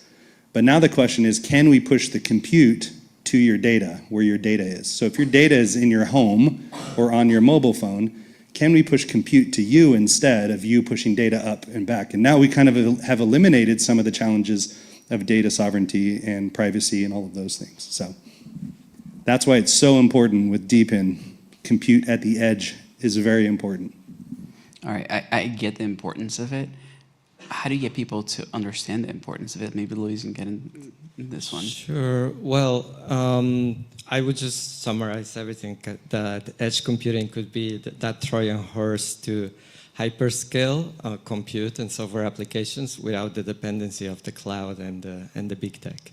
So it's kind of like democratizing compute for everyone. Yeah, no, absolutely. But Ian, is every edge device built the same. Like, because we always like bundle all these things together, saying like, we want to get to the edge, we want to get to the edge, but it feel like there's so many different things that you want on the edge, and yet we always just keep talking about edge compute. Yeah, and certainly the direct answer is no. Not every edge device is the same. I think we're at an inflection point where we're going to see what I would consider generalized compute start to become ubiquitous at the edge. I think in IoT we saw some very specific, types of compute needing to happen right at the edge, and it was usually mapped directly to whatever the sensors. Oftentimes that's what an IoT device is doing. If you take a step back and you think about, well, what is the most sensory object in the world? Well, it's a human being, and we interface into that thing. So like we need to push that general compute layer out to the edge. But that becomes difficult, and these are the classic, edge compute IoT concerns: security, privacy. How do you protect the edge? Can you make it compliant with, some of the things out there? So, a conduit, that's one of the things that we're trying to tackle. But the spectrum of devices is even wider than that, right? Like a PlayStation 5 is now an edge device. I actually think some of those, they don't understand what they have in the network that they have deployed, and they don't use it right. I think Ken would argue that you could solve a lot of these bad customer experiences in the gaming industry about servers being overloaded and not being able to handle what's going on by actually doing edge compute on these devices that everybody has at home and pushing game servers and some of the functions that they do out to the edge. And so the spectrum is huge, and I think eventually, as we see AI and some of these other things take off, is we're going to see FPGAs and ASICs and very specific computing applications moving out to the edge, and I think that's where we're really going to see what the potential of edge computing looks like. So personally, I do run an ASIC in my house, and the purpose of it is to heat my home. Because I live in Southern California, it's not profitable to mine over there. So like there are more intended uses than people realize a lot of times. Let me give you a piece of like what bothers me. I know that most people don't know how much power they have in their PS5. Absolutely. And we always talk about how, yeah, well, other people own our data, so we can't monetize it. I want to monetize my hardware. I have, a Model Y sitting in my garage that's doing nothing for a lot of hours of the day. Why shouldn't we be able to make use of that CPU, that Ryzen CPU in there, the GPUs that are in the car? Why can't we do that now? There's no reason why we can't do that now. Someone just has to orchestrate it. That's what DePIN's about. And Anoop hit it on the head of like all this underutilized compute at the edge.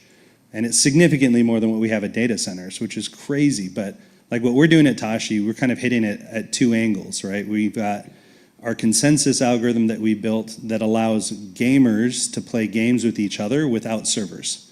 So the idea is that technically what's happening is each game player's machine is hosting the server on their machine at the same time as it's hosting the client, and it's synchronizing with the other servers in that player's session. So every player is hosting its own server, and they're synchronizing with the other players in their multiplayer session. And we wrote a consensus algorithm that's low latency enough and high throughput enough that we can accomplish that for like very real-time games, which reduces the dependency on cloud servers for multiplayer gaming. And so to Anoop's point, I'm sitting there going like, we have only so much cloud compute that you can subscribe to. And for game developers, if you've ever built a multiplayer game, that can be very expensive, especially if you're a new game in an indie shop, just building your player base. It can be like bank breaking for those guys. And we're basically saying, well, here's an alternative model of multiplayer building using edge compute and using the players' machines. Now that being said, we don't necessarily need a lot of GPU to do that. And in gaming, we want to touch the GPU as little as possible because we want as many of that GPU compute cycles to go towards rendering frames for the game itself. So we're able to do it on the CPU as well. But for 20 hours a day, like a serious gamer's not touching their computer. And that GPU that was rendering frames for 4 hours a day, I guess, how many people here play video games for 4 hours a day? There we go, that's what I'm talking about. Those are the real gamers, yeah. Or more, 4 or more. I can't admit to that on camera. Okay, Come on. 23 hours and 45 minutes, it's unused. There we go. 15 minutes of gaming, right? That's what we're telling our wives? Exactly. Yeah. So for that time that we're not playing games, what can we do with that GPU that's just sitting there for the rest of the day? And this is what you're talking about of, can we use that in some type of job queue that needs GPU for something.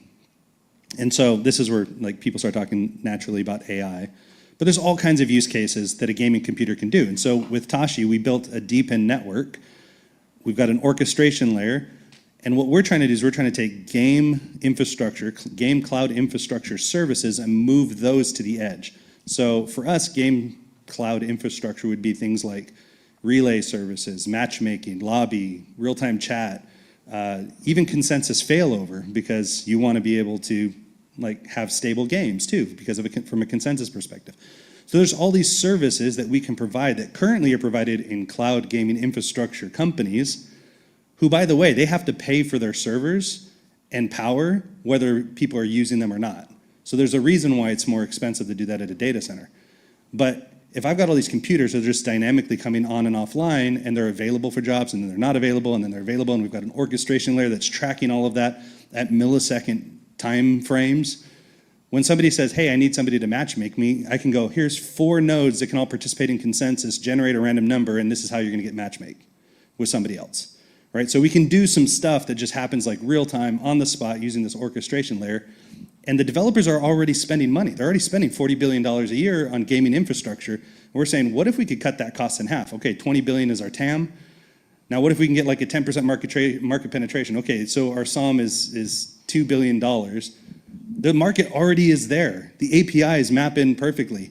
And this is part of some of the things we've talked about is like, we gotta go to where the consumers are. We gotta go to where the money is. So I'm just building an API with a credit card entry form, and they get an API key, and they get to use services with an SDK, just like they would in regular cloud computing. But under the hood, what's really happening is we've got this whole decentralized orchestration layer and this entire pool of decentralized resources that get called on. A job gets sent down. Those resource nodes, which is your computer sitting idle at home, is getting compensated fractions of a penny every time they have to do a matchmaking job or a lobby job or a chat room job. So all that unutilized resource is just sitting down there at the player's level. And what we're trying to do is, how do we leverage that to enable other people to play games? Now, our use case is gaming, and our market is that gaming infrastructure market. So we have very clear vision of how to go to market and what our opportunity is. But I think this goes way beyond, because once we start talking about AI, like I got all these GPUs sitting there, maybe there's a partner in the AI space who wants to use Tashi nodes to service their AI jobs. There's a security question, there's a validation question. I don't want to get too far into that side, but then you have different layers: trusted compute, trusted storage, controlling your own network, and that's where these guys at Conduit come in. Plus, I need gateways, so I'm going to be using Conduit nodes as gateways for my nodes. So, like, I think there's a lot of synergy here, and how do we orchestrate and utilize the underutilized resources? Go ahead, Luis. Now I understand why Sean say we should talk, because we need rendering. So just exactly you say is the resources are there. It's just who orchestrates it and for which use case. And beyond AI, there are a lot of use cases. For example, what we do is actually real-time rendering and streaming for augmented and virtual reality applications. And actually, it is one of the best use case for edge computing, because you need ultra low latencies to have that round trip between the user and the GPU. And you know, actually, I'll tell you a funny story. We were partners of AWS Wavelength, which is the edge compute section of AWS. We were in Japan, and they couldn't scale.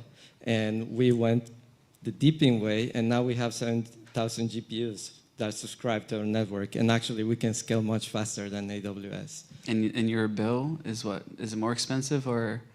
It's cheaper, of course. I think that's the beauty of it. I mean, that's the other point. When it comes to dedicated GPU cluster, it's prohibitive to scale cloud gaming or streaming for AR and VR. And when we talk about everybody's resources tapping into the edge, it really changes the economics. I mean, we've already seen a number of AI companies go bankrupt because they couldn't afford their cloud bill, right? And we have to fix that. I mean, that's simple as that. I mean, there's an opportunity to address that. And if we can, we'll create more AI companies doing even more interesting things, right? It's, unfortunately, cloud is starting to become cost prohibitive. And there are other companies that are starting to capitalize on that, right? I think, again, that just screams at the opportunity for us in DePIN. I think every company that I've seen trying to do the online cloud gaming piece has gone under because of exactly what you're saying. I think the only one that's still standing is Luna, which they're not paying themselves, is owned by Amazon. It's like, I think it's the only reason they can actually keep going, and the latency is horrible. Like every time I try it, it's just like that, this is unplayable. So when are these big companies, you think, are going to jump on the DePIN trend? Because like they need it, right? Yeah, but I mean, just like we're hurting nerds, that's a hard task to build a DePIN network. I mean, I would argue that like at Tashi's, our technical challenge is really about network topology. Like, how do we get sufficient number of resources regionally relative with low latency enough to the job requests? So if we've got a game that's happening in Sacramento, California with 5 players, I want nodes supporting those players in as close as possible to Sacramento as possible. And so a lot of what we're building is a lot of telemetry capturing. So we're figuring out where everybody is located, what their latency is relative to each other, what types of jobs are they suited to satisfy based off of some compute milestones that they have to hit during their initialization. So there's all kinds of things. Like, that's the hard part, is the orchestration, is figuring out how do I provision the right resources for the job that meet the job's requirements. So with real-time rendering, 100%, the biggest challenge there is making sure that we reduce the network latency, because finding GPUs, if you can find a free GPU, you can do some rendering. Exactly, and all the GPUs that are used right now for AI are way different to the gaming PCs that are actually untapped right there. Yeah. And we're solving that problem actually with software, but it also needs a network topology. And we're launching our testnet, in which we will have like mobile phones as edge nodes to give us that telemetry that we need, so that we can start mapping that. I think we're discovering a partnership right here on stage, guys. This is some alpha for everybody. I think the other thing to consider is that edge obviously has different meanings to different industries, right? And so, while I think generally we're talking about some kind of retail end user experience where there's an individual involved. That's kind of what we're all kind of talking about here. But if you go to like the automotive industry, edge is a micro data center at the intersection of a highway, because what is their edge? It's all the hundreds of thousands of vehicles that are going by, which are themselves data centers on wheels, right? And so, there is work that has been done, I used to run, I launched and chaired the world's first blockchain and IoT industry group that, kind of predated DePIN. IATEX was a co-founder of that, Deutsche Bank, a bunch of really interesting players. And what was really interesting is we launched a global design challenge called Smart Mobility, and we got an electric Jaguar, and we drove it from Barcelona to Berlin, charged, parked, insured, using blockchain technologies. And some of the interesting observations that we made out of that exercise is how do we do secure package delivery where we're actually leveraging a decentralized operating environment and doing some kind of like local CDN type of thing, right? That is technically an edge, right? I mean, Netflix has been doing this, to your point. Google's been doing this, dropping nodes and servers into data centers, into service providers around the world. The automotive industry is doing very much the same thing. But again, their use cases are slightly different. Latency is even more critical there because, no one wants to be responsible for a car accident, right? So there's a lot of variability, but I think all in all, there's some very similar, if not the exact same underlying requirements that I think everyone is trying to meet, and they're providing, and they're identifying different channels to market to realize those opportunities. Yeah, I would like to address the actual question, why the big tech is not doing it. Because the CapEx is huge, it's humongous. And like Ken says, it's not easy. I mean, we've been building this network already for 4 years. It took me 4 years to actually raise money, to actually demonstrate that what we're trying to do is is possible. And right now, yeah, they have other priorities.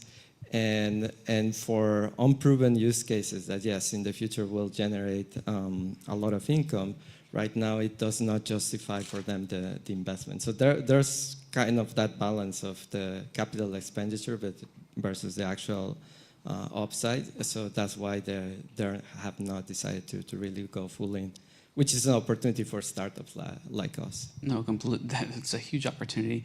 I think my favorite thing that's come out of big tech that's quote unquote a pretend DePIN was when Google started shipping out Bluetooth readers to businesses, because now we have a decentralized infrastructure, but nobody gets the data but them. So it's not really what they claim it to be, right? Like they're tracking everybody's phones when they go through a business. So it's busy. It's not busy. Like that's how they get the data. And we forget sometimes that we are living pieces of data if we're walking around with a Bluetooth device that's turned on. I mean, the MAC address tells you who you are as long as they can track it back. We're not very private. You know what I mean? I mean, Elizabeth had that point dead on. Like it's hard to live that way. And now we're saying that we need more devices. Do we need more devices, or do we need just to learn how to utilize the ones that we have? I think we're always going to have more devices. You need a new iPhone? Why do you need a new iPhone? No, we need a new iPhone every year. I mean, and a new case. I'm more interested in the case than the iPhone. No, but we're always going to have more devices. I mean, device proliferation is a thing. And, it's just like some people don't get rid of files for 30 years. Like I'm a victim, We'll always have more devices. And so the question is how do you kind of orchestrate effectively across them? As to Ken's point, how do you monetize them? I'm a big believer that through this kind of technology, everybody should be able to be their own market maker, right? In fact, we are. It's just other people are making a market out of us, right? So how do we become our own market makers? We all have different aspects to our lives. We all have different devices, tools, and how we use them. And I think we have an opportunity to capitalize on that as an individuals. And so, how do we tap that and allow everybody to become their own market maker? Where they're in control of the economics and the interactivity and what have you. And again, like I keep going back, it's like DePIN is the Trojan horse that can turn that on. How do we do that, Ian? Well, I think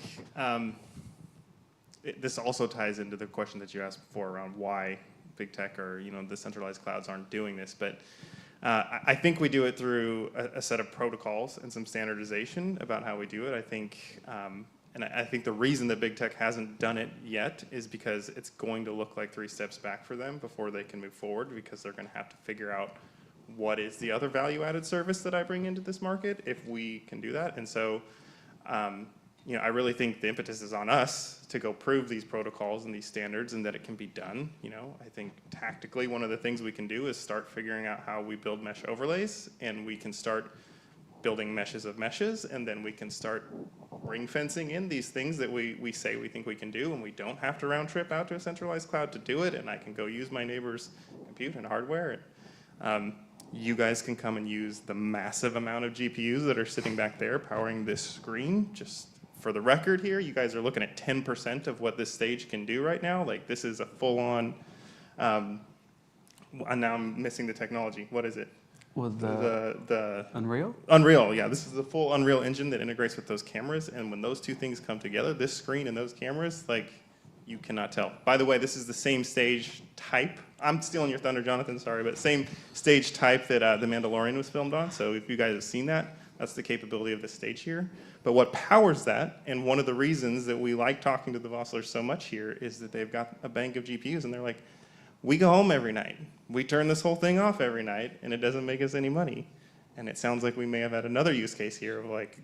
And if everybody were wearing a headset here, we would be streaming to these headsets with those GPUs in real time. We did that already last year in Japan, in which actually we did a mixed reality discussion panel, and we were using local compute from the actual venue. So we're going to do the next DePIN Day is what I'm hearing. Cool. All right. Let's we're going to take the next level, guys. Yeah, we need real demos at the next one, I think. Yeah? We need to do some demos next time. Yeah. Now, Ken, he mentioned something about standardization. Can you touch on that a little bit? Well, I think, I mean, he talked about how the big guys, they have to, what's that? Code. Yeah. He talked about the big guys having to step back a little bit before they have to step forward. I mean, there's a whole bunch of reasons why that's problematic, is that there's an economic misalignment. When we start saying, hey, we want to take part of your margin to pay the DePIN node operators, and we're starting from the premise that miners eat first, right? That's the goal of DePIN, is that miners eat first. By the way, thank you, Entropy, for that quote. I love that one. Yes, there we go. We got a hoodie. But that being said, it really, I think the DePIN space, first, is nascent enough. I mean, you guys have been working on this for 4 years. We've been working for 2 years. You guys have been working for many, many years. If you take all the tech in, it's probably like 20 years with all the companies that have come together. But like, it's still nascent from a business perspective, that now we can start coming together and coordinating on the economic level and the technical level. And so something that we've been working on here is the Council of Decentralized Economies. And we went with economies instead of ecosystems, because economies are what drive ecosystems. And economies tend to be much larger than just ecosystems. Ecosystems are generally subsets of economies. And what Code is it's a group of projects that have come together. Currently we've got IoTex, we've got Flux, we've got Conduit, we've got NIFMint, Tashi, and GeoNet are part of that group. And we're adding a few other groups to that council, the Council of Decentralized Economies. And one of our mandates is building these standards so that we can create these kind of mesh overlays of mesh overlays. But more importantly, because of the economies part of it, is how do our economies interact in a way where we benefit each other? Like, how do we grow the GDP of DePIN and not necessarily just Conduit and just Tashi? Like, how do we do this in a way where there's cross-compatibility on the economic level as well? Because that's something that we have a big problem with in Web3, is everybody's fragmented, everybody's fighting for your dollar to invest in their project or to buy their token. Who's going to have the highest ROI? But if there's a scenario where by using Tashi, you're proving economic activity that now earns you reward points on Conduit's network that you can now use to redeem for AI services over on Mawari, that's what we're looking at, is how do we grow this GDP by encouraging economic activity? And Brandon will talk about, actually, we're going to talk about this in the next session anyway, so I'm going to leave that part alone, but how we grow the GDP of this DePIN space. So I think there's an economic alignment problem, going back to your original question, with the big players, is that they've got massive economies already. You almost have to disrupt that in a major way to play nice with what we're building. But what we're building is going to be sustainable, and it's going to be scalable in a way that they couldn't, that they're going to struggle to do. So, and cost effective. And much more cost effective. Yeah, I think that's a major enabler of doing this. If you cut the cost of your cloud bill to a fraction, imagine what you can spend that money on other things, right? Right, and we should start with the economic model, actually, because, yeah, we can create overlays, but the truth of the matter is, okay, yeah, we started building our network 4 years ago, but to build 3D streaming technology, actually, we started 8 years ago. And it's still very bespoke technology, but it uses generic hardware. So, for example, again, a gamer on Tashi can do rendering, can do the server relay, can do other services on top of that. And if it's a very attractive economic proposition for the node runner, not just be exclusive to one network, like right now, or this happens, we will scale the supply that quickly, because it's going to be very appealing to them. So I believe that that is the first step, standardizing how, even we are very different technologies, but we use a common topology to stack those services in the same hardware, so that then it becomes a very good proposition for the node runner. And then we move into the interoperability standards between the services. I'm really excited to see this space change as a whole. I'll be honest with you, when I first got in here, it wasn't a matter of who is going to support each other. It was, every project for themselves, like you're talking about. And it's changed, right? Like, and this applies across the board, and it's really exciting to see projects like Crank that, you know, is sponsored with a bunch of licenses. I appreciate them so much because their goal is not to just, oh, mine our token. It's no, like, you can deploy a bunch of different other applications on your nodes and go support other networks. It's not about us. It's a matter of providing that edge compute that everyone is desperately getting their hands on. What do you think is the breaking point for somebody to finally get that? Because honestly, like that's what takes everybody to the next level. Like, opportunities in crypto, especially for me, have been because I don't focus on myself. The most exciting thing for me is to support others. Like, I was telling some people, like, I went to the UFC last weekend because I just helped other people, and like out of the blue, it's like, hey, you're coming, right? I was like, okay, I'll go. And I get there, and it's like more people. Shout out AJ, Writes Crypto, and Altcoin Daily. I ended up in the octagon because of them. But it's one of those things, like, it's not about me. Like, I just want to help them. Like, what do you guys need? Can I help you with anything? They're like, yeah, you're coming down with us. And all of that stuff happens when you start supporting one another. But what do you think it takes for somebody to actually get that, to change the mentality of like, no, we need to secure all of the market cap, not just, you know, be another project, but instead we need to be the project? I think it's a combination of things, and we don't have to look too far back, right? You look at the early inceptions of the internet, right? The internet went through the exact same thing that we're kind of coming out of, I hope, right? Which is, you get all these competing protocols. You got frame relay, you got ring relay, you got ATM. You know, eventually, you know, Ethernet and IP won out, right?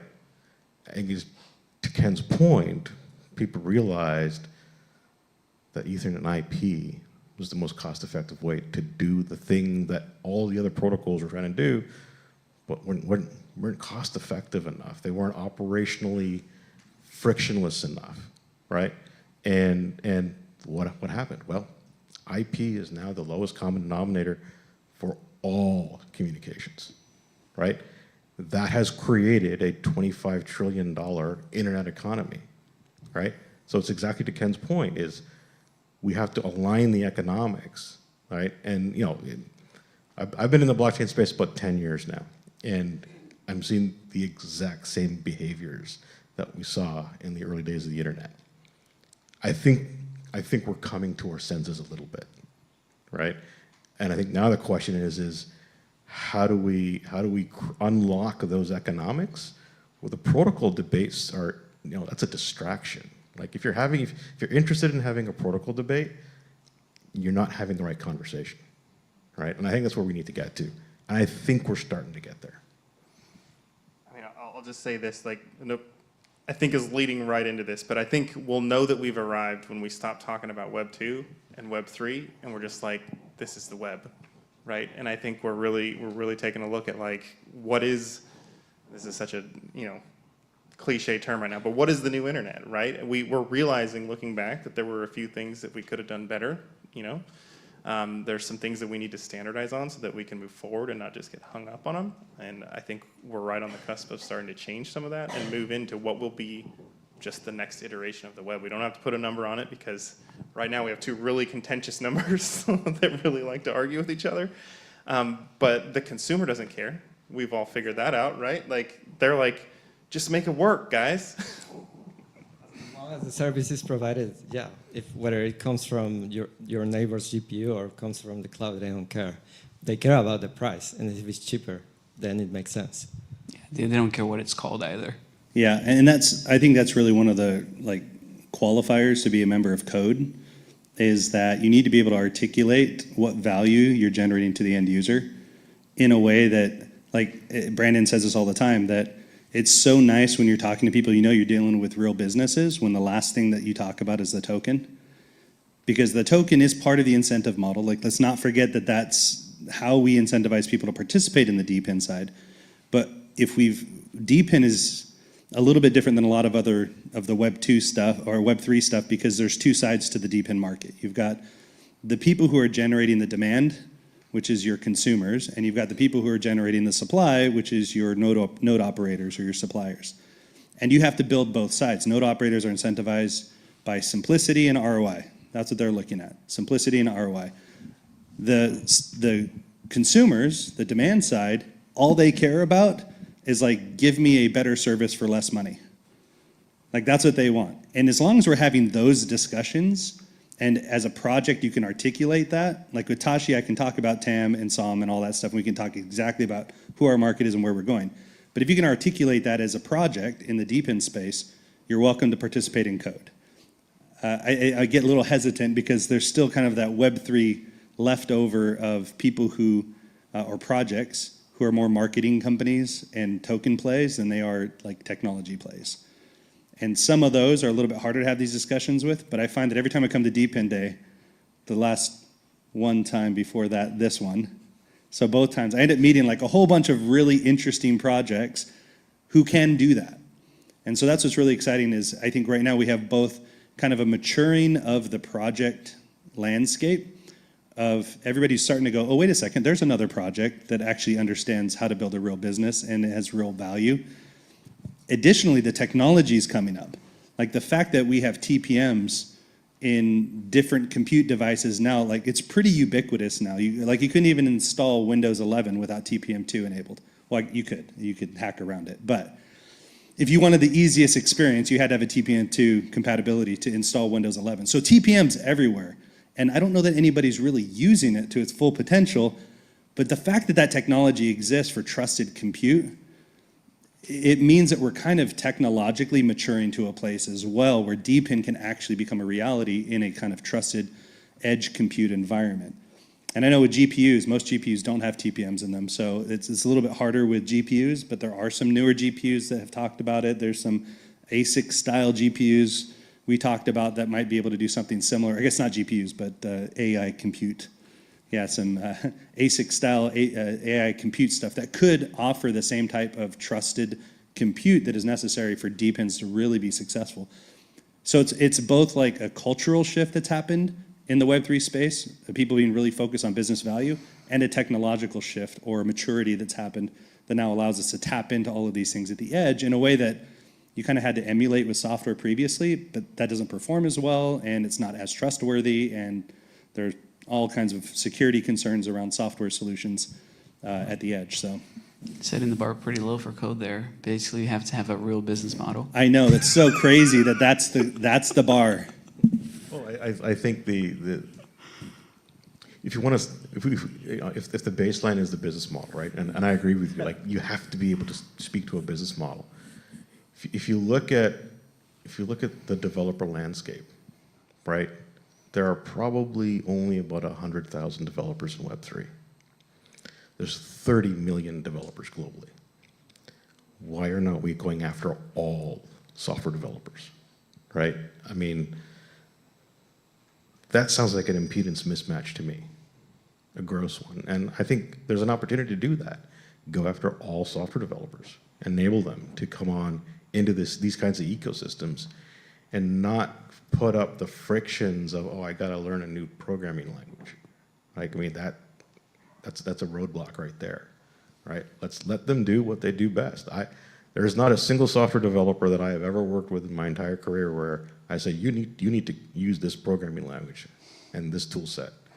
And they'll say, no, I'm not going to work for you. I'm sorry, right? I mean, that's the reality. So let's go after all software developers and then we'll see what kind of economics we really unlock. I mean, 100% agree with that, and I think that's where we, as the groups coming out of Web3 or whatever you want to call it, need to start to present ourselves in a way that is very approachable. Like the UX going into that developer market has to be great. We can't rug them on the tech side of it around like how we're going to do things and stuff like that, like out the gate. So organizations like or groups like Code are going to be very important so that we can come to the table to approach that, because it's a market just like we do on the consumer side here, but like to go capture those guys. But they can't learn an entire tech stack, just to participate with us or on top of our things. We need to standardize, get it out there for them to operate with. This is why we've focused on security, authorization, and identity, is because these things need to be an easy to use, an SDK that looks like what they're used to, so that they can go continue working in the frameworks and everything else that they do, because they don't have time, to learn an entirely new paradigm to do things, right? And we have to figure out how to abstract the edge for them, right? Like our orchestration, our mesh overlays, all the things that we go out to build have to present itself in something that looks very familiar to them. It doesn't have to be exactly the same, but it has to be familiar. Can I use the same architecture paradigms? Can I use, when we've achieved that, we'll capture those guys immediately because we will win. I am 100% confident we will win on cost, right? So. Right, that's exactly, in Mawari, we had that experience. Because we work with telcos a lot. Actually, T-Mobile is local here, is one of our partners. And as you know, 5G was looking for the killer use case. And one of them was the streaming of AR and VR. And they were creating all these edge APIs and all these value proposition for game developers that don't understand what is that. So we say, okay, so actually our platform just provides a Unity and Unreal Engine plugin. So we don't take them out of what they know, their native development environment, and then Mawari Network on the background does all the orchestration and connects to the telco APIs, et cetera, et cetera. And that's how we actually got more developer adoption. Yeah, I think that there's a theme here, like go to where the value is needed. So like when we're building tech. Like solving a problem? It's almost like solving the problem where the problem is. That's the funny thing about it. It's like we built a solution over here. Hey, problems, you should change the problem to match the solution. And it's like, well, no, we know what the problems are. Lots of people are trying to solve the same problems. Why don't we just build solutions that solve it in the context of the problem? I love the Unity and Unreal package. We did the same thing where we were just like, listen, people know how to build a network configurator manager, network config manager in Unity. It's literally a box you drop on the screen and hit a drop down and choose your network transport. It's like done. Now Tashi is a drop down option there. Like it has to be that simple from a UX perspective. Go to where the problem is, solve it where the problem is. When it comes to accounting and tracking of supply chain and logistics, like you have to be talking the language of ERPs. When it comes to like business and sales, you have to be talking the language of CRMs. We have to go to those problems and solve it in place. Now, additionally, the DePIN part of it, pushing things to the edge, we've talked about pushing the compute to where the data is, which is now an option that maybe wasn't an option a few years ago because we didn't have the right resources at the edge to do this. But the idea that like I can take my Rust code and compile it to WASM and then just push the WASM binary to wherever your data is, and you can say, here, you WASM application, get access to this data, run it through your compute, and then give me a result on the back end. And my data never has to leave my home or my device. Like the fact that we can do that now, like WASM, deterministic WASM wasn't really a thing 5 years ago. Yeah. Like that was a really hard challenge to solve, and now we've kind of got that. I don't know how solid it is yet. I think it's still maturing, but the fact that we can do that, we can write code, package it as WASM, and shove it out to a whole bunch of machines that are WASM compatible, and now you can just operate it locally. Like that's a change in the paradigm of how we do compute on private data, and that's something that is relatively recent. So, all right, I do want to make sure we open up for questions. I think we already have one. I don't know if we have a mic coming. Yeah, we got a mic coming right up here.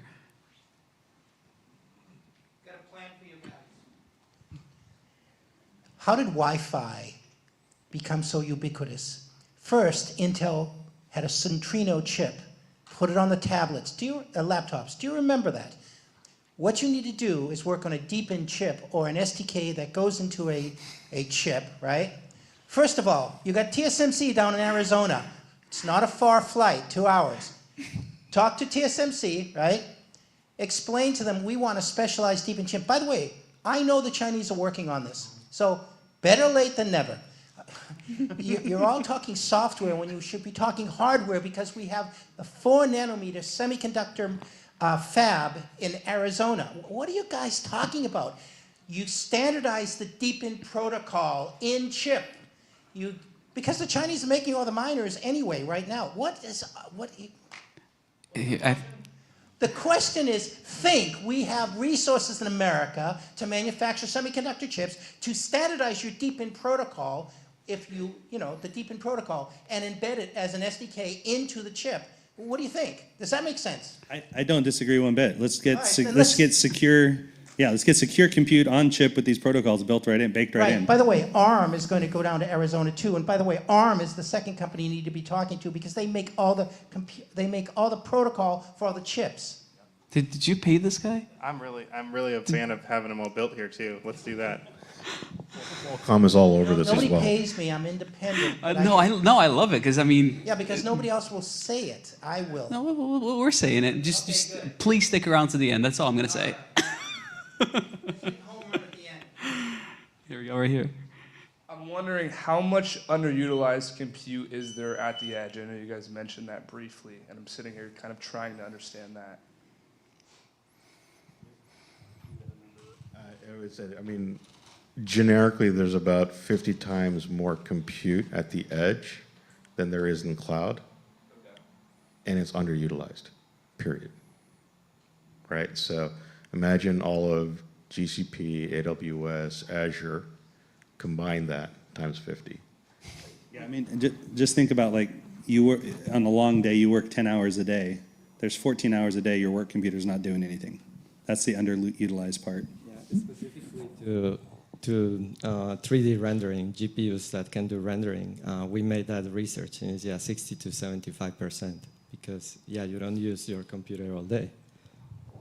Yeah, I think the things that were cost prohibitive, 10, 15 years ago around why we started the migration into the cloud, that's no longer the case, right? Like the chips that we are running and shipping in laptops and in small form factor PCs are way more powerful than they were then. They're a quarter of the power consumption that they were using before, less heat dissipation, and so like no longer do we have to think about building entire facilities. I think Elizabeth mentioned it earlier, right? Like where we used to have to think, like to get that level of compute, it wasn't just how many servers do I need to buy, it's do I need to like subcontract, a power station coming into my place, do I need to rent an entirely new building? And we don't have to do that anymore. And the fact of the matter is personal computing is so ubiquitous now that it's like, it's already there. It's already out there. And so it's actually almost a shame that we don't run it that way.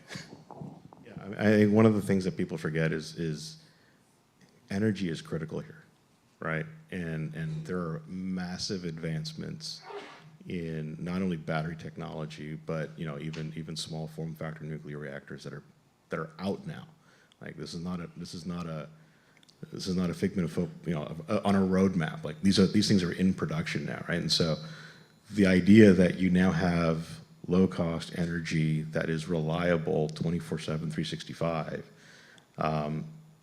unlocks a lot of the things. It can power 10 orders of magnitude more compute at the edge than it used to, a couple of years ago. So, edge is there isn't always going to be an undercurrent of, power, and power is getting super cheap. So, shout out Enron, is that what I'm hearing?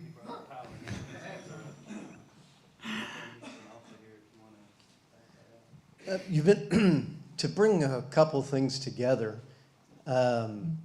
The having a focus developer-wise on building things for the individual, and as an example, like a lot of developers look towards like here's YouTube or here's Netflix. How do we get a whole bunch of videos to these people? And then you have YouTube. How do we get YouTube to all these different people on the edge? And then the other side of it, if you focus development on the individual, how do we get the tools to the people so they have their own YouTube community in their neighborhood or their areas? How do we give them the tools, like you were talking about earlier with, programming, putting together different pieces so that they build their own things? Like you have kids that they give some programming tools that are graphic, easy for them to use. And all of a sudden they start building amazing things. So I'm curious, how far along is the idea of developers focusing on providing things for the individual?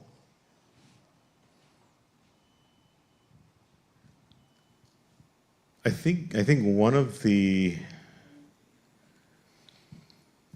I think part of the conversation needs to happen around just the standardization piece, right? Kind of as we address that and we simplify the developer experience, then I think if you look at what Microsoft did, right? Microsoft was a master class in this. They created MSDN, right? I think Microsoft Software Developers Developer Network or something like this, yeah, right? And if you didn't have an MSDN account, you weren't really considered a software developer, right? Back in the day, right? I mean, it's true though, right? And so I think coming out of the standardization work, simplifying the developer experience, not forcing people to go off and learn something new just because you've got a funky wonky new protocol out there, addresses a lot of the onboarding challenges that have traditionally existed. And that was early enough in the days, in the early days of the internet, when MSDN was the thing, and they weren't the only ones, but that was an excellent strategy to actually create a massive developer ecosystem that still is in flight today. I don't know if that addresses the question. The people are the developers, I'm saying, is what I'm trying to explain. In other words, the concept and the focus is on the individual. How do you empower an individual? Not only does this make it so that they're creating all the things, but that also means they focus on privacy. They focus on security, and also they make decisions on their own. And all of a sudden you have this ecosystem that grows by need and function, as opposed to, oh, look at this over here. We've got a lot of Netflix. We can pull that over here to these people and we can get some money because look, there's a lot of money here. So that change in focus of a developer to service an individual's needs, as opposed to taking these economic sources and trying to fit them into the person. You see what I'm talking about? Yeah, and I think maybe the question is, where are we in that roadmap toward that? That's what I was asking. Because I think right now we're like in the defining standards part, where we're discovering standards as we're building these protocols. The cool thing is there are some standards that are already defined, like CNCF has Kubernetes and all that stuff going on. We got all the TPM related standards and protocols. And there's tooling for developers to build stuff. But what you're talking is about, okay, once we've built this kind of decentralized tech and people can install it on their devices. For example, one of our things is we want to have a desktop client that's one-click install, scan a QR code, and now you're running our Node software. You can see your earnings, you can see what services are running, what jobs are completing. You can go as deep or shallow as you want. The ideal scenario is that we'd have a game launcher that just runs, and you just have a balance that just keeps ticking up on your game launcher. So for game develop or game players, they don't need to learn anything new. They're already used to a game launcher. That would be like the ideal UX for Tashi. That's down the road a little bit. We're working on a lot of the UX stuff around that. But to your point, like YouTube Studio, there's all kinds of like free software out there to build cool videos. There's Blender out there if you want to do 3D stuff. There's all kinds of DaVinci Resolve if you want to do film and stuff like that. To create content to get onto YouTube, I'm guessing your question is like, how close are we to having tools for the individual who is the edge to really participate in that edge economy? Is that what you're asking? Tools. No, the people create their ecosystems. In other words, they create their own YouTubes for, I'm talking about the platform, for them to serve out their own videos. So all of a sudden you have ecosystems that are created, and you're not just focused on taking the big things that people have made and bring it down. It's the opposite way. I think to Ken's point, we're in the defining stage of that right now. Right. And yeah. It can only be done through the standardization, through Conduit. Is that process, and it's a game changer. But the Conduit's developers part have of to it, have the but mindset yes. of the individual. The mindset of the individual is the important part. And hopefully days like these will start changing mindsets out there and be the difference that we need to see this whole space moving forward. I hate to cut it short. Like, I wish I could go through all the questions that we have, but we are way over time. I'm just gonna blame Ken. It's the easiest thing to do. But thank you all so much, guys. It's been a phenomenal conversation. And we do have one more session that I want to make sure that people stick around. You're going to stick around here too? Yeah, I got an ad I got to run, so we got to get off stage, and then we'll come right back. Thank you. Real quick, you guys can go ahead. I appreciate it.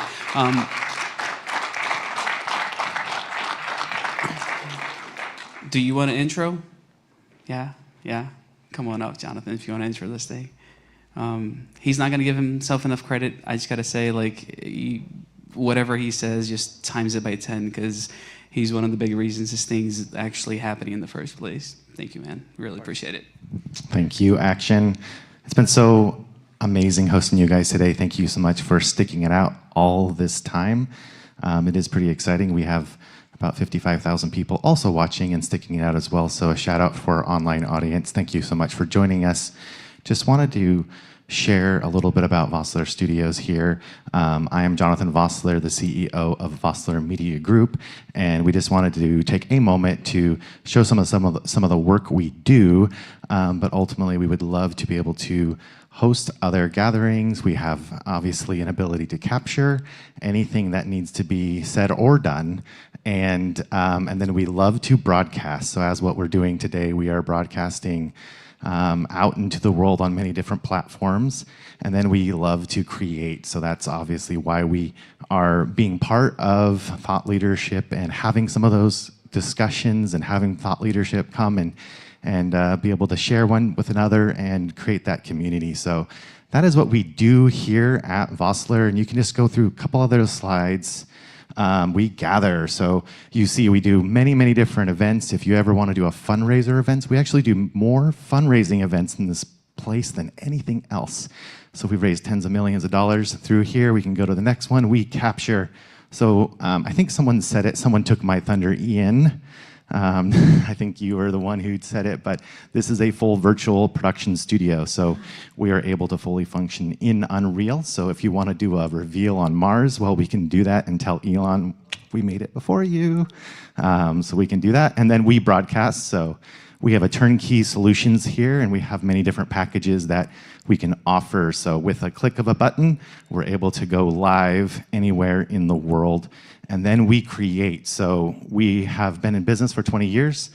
We have many different awards. And here at Vossler Studios, we actually have all of the upstairs, where we have 33,000 square feet of studio space where we're able to do all things video and audio. So with that, we're just going to cue a video that highlights some of the things that we do.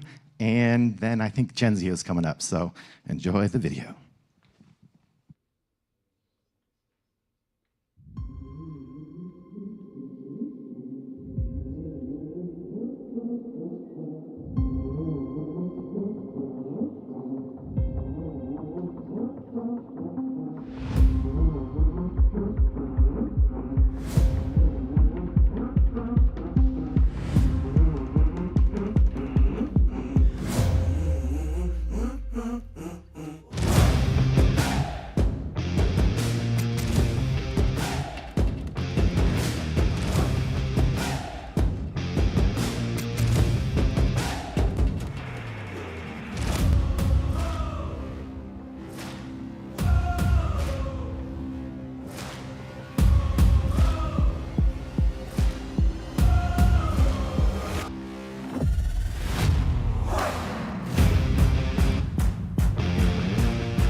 Man, the tech in this place is incredible. I love it. And they happen to be some incredible people.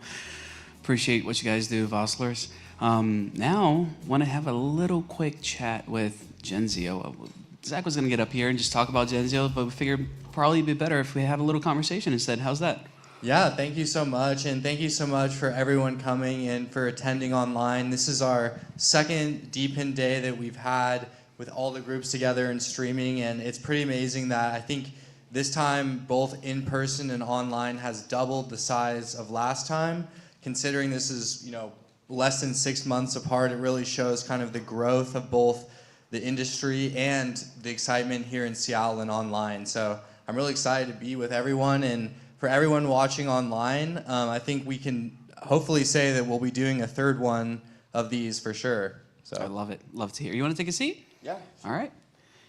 And thank you to the Vossler Studios. It's really hard to follow up like that epic of a video. I think it's like, IMAX quality. It's absolutely amazing being here. Everything they do really just elevates a brand. So for everyone who's watching online and just kind of tuning in, you could make this kind of a reality. Like, this is real. These are really cool projects, and I'm excited to be here with them. Yeah, I mean, I think that we've seen a fraction of what this place can do, but on top of that, it's a fraction of what Genzio does too. Give us the 10,000-foot level of what Genzio is. For sure. So just to kind of like bring it back down to my roots here in the Pacific Northwest. So I started the University of Washington Blockchain Society in 2017 when I went to UW. So go Huskies, let's go.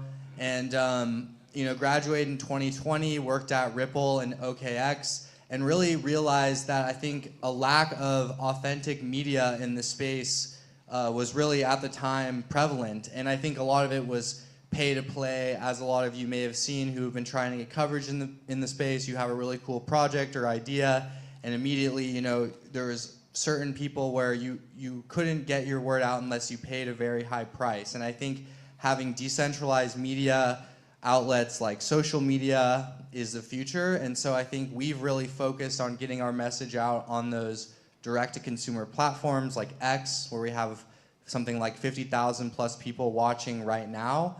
And that's kind of been a focus of Genzio. So that's kind of how I got here. And from a high-level standpoint, what we really do is focus on bringing the best out of brands. I mean, there's so many amazing companies in this space to highlight.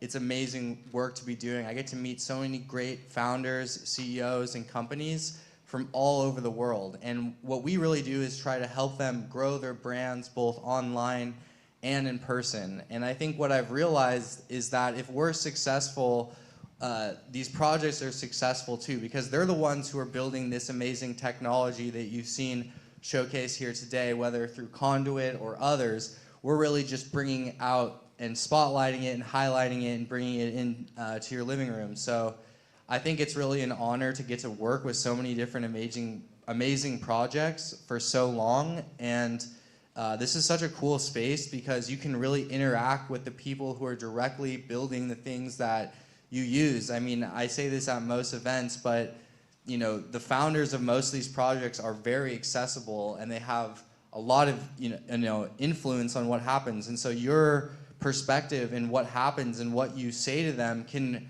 actually affect the project's roadmap and course of action. And so I think it's really kind of cool for venues like this where you're able to directly speak with these founders, get your thoughts and ideas out there, and actually have an impact on the projects and products that you will use and will be the products of the future, such as Conduit. No, I love that. And speaking of impact, I mean, I've seen that time and time again with Genzio, where I've met some incredible people and they have no idea what they're doing. Like, their product is incredible, but they don't know how to get the word out there. You've done a ton of interviews over the last year. I mean, you were just at CES. I have no idea how many interviews you did that. What do you think is missing for people to take the leap of like getting to work with somebody that knows how to market their product? I mean, I think you have to look and find out, where your audience is and really gear your messaging towards them. That's not, I guess, super helpful in this context, but just to give some numbers, we've done over 700 interviews in the last year with many different projects, both in Web3 and Web2. So everything from Ripple to we interviewed the founder of Ethereum, Vitalik, to flying drones. So the whole gamut. And I think, exploring that space, you learn a lot and you really kind of need to get your hands dirty. I don't know how else to say that, but you can't really learn in this space from the outside. Actually going in, using the projects, trading, buying crypto, setting up a DePIN device, setting up a miner, these are all very tangible steps that are not that expensive or out of reach for people to take. And so I think the more things that you can do as an individual for those small tasks is going to be, you can learn a lot more quickly, I think. All right, so I'll speak to why I joined Genzio. I've gotten hit up so many times by so many different companies, like especially when my YouTube was starting to like take off. Like oh, you should be part of our group, you should be part of this group. And every time I've said no. And my heart wasn't going to be in it if I said yes. Action met me the first time we ever had a booth. He literally walked up to me and he said, like, what are you guys doing? Like, he interviewed me. Like, I was like, I never met him. He literally came up to me and he's like, so what are you doing here at this event? Like, what's your business roadmap? What's the goals? All of this. First conversation. So it was very, like, I was ready for anything after that. Yeah, he had no idea who I was. Like, I had a staff badge because it was one of my friends' conference, and I just flipped that out on the other side. I was like, so who are you? It's kind of fun. It's kind of fun. But, I mean, that's trial by fire, right? And that's kind of... That's the kind of people I want to spend time with in a space, and it goes to show, like, I want to make sure I'm working with people that have their heart in the right place. That's not just quote unquote, you know, the good old show fest. Like, I run a lot of spaces for Gen Zio, and something that I can honestly say is I choose to work with them because of the people they choose to work with. One of the statements that I don't mind saying anytime is I refuse to take any clients. Gen Zio doesn't want to take any clients that's creating vaporware, right? Like, if you have a real product, fantastic. Let's go and work on it. But if you're just trying to scam people out of their money, that doesn't make any sense. That just that's not the space that, you know, Gen Zio's in. So I wanted to really spend my time and my energy with somebody that would focus on the right things, on the right people. And don't get me wrong, the money is always there. Like, there's plenty of money to go around in Web3, but that can't be the first thing. The same way that we can't talk about the token as the first thing when you speak to a company, you can't talk about, okay, what's the price? It really needs to boil down to what is it that you do, and let's figure out how we can help you achieve those goals. Most companies that were inviting, quote unquote, inviting me to show whatever product they were trying to sell, that wasn't the goal. That wasn't how it works in Web3. It's just a matter of like, all right, yeah, can you sell stuff for us? Can you be a face so that we can get more numbers? And I'm like, that's not what it's all about. So yeah, it's got to be long term. And I think for marketing in Web3, I mean, honestly, it's gotten somewhat of a bad reputation. I mean, we can think like 2 years ago we had Super Bowl ads with Web3. The next year they were banned because of FTX. Right now, Bitcoin's back at an all-time high, and we just had very notable people launch meme coins. So we're back and forth in this kind of very polarized, where it's like either it's banned and it's not allowed, or it's at the Super Bowl ads and everything is going crazy and we're super excited. And I think the same thing is happening in marketing, and that's not a good thing. Like, neither side of the coin is really that effective or true. And so it's really about getting the right messages out there and showing people how it can benefit their everyday lives. If you can't explain to someone how your project is going to help them in, you know, a matter of minutes, they're probably going to tune out. So that's just something I think that's really important to keep in mind for crypto, Web3, or AI, is that the average person just wants to think, like, how can this help me? Like, does it make my life any easier, or does it make anything that I'm doing already cheaper, faster, or easier? And if you can't explain that to them, and someone else can, their product will likely win, even if yours is better, which I think is really hard for a lot of people to hear, and especially engineers, because I've met people with the most amazing tech ever, but it's like they have it and they're geniuses, but they're not bringing it out for everyone else to use. So I think that's where marketing can be really important. It's about getting out there early and often. Otherwise, it's kind of like you just lose by default. And if we think of like Apple right now, which is one of like the greatest companies in the world, before Apple, there was not really a push for marketing in software or hardware companies. When they talked about a phone, it was all about how many megapixels it had, how fast it ran, like with specs. Like, nobody cares now. Now it's just like a phone, someone throwing it into the water, it's flying across the screen. It's all about that. And then the second part of it is the applications on the phone. So what can you actually do with it? You can text people, you can use Facebook, you can maybe do all these different things that you didn't have access to before, and they made it simpler. And I think when blockchain or AI and Web3 gets adopted, like what we've seen with ChatGPT, it comes off as very familiar, right? It's just like an app on your phone that you talk to. But what that really is a super advanced language learning model that now you're sharing information to. But the average person doesn't care about that, right? They just want something that can tell them simple information quickly. And so I think as we grow as an industry, the folks who can get out there and explain their messages in the most simple way possible are the ones that are going to win. And that's why I think a lot of the layer ones that we've seen that have done super well in the last few years have won. It's not necessarily about the best tech. It was because they were out there early and often evangelizing and bringing the developers on. Whether that's Ethereum, Solana, they're extremely good at evangelizing to developers. The tech is there for sure.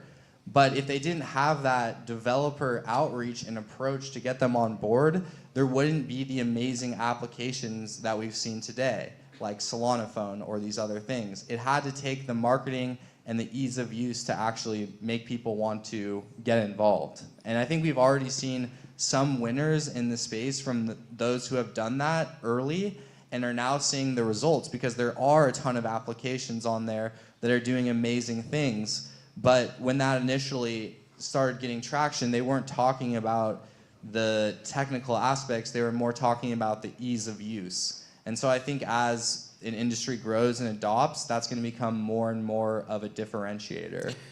This is like a whole marketing track in itself, man. Like, I'm so glad you're like sharing this much. Like, it's actually helpful for a lot of people, especially listening in. Like, there's so many projects out there that are not doing themselves any justice by the way they present themselves. But let me close out with one question, two-part question.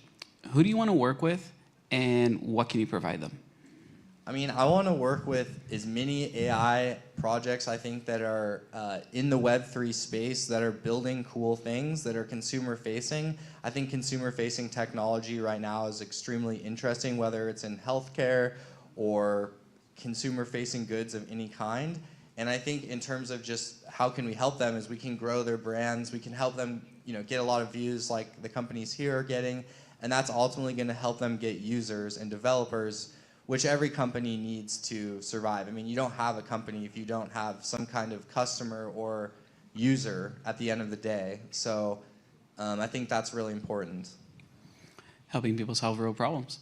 I love it. Yep. And yeah, and thanks again for everyone who's here. Like, I think the projects that have been on this stage today have been absolutely amazing. And literally, it's been less than 6 months since we've had one of these, and the rate that these projects have progressed is absolutely insane. Like, the rate that they're actually getting things done and moving towards launch in many different ways is eclipsing traditional Web 2 products. And I think that's not going to slow down. Like, I think you're going to see a lot of really cool announcements that you're probably not expecting even today and in the near future for things that you could buy and own that are live and ready to go. I love it. Thank you so much, Zach. I know that we're way over time, but awesome. Great having conversations with you every time. They're not listed as a sponsor. It makes absolutely no sense. Like, they flew out a bunch of people here just to support the event and make sure they can put this on. Dude, you're the man. I appreciate you so much. Yep. Well, thank you guys. Thanks for coming. Yep.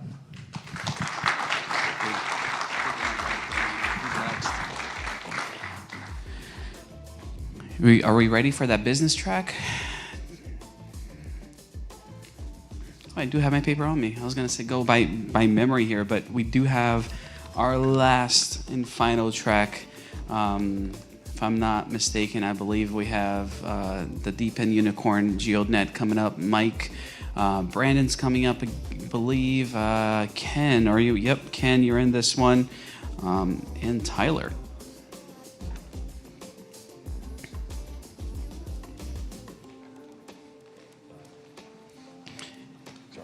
Yo, pick one, anyone. I just saw that this is like, I want to make sure it doesn't get crossed yet. That's it. 2 mics.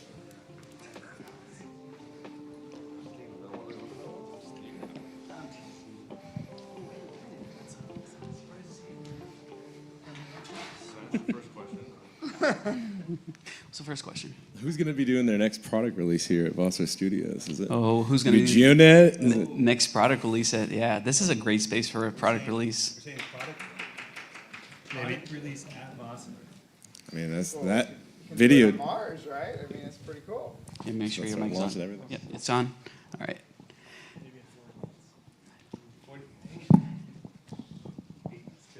Yeah, I can't. It's just. Yeah. who's going to do the next product release. Let's just say that at Vossler Studio, because you guys might get a little treat just a little bit here. Kind of funny, we're closing track with the business because it's kind of what we need to actually have something in crypto, and people forget about that. Like, we actually need a real business, but it's important, and I want to make sure that we actually kind of talk about it.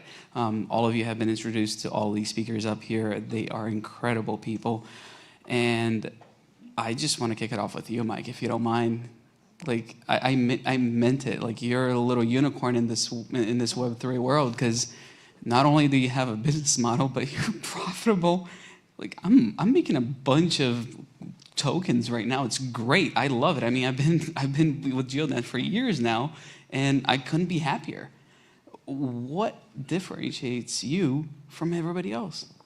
Well, I think that the founding team, myself and you, Dan, we both come from the industry of GPS, and the need for terrestrial data to augment the satellite data has been there for over 20 years, and it's been just extremely expensive and difficult to build out networks. And there hasn't been such a unifying market like, say, 4G to just bring in the massive CapEx required to build out a global scale network. So I think Web3 presented a really unique solution.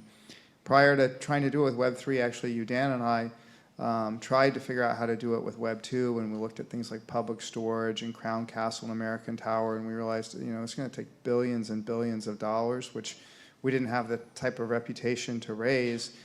And we saw Helium, and we saw how they were able to scale out the IoT network, and we realized that it was really a very good way to build out infrastructure, real infrastructure, and that's what got us started.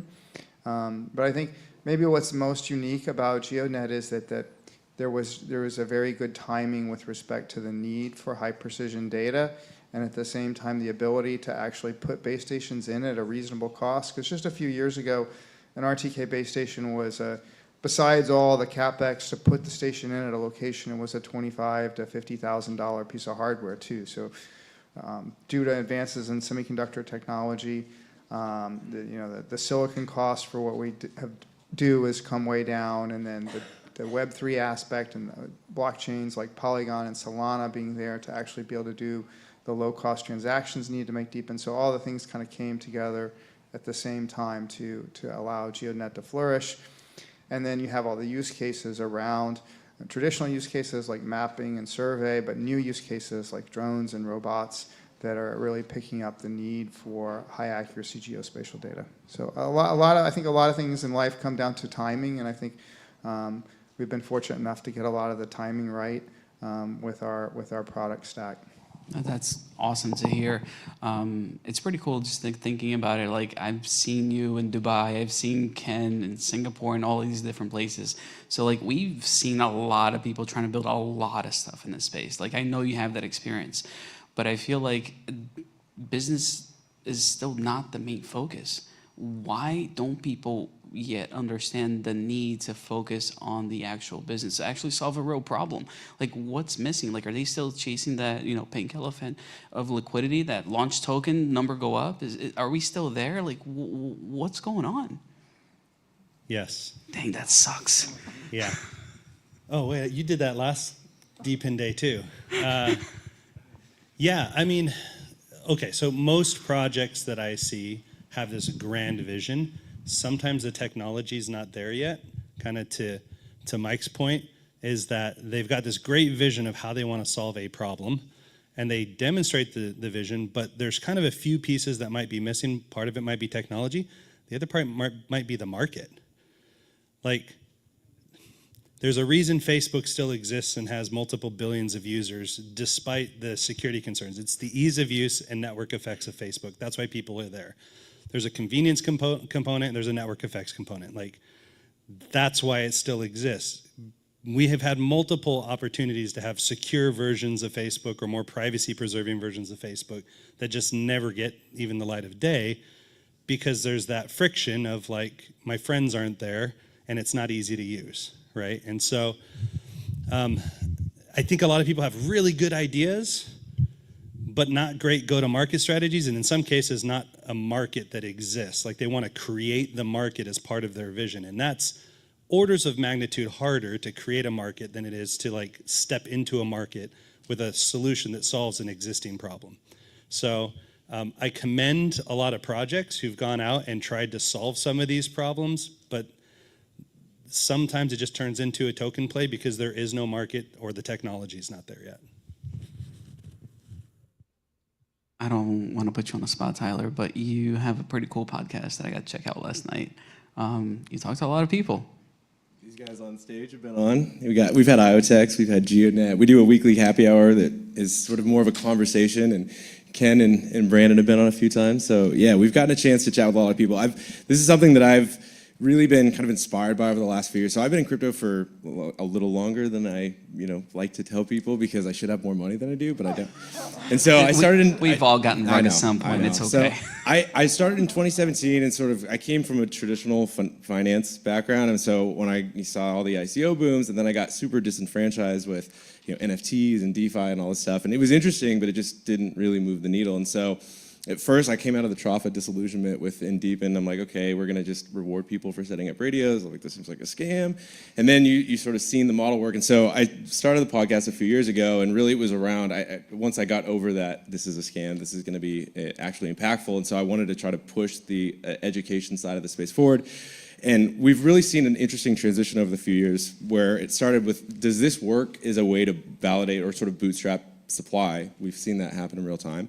And now the question is really becoming, is this a way that we can sort of bootstrap demand on the other side of it? And so as we've transitioned from building tools and doing research, one of the things that we've been focused on, out of building tools, is we've been really looking at researching how do you evaluate some of these DePIN networks. And so we've been putting together sort of this new framework for what we call a DePIN valuation model to really look at different capacities within the network, but specifically sort of this risk profile between supply, demand, TAM, and a market. And so we are starting to see the fruition of that coming in real time. And you see projects like GeoNet pushing that forward. And so I'm excited and enthusiastic to see we've got the first part of the pie figured out. Now the question becomes, how do we solve the demand and revenue? And that's going to become the barometer by which we validate projects moving forward. It's no longer just a token play, pump and dump. It's going to be real revenue, real use cases. So you got a percentage of the projects that come on your podcast that are going to be successful? We try to have a really high threshold for only putting great projects on the podcast. We don't do any. It's sort of the same what you guys do. We don't put on projects that we think are shilly or just scammy. And so you have to meet a certain requirement. We get our hands on with hardware, and so yeah, that's kind of the mental model that we try to work through. But we are as I mentioned, we're really transitioning into a new age where you've got the supply. Yeah. Here comes the business, and how does that all interplay with one another? When do we get to start talking about your framework? I can give a little alpha on it now. Because I've read the first half of what you've put together, and every time I look at it, I'm just like everybody needs to see what are the factors for evaluating a project for how viable it is. Because there's always feasibility, like can I build it? But then there's viability, like is it worth building, and is it sustainable, and is there a market there, and like all of those things. And I in reading your factors, you had 4 core factors, and how many secondary factors? Yeah, there's 4 key, and I'll give you the high level details of the frameworks. And so this is specifically something that we coined a DePIN discount rate, and it's really, again, trying to evaluate the relationship between supply, demand, and TAM, but really it's more of like a SAM within networks. And so there's 4 key components. The first is, what's the minimum viable critical mass of supply side participants. The second part is supply sensitivity as a marginal propensity to increase TAM, really SAM. And then the other one is demand side counterparty risk, and then output value theta decay. So within those kind of high level parts of the model, we can really start to evaluate how projects should be able to scale. And then there's some other sub factors in there, like supply quality variance ratios and things that are helpful to really contextualize the risk within these networks. And I think like GeoNet is a really great example. They're able to have a model that scales. They've got actual customers that are on the other side of it, and so you can kind of put yourself through the ringer, and you can see, okay, the discount rate for this would be kind of low. And so how that gets applied is part 2 that's coming. And so I won't spill the beans too much. It's sort of a modified DCF with some of the Chris Berninsky MVPQ considerations within there, because there is a really important part of the valuation framework, or just thinking through tokenomics within these networks. And we've seen good versions of that. We've seen not so good versions of that. Well, the thing I've seen a lot of is people just take the normal DCF model and net present value model and just sort of straight up apply it to crypto projects. But crypto projects, they're not companies. I mean, they are open source networks, and a lot more value gets, I think, put back into the protocol than in a normal company, right? A normal company might have like 10% net income, and maybe it's growing at 20%, whereas something, for example, GeoNet, we have an 80% buyback and burn, and we're constantly burning tokens, which is reducing the total supply. So you can't just take a, so I do think there needs to be new tools to evaluate how to value these things, and people want to do that.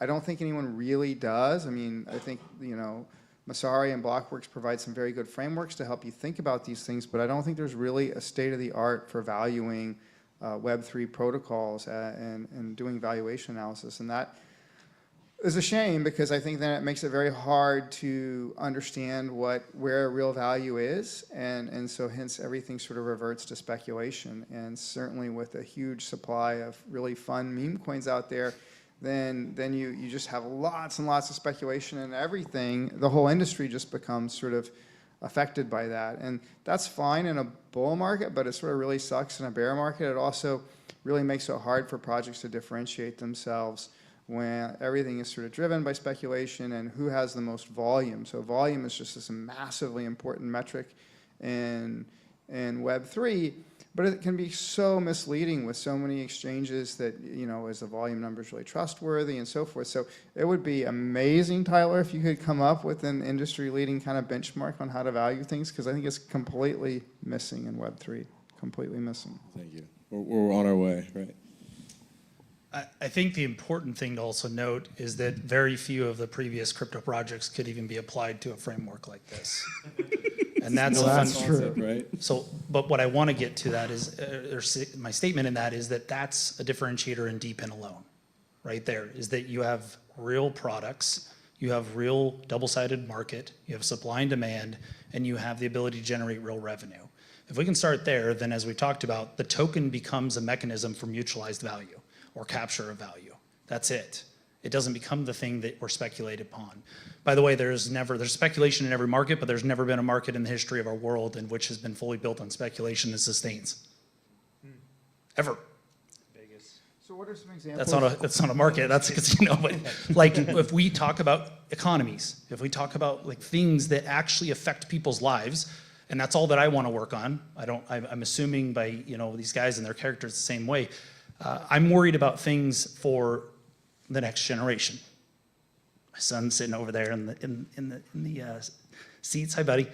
That's who I'm focused on, and I'm trying to figure out how to build something which reduces friction, increases velocity, captures value, and is sustainable. It doesn't matter if we build something that is completely vaporware and falls, because you're going to end up causing more destruction. Because what you do is you build up on hope, and then it gets crushed.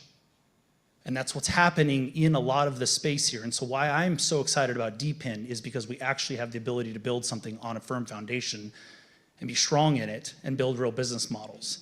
And that's why typically in our conversations where the token's the last thing. It's just like, if you've done everything else correct, the value will be in the token. It's just the means to the end. So focus on this component. So I would also say, like, we are very impressed with Mike, what you guys have done there, and any of the projects in DePIN that are taking that focus. I think they have an opportunity. I think also, we've talked about this dissemination between Web 2 and Web 3. DePIN has the ability to bridge that more than anything else that we have seen in the crypto and Web 3 market. Are we there yet? No, but I think it has the thing, it could be the bridge that fulfills this, which Ian said it earlier. You know, if we've done this correctly, this conversation delineation of Web 2 and Web 3, Web 4 or anything, it just starts to go away. The other thing that DePIN allows you to do from a business model is get back to first principles. So back to the firm foundation is that there are many things that we should learn upon. There's some things that need to be evolved. I wouldn't say, you know, revolutionary, but evolved. But if we build correctly on first principles, we get to sustainability and we can actually have these mechanisms and framework to value something, we can start trusting it at a much broader spectrum, by the way. If you handed what Tyler is working on as an example, you know, and I know it's in first iteration, but where you're headed, you could hand that to capital markets anywhere in the world and they know exactly what's happening. You want to talk about mass adoption? Like there's some things that we don't need to revolutionize. We don't need to go so far that we break everything and throw the baby out with the bathwater. There's some things that we need to take evolutionary steps and progress. And this is one of those that like we should be building sustainable economic models. And there's a bunch of things that are out there that aren't broke. Perhaps the system, like the actual fundamental system or the technology needs to be evolved. But every company on the planet is valued off of one major thing, which is the discount of future cash flows, period. And you go to apply that to anything else and you can't get there. So Tyler, I'm super excited for what you're working on. Like really, really excited to see it. Same thing, I've only got about halfway through. I apologize. I didn't do my homework. But this is something that I'm really, really passionate about, as you can tell. I think you had a question, right, Mike, in regards to some examples? Yeah, I was just going to ask, what are some examples in history, I'm not expert on these things, of markets that existed purely in a speculative sense and then just went away? They didn't, that's the point. That is literally the point, is that it doesn't exist. And there's no sustainability, there's no value generation and creation within it, right? So in a purely speculative market, you have liquidity and someone's on the other side of that. There is no value being created in that market. That's a problem. At some point, that runs out. So you talked to me yesterday, actually, when we were kind of getting together, how you're like, Action, I appreciate you know, hosting, you do a great job. So this is my chance to not do a great job and ask you something that you might not want to answer. We're talking about business models here that are working, business models that are successful, yet you managed to get a bunch of companies to drop what they were doing alone and come together under a larger umbrella. What was the business model that made them do that? The first thing that I would say is I didn't do it. That would be the first thing. I think we focused on something that you'll hear us talk about, which is mutualized economics. And then within our project, I'll speak to that, it's really vast. Like we've got hardware, software, we've got a DLT and full robust accounting system within that, and immutables. There's a ton that's in there. We couldn't have built this without multiple roll-ups of technology. But I think what was interesting is how we did it. I don't know if that's what you're asking, but I think that was the piece that was really cool, which was we didn't do this in traditional M&A form. We actually did it with zero cash, and we did it with future tokens. And so if you can align people, like the power behind Steve Jobs was his ability to communicate a vision. If you can align people to a vision and they know that this is what I have in my hand, and that is very powerful, but when I start to see it in terms of a piece of everything else and we start to put that in a collective whole, what does that look like? How does that shift the outcome in which we're all marching for? And how do we get a multiplier effect? Ironically, it's exactly what private equity groups do when they roll up common revenue streams and lower the discount on future cash flows. They do the same thing, right? But they have a central entity. So how do you do this in a decentralized way? How do you do it so that you don't have a control point over top of this? You still have people operating autonomously, but collectively. So you have aligned incentives for an outcome. Well, the only way to do that we have worked on is an economic model that is built on stability and where you're using the token for mutualization of value capture across the network. So that we pitched, right?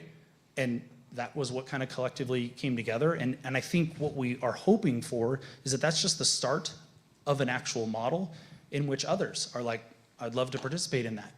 And it doesn't mean that they're now selling their project. It doesn't mean that they are out of control. They're complete control, right? But now they're able to participate in a bigger, broader network, which is where, last time Ken and I were talking and we got to economies, because that's really, ecosystems gets used, but really what we're talking about, at least what we should be talking about, is full-scale economies. Aligning incentives all the way through, The other thing that I would say, I'm skipping back because I did want to make this point on DePIN, is that we've talked a lot about lowering cost.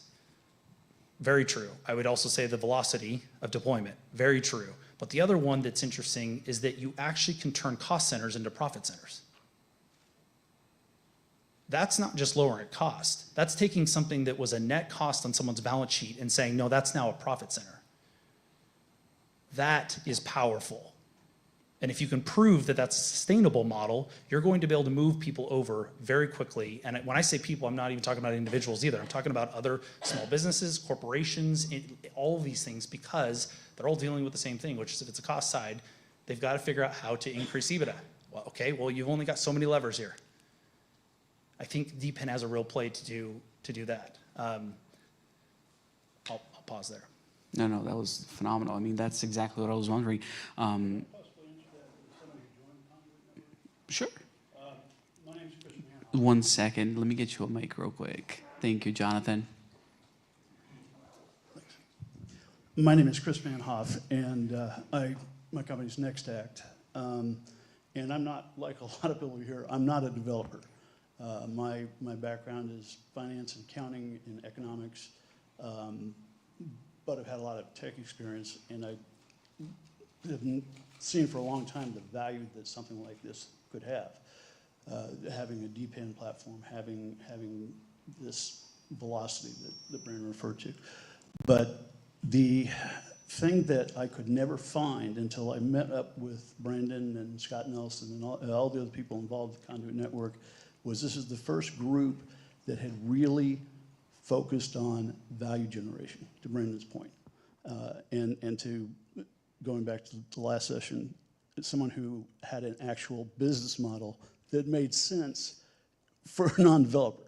And that was just amazing. And I think that the thing can power this DePIN platform for a long way. I appreciate that. Not your regular conference, guys. We actually participate with the people out there as well. So, no, that's super valuable. I mean, honestly, that's the business model. Like, that's so true, Chris. Like, a lot of times there is none. That's where it starts, right? Like, it's, oh, I have this really cool idea. Well, how do you make money? Well, I don't know, but I like my idea, so we're going to build it. It's like, oh, that doesn't work. Go ahead, Tyler. I was going to say that really, like, the best application of the DePIN model is that it should be an accelerator for a business that would maybe have other challenges, but it should work independently of just the DePIN component. And so that's really the thing that can accelerate change so much more. Like you mentioned, these $35,000 devices that would have been before you were able to do it the way you're doing it. Like, those kinds of problems can be solved with this new thing that we've been calling DePIN. But the model should have still worked if that is taken away from it, right? Absolutely, yeah. I mean, it could have been way more expensive as well, but like, does the model itself, does that work? But you ever had something? Yeah, I was going to say I just agree, and I think, but the capital efficiency is very important, the velocity is very important, and the shared ownership pulls people in, it lets you get to places that are very hard for Web 2. So I think in this world of physical AI, DePIN has a tremendous competitive advantage.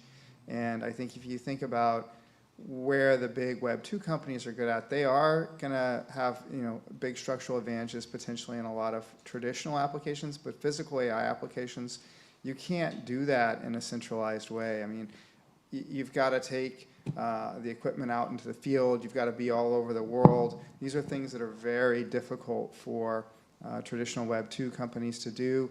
They're not good at orchestrating that type of thing. And that's you can look at that purely as a cost advantage, but it's in a way more than just a cost advantage because they're inherently just not good at it. They're not inherently good at building decentralized infrastructure down to the house level all across the globe in a way where each individual end node might be something that's a couple $1,000s.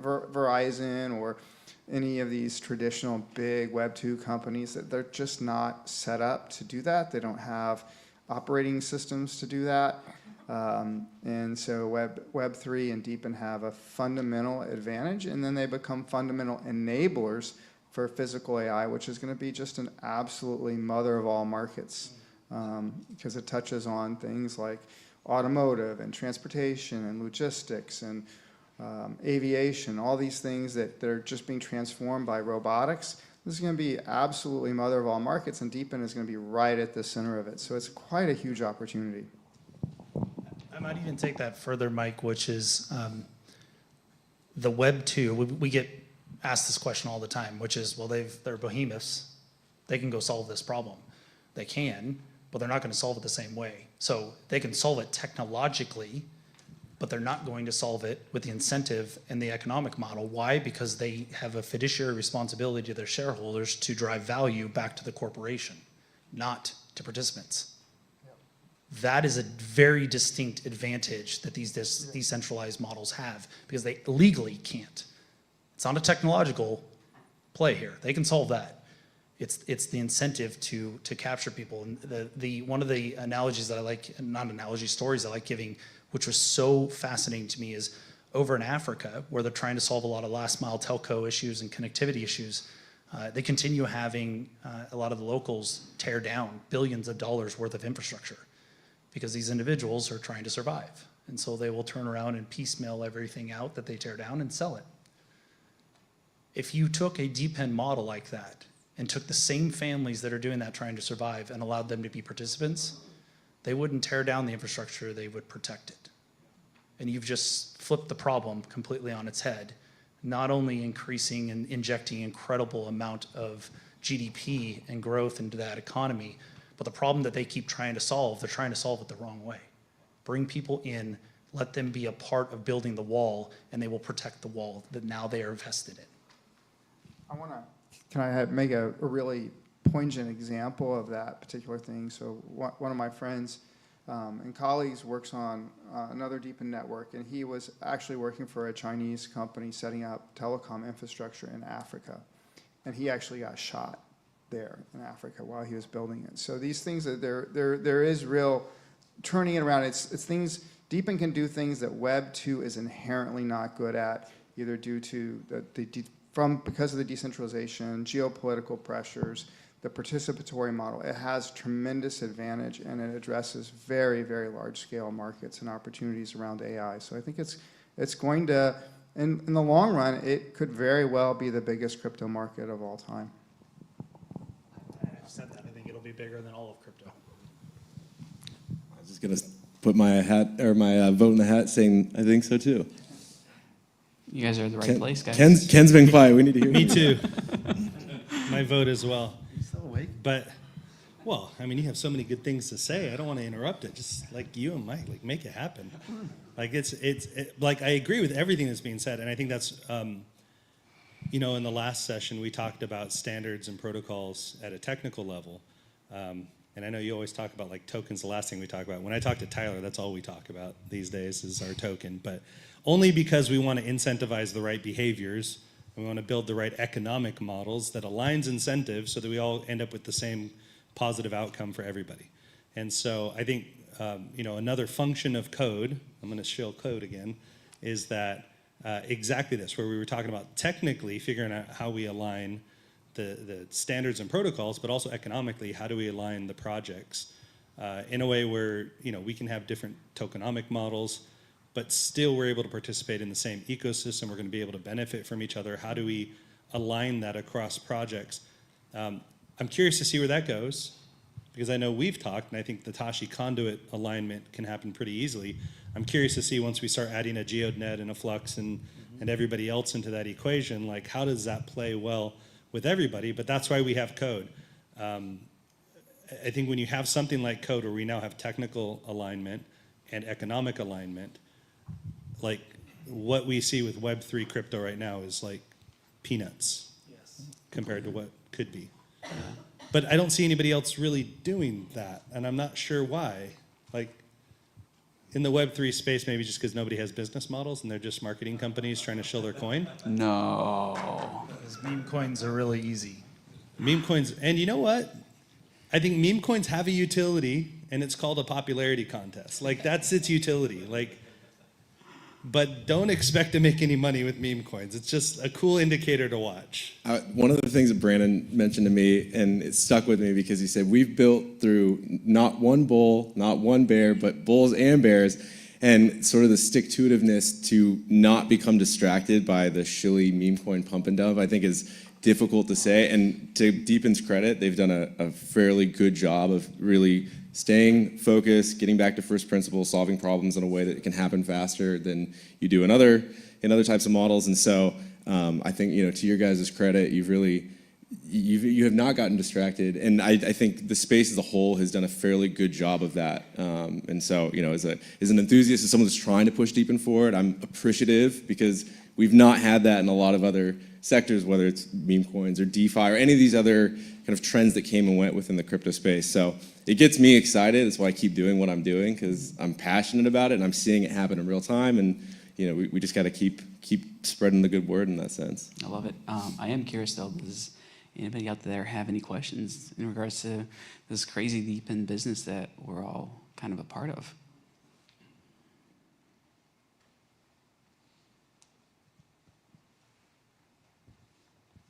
Thank you, Jonathan.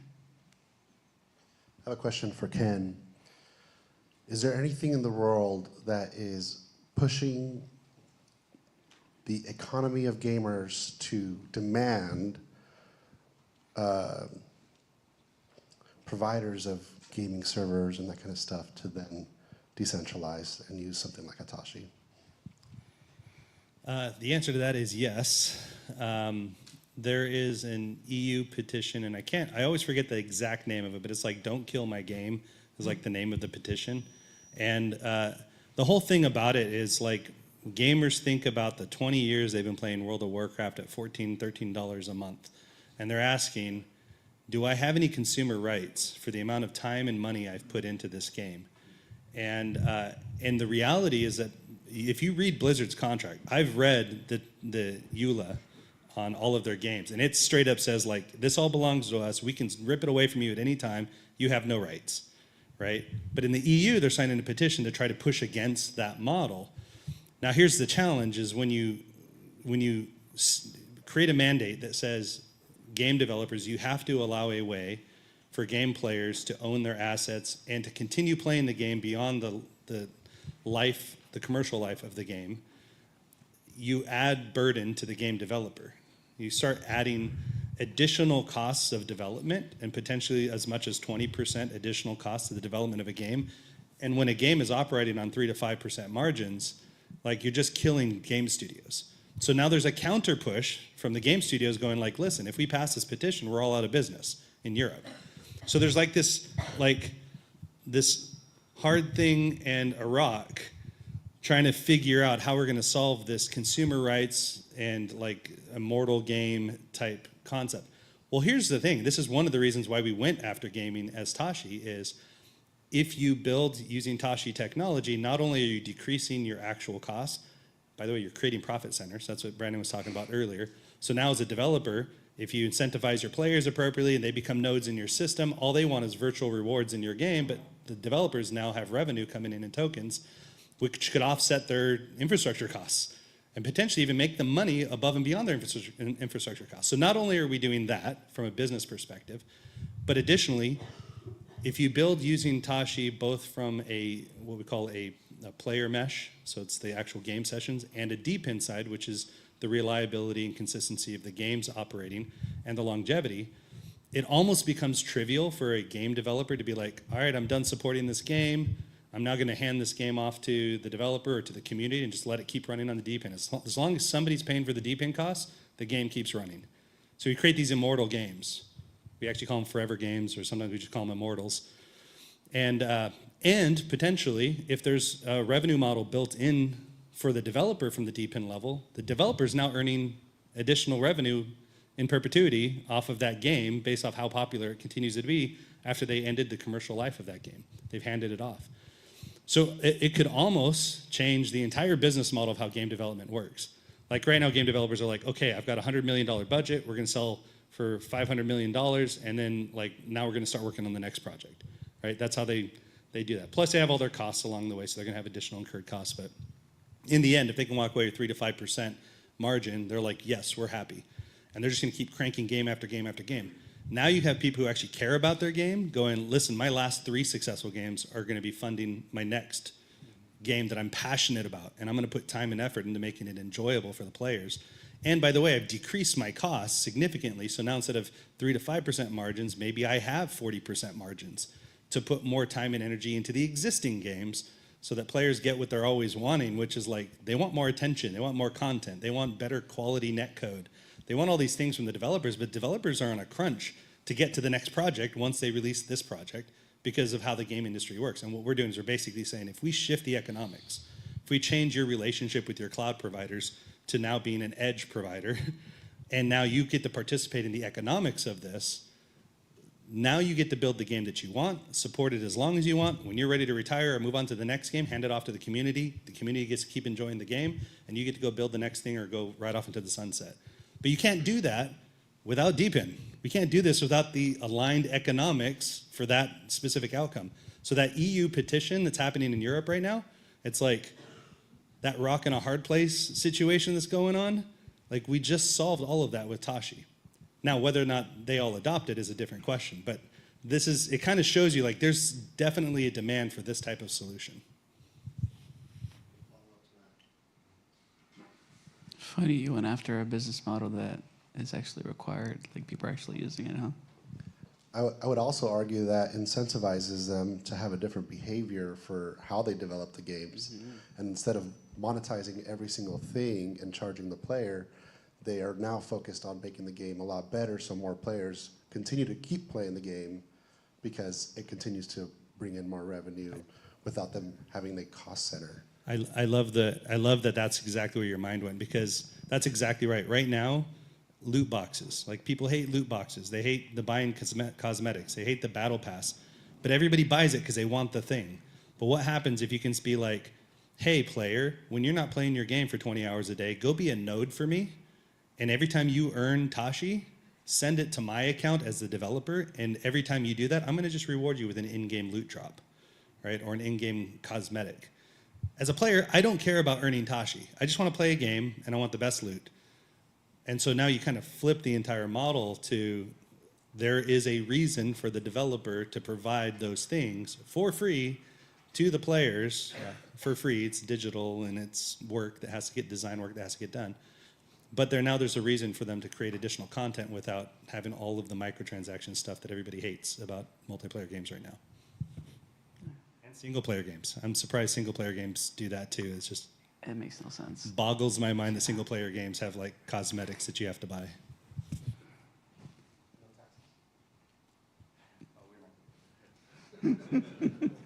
All right, got time for one more question, I think. Anybody out there?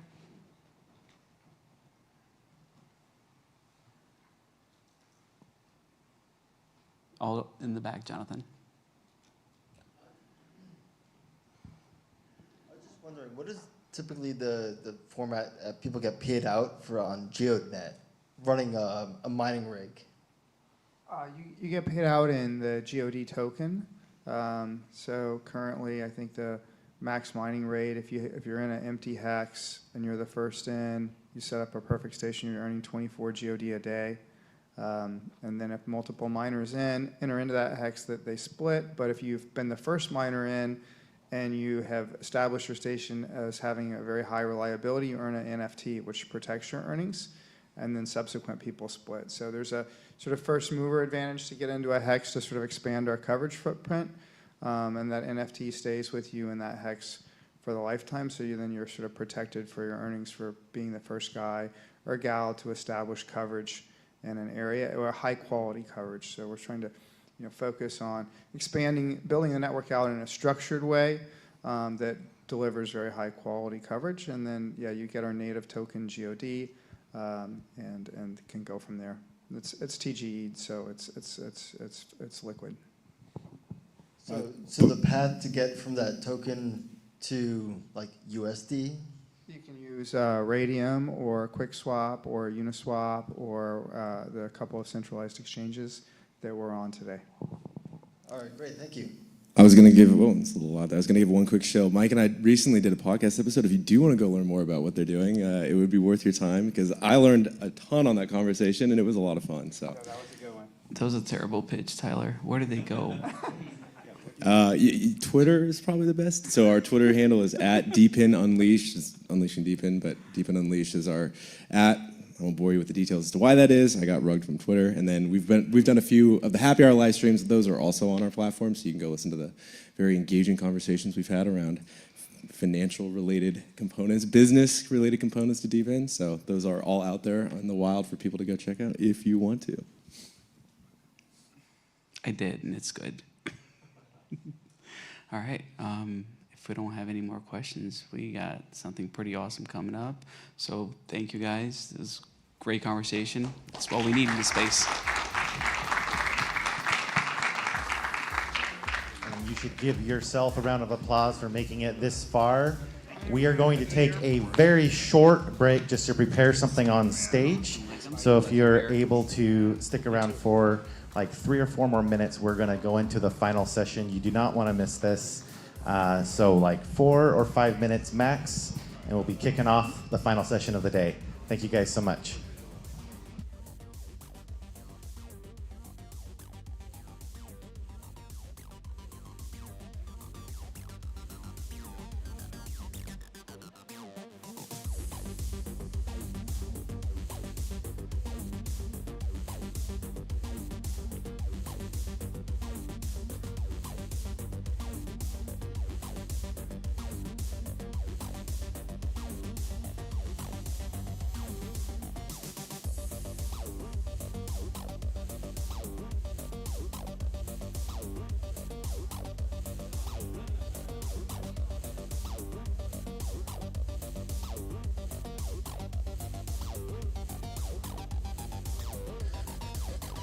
And again, we'll be back in about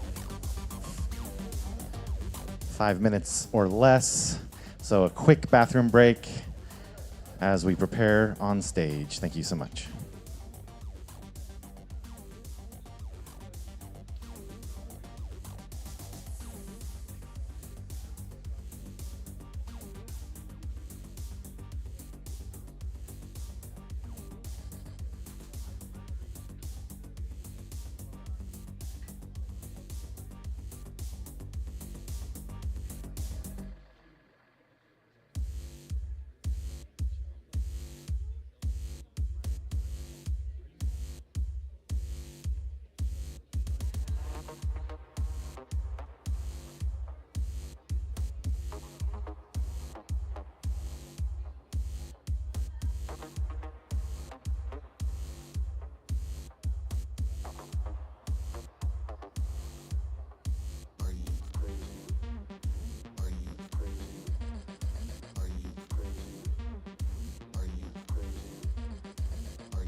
I just couldn't, pass up the opportunity to do another drawing.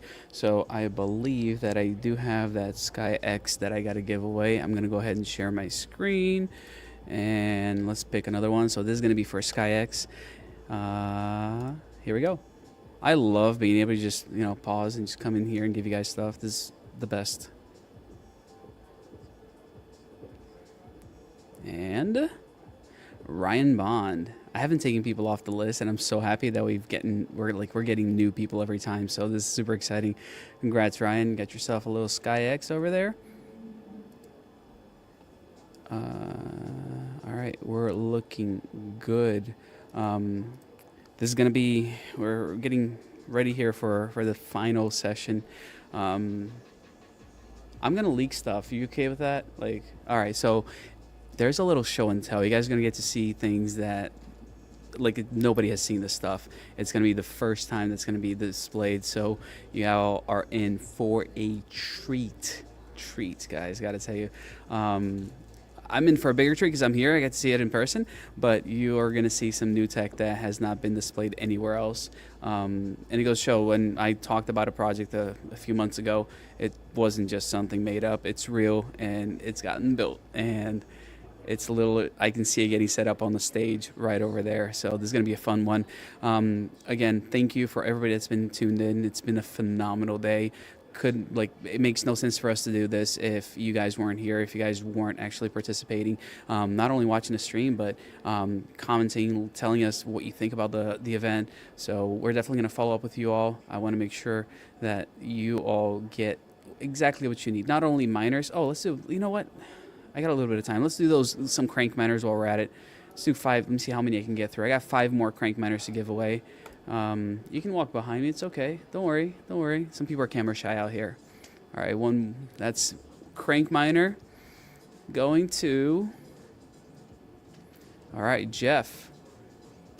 Getting a crank miner. I'm going to email all of you guys to make sure I can get you contact information, addresses, and that sort of thing. All right. Crank miner number 2.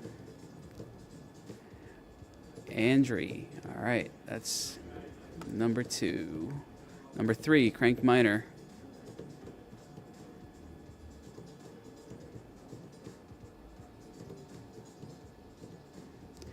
Yogesh. All right, we got 2 more. We will be starting again here. 3 minutes. 3 minutes. If you can make back to your chair. Jason Cross. your Oh, that's seats, cool. that would Jason be got one. fantastic. Nice. We'll All right. get going here Last momentarily. crank Thank you miner. so much.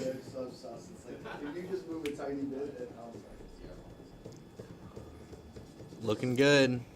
Renata. Awesome. Awesome. All right. 5 crank miners given away. I love this stuff. Yeah. Oh, Kayla. Yeah. Hang on a second. We wish you were here too. I wish all of you guys that are on chat were here. It would be awesome to see you guys next time. We might have to limit attendance next time we do the DePIN Day, just because of how not only popular, but how awesome it's been, man. Like, it's just been a great experience, and people are all about it. They definitely want to participate and want to be here. So I see them getting ready. We're less than 60 seconds out probably from getting this thing done. Like I said, the big shout out here is to Crank for giving us these devices to give away. It's awesome when people are that supportive, when they're willing to do that sort of thing. It just makes all the difference in the world. And the other stream sponsor that we have, Helium Deploy, check them out if you're looking for any kind of DePIN device. I actually do a little bit of research of like, all right, what's the next thing that I'm going to go into? Helium Deploy definitely makes that a lot easier. Here, I'll do this. And just a reminder, if y'all use coupon code DePINDAY, you will get a discount on checkout. Yeah, they're just good people, solid. They've been around for a while. They've been through the bear, and they're still around. I like being able to say that about a company. They're doing phenomenal, super excited for their business, and just good people. And I love supporting good people in the space. So check them out when you get a chance. They got a pretty sweet website. They have a few things like, I almost forgot. They do have something special, Moken, that allows... let me go to Moken.io. That allows you to track your earnings for your DePIN devices. So all you guys out there, if you did pick if I pick one of you guys for one of those devices, I'm gonna make sure you guys get a lifetime license to track all your earnings for your DePIN devices. It's moken.io. Check it out. It's actually really, really cool. Makes it real nice and easy because I can't keep up with all the stuff that I'm, running in my house and elsewhere. So incredible app that y'all should definitely check out. So they are about to go live. I'm going to go ahead and switch here so you can see the main action and see the stage. Yeah, enjoy, because I'm going to walk out there and like see it up close.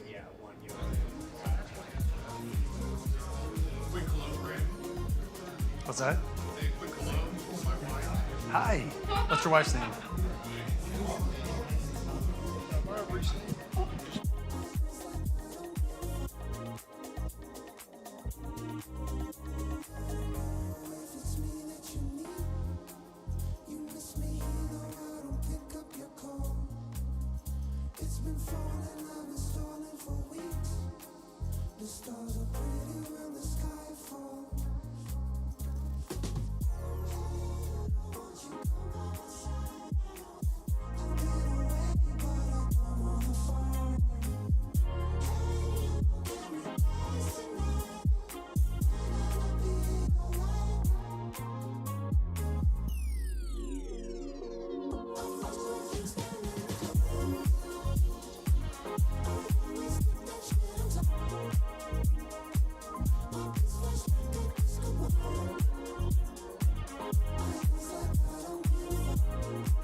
What a day, wasn't it? That was a long day. Incredible speakers, incredible thought leadership. I just want to again thank you to the Vosslers for this unbelievable studio. Yes. Not just the studio, but the level of professionalism, production is just unmatched. And I am so thankful on behalf of all of us at Conduit to just know you, to be friends with you, and to be associated with this. So thank you. Genzio, thank you very much for everything that you have done. All the speakers, everybody that's come in, thank you, thank you, thank you. For those of you that don't know what Conduit is, we kind of alluded to earlier, we are a consortium of about 11 different companies, a whole bunch of IP, from hardware to software to DLT to orchestration to you name it. It's an all-encompassed decentralized economy, really, and infrastructure to facilitate that. It's made up of both horizontally and vertically scaling hardware. So you'll see that we will operate in data centers, micro data centers, as well as all the way into edge devices. Our DLT, it's a graph-of-graph DLTs. It is what we would probably describe most blockchains out there, as many know, are an immutable ledger. They're not an accounting ledger, as an example. And so we went into and took it to the next level in order to facilitate supply chains, value chains, real-world commerce, and do that in an immutable state. So what's been developed here is what we think is one of the world's first immutable accounting ledgers as well. It serves as everything that a blockchain does, just to be very clear, but takes it to the next level. The team has been working tirelessly over the last, some of them have been 12 years, okay, working in their specific domain and honing their craft. But specifically, as we've come together over the last 12 months, it's been a really big grind. A lot of fun. Solving really complex problems. We talked about it, problems that start at first principles.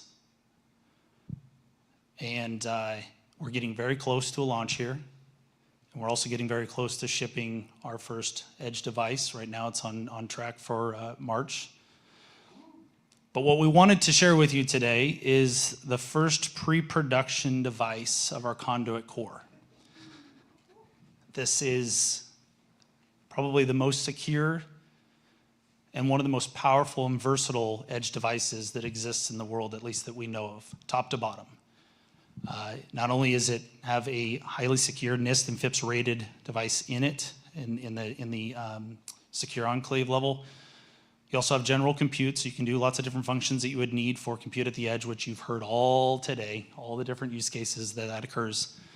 And then on top, you have a connectivity module that the power that resides in that is incredible. I think when we first started and we were talking to people, many were like, oh, it's a Wi-Fi router. Yeah, it does do that. But it's much, much more. You're talking about the ability to have a full MVNO on that, your ability to do OTT streaming, and if you're familiar with OTT overlay for cable, so I mean, if you start to look at the devices, Sunny said it earlier, you have a full stack data center in an edge device that can go in your home, along with the multitude of multimedia functions. It's powerful, it's incredible, highly secure, and we think will be a cornerstone to moving things to the edge and multifaceted. So without further ado, we would love to show you and reveal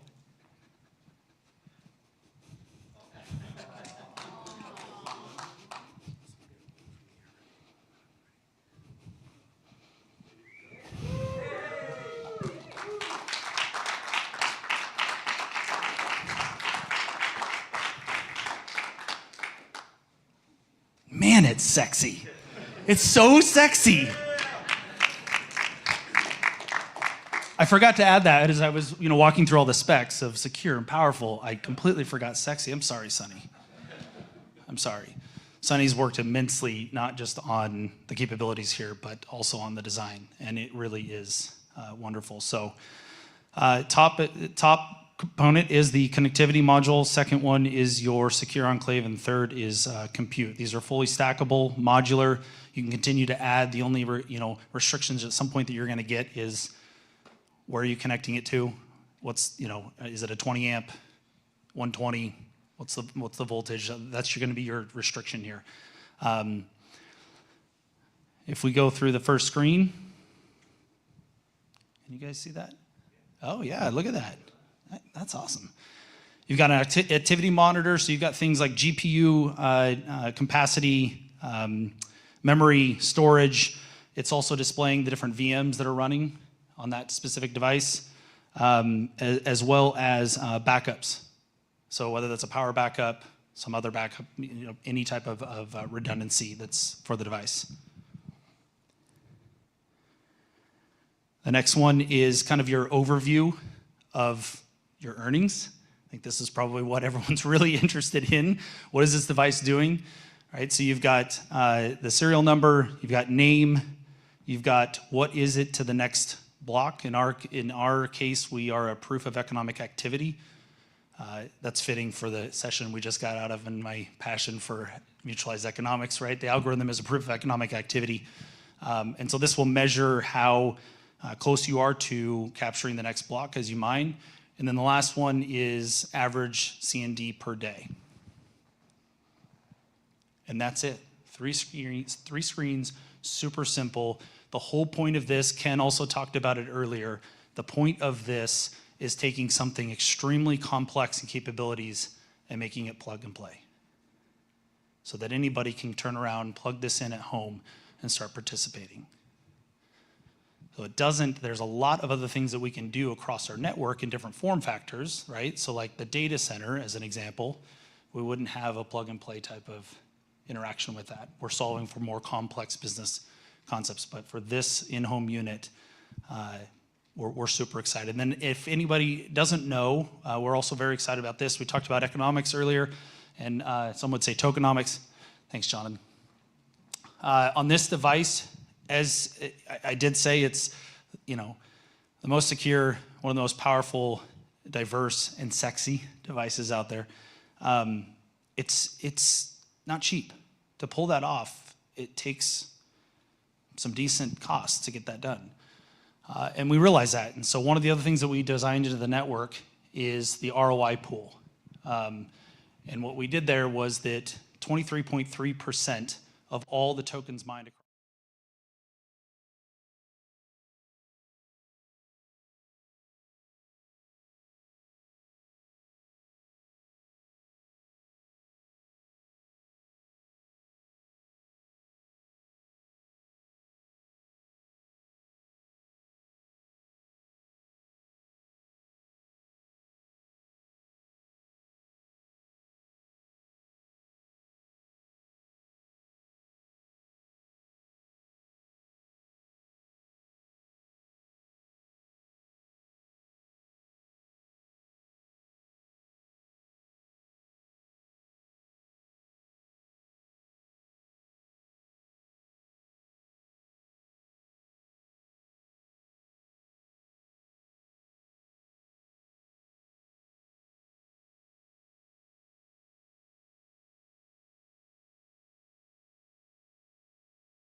there are some specific individuals and groups that may bump up in our ability to have more on on hand in inventory.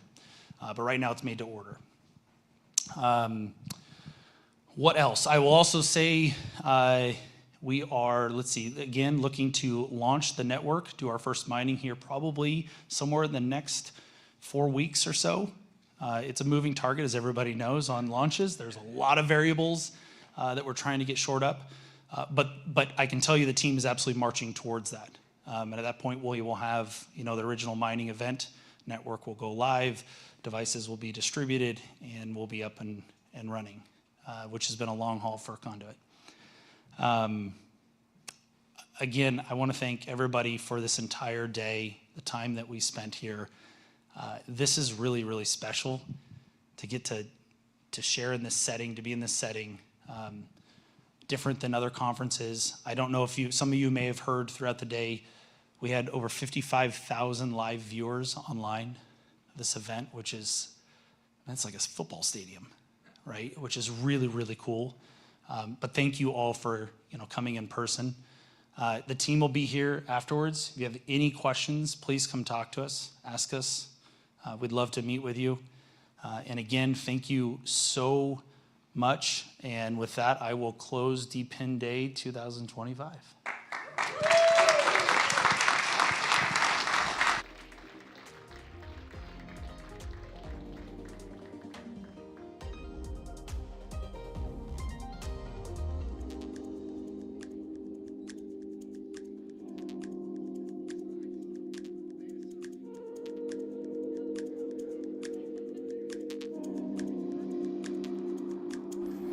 All right, so DePIN Day is officially over, but the fun doesn't have to stop. Just want to remind everybody, make sure you're following these people on socials because we're always dropping new information. Conduit is obviously going to have to put this out on socials. I mean, you can't just make this big announcement and not show people what it looks like. So if you guys want to see all the details, make sure you're following those guys on their socials. It's been incredible. Like, yep, I gotta show you guys this. Sponsor of our next event. There will be opportunities to do so. You can for sure find anyone on the team to be able to get that opportunity. But again, for this event, shout outs to all of our sponsors that made this possible today. Thank you so much. As I was saying, the fun doesn't have to stop here. Again, it's funny to say, but in crypto, we are actually close enough to the action where we allow people to talk to one another. If you want to get connected with founders, if you want to talk to the people actually making these things happen, well, it's not too far-fetched. It's not out of reach. You can do that. We're here. I've been in the space for a long time, but I got to say, over the last 4 years or so, it's just been incredible to be able to connect with incredible individuals that are building some amazing things. So like I said, make sure you're following these guys. I don't know if you're watching on YouTube, on Action Crypto's YouTube, if you're watching on Genzio's account, on X, which has a lot of people watching. Just want to encourage you guys, if you do check out YouTube, go ahead and check out that Action Crypto channel. If you're on X, check out what's going on over at Genzio, as well as Conduit, and obviously the amazing sponsors. Thank you all for making it possible. Yeah, we're all gonna go hang out now. I don't know what else to say other than I hope you guys can make it to an in-person event, because it's just fun. It's just exciting.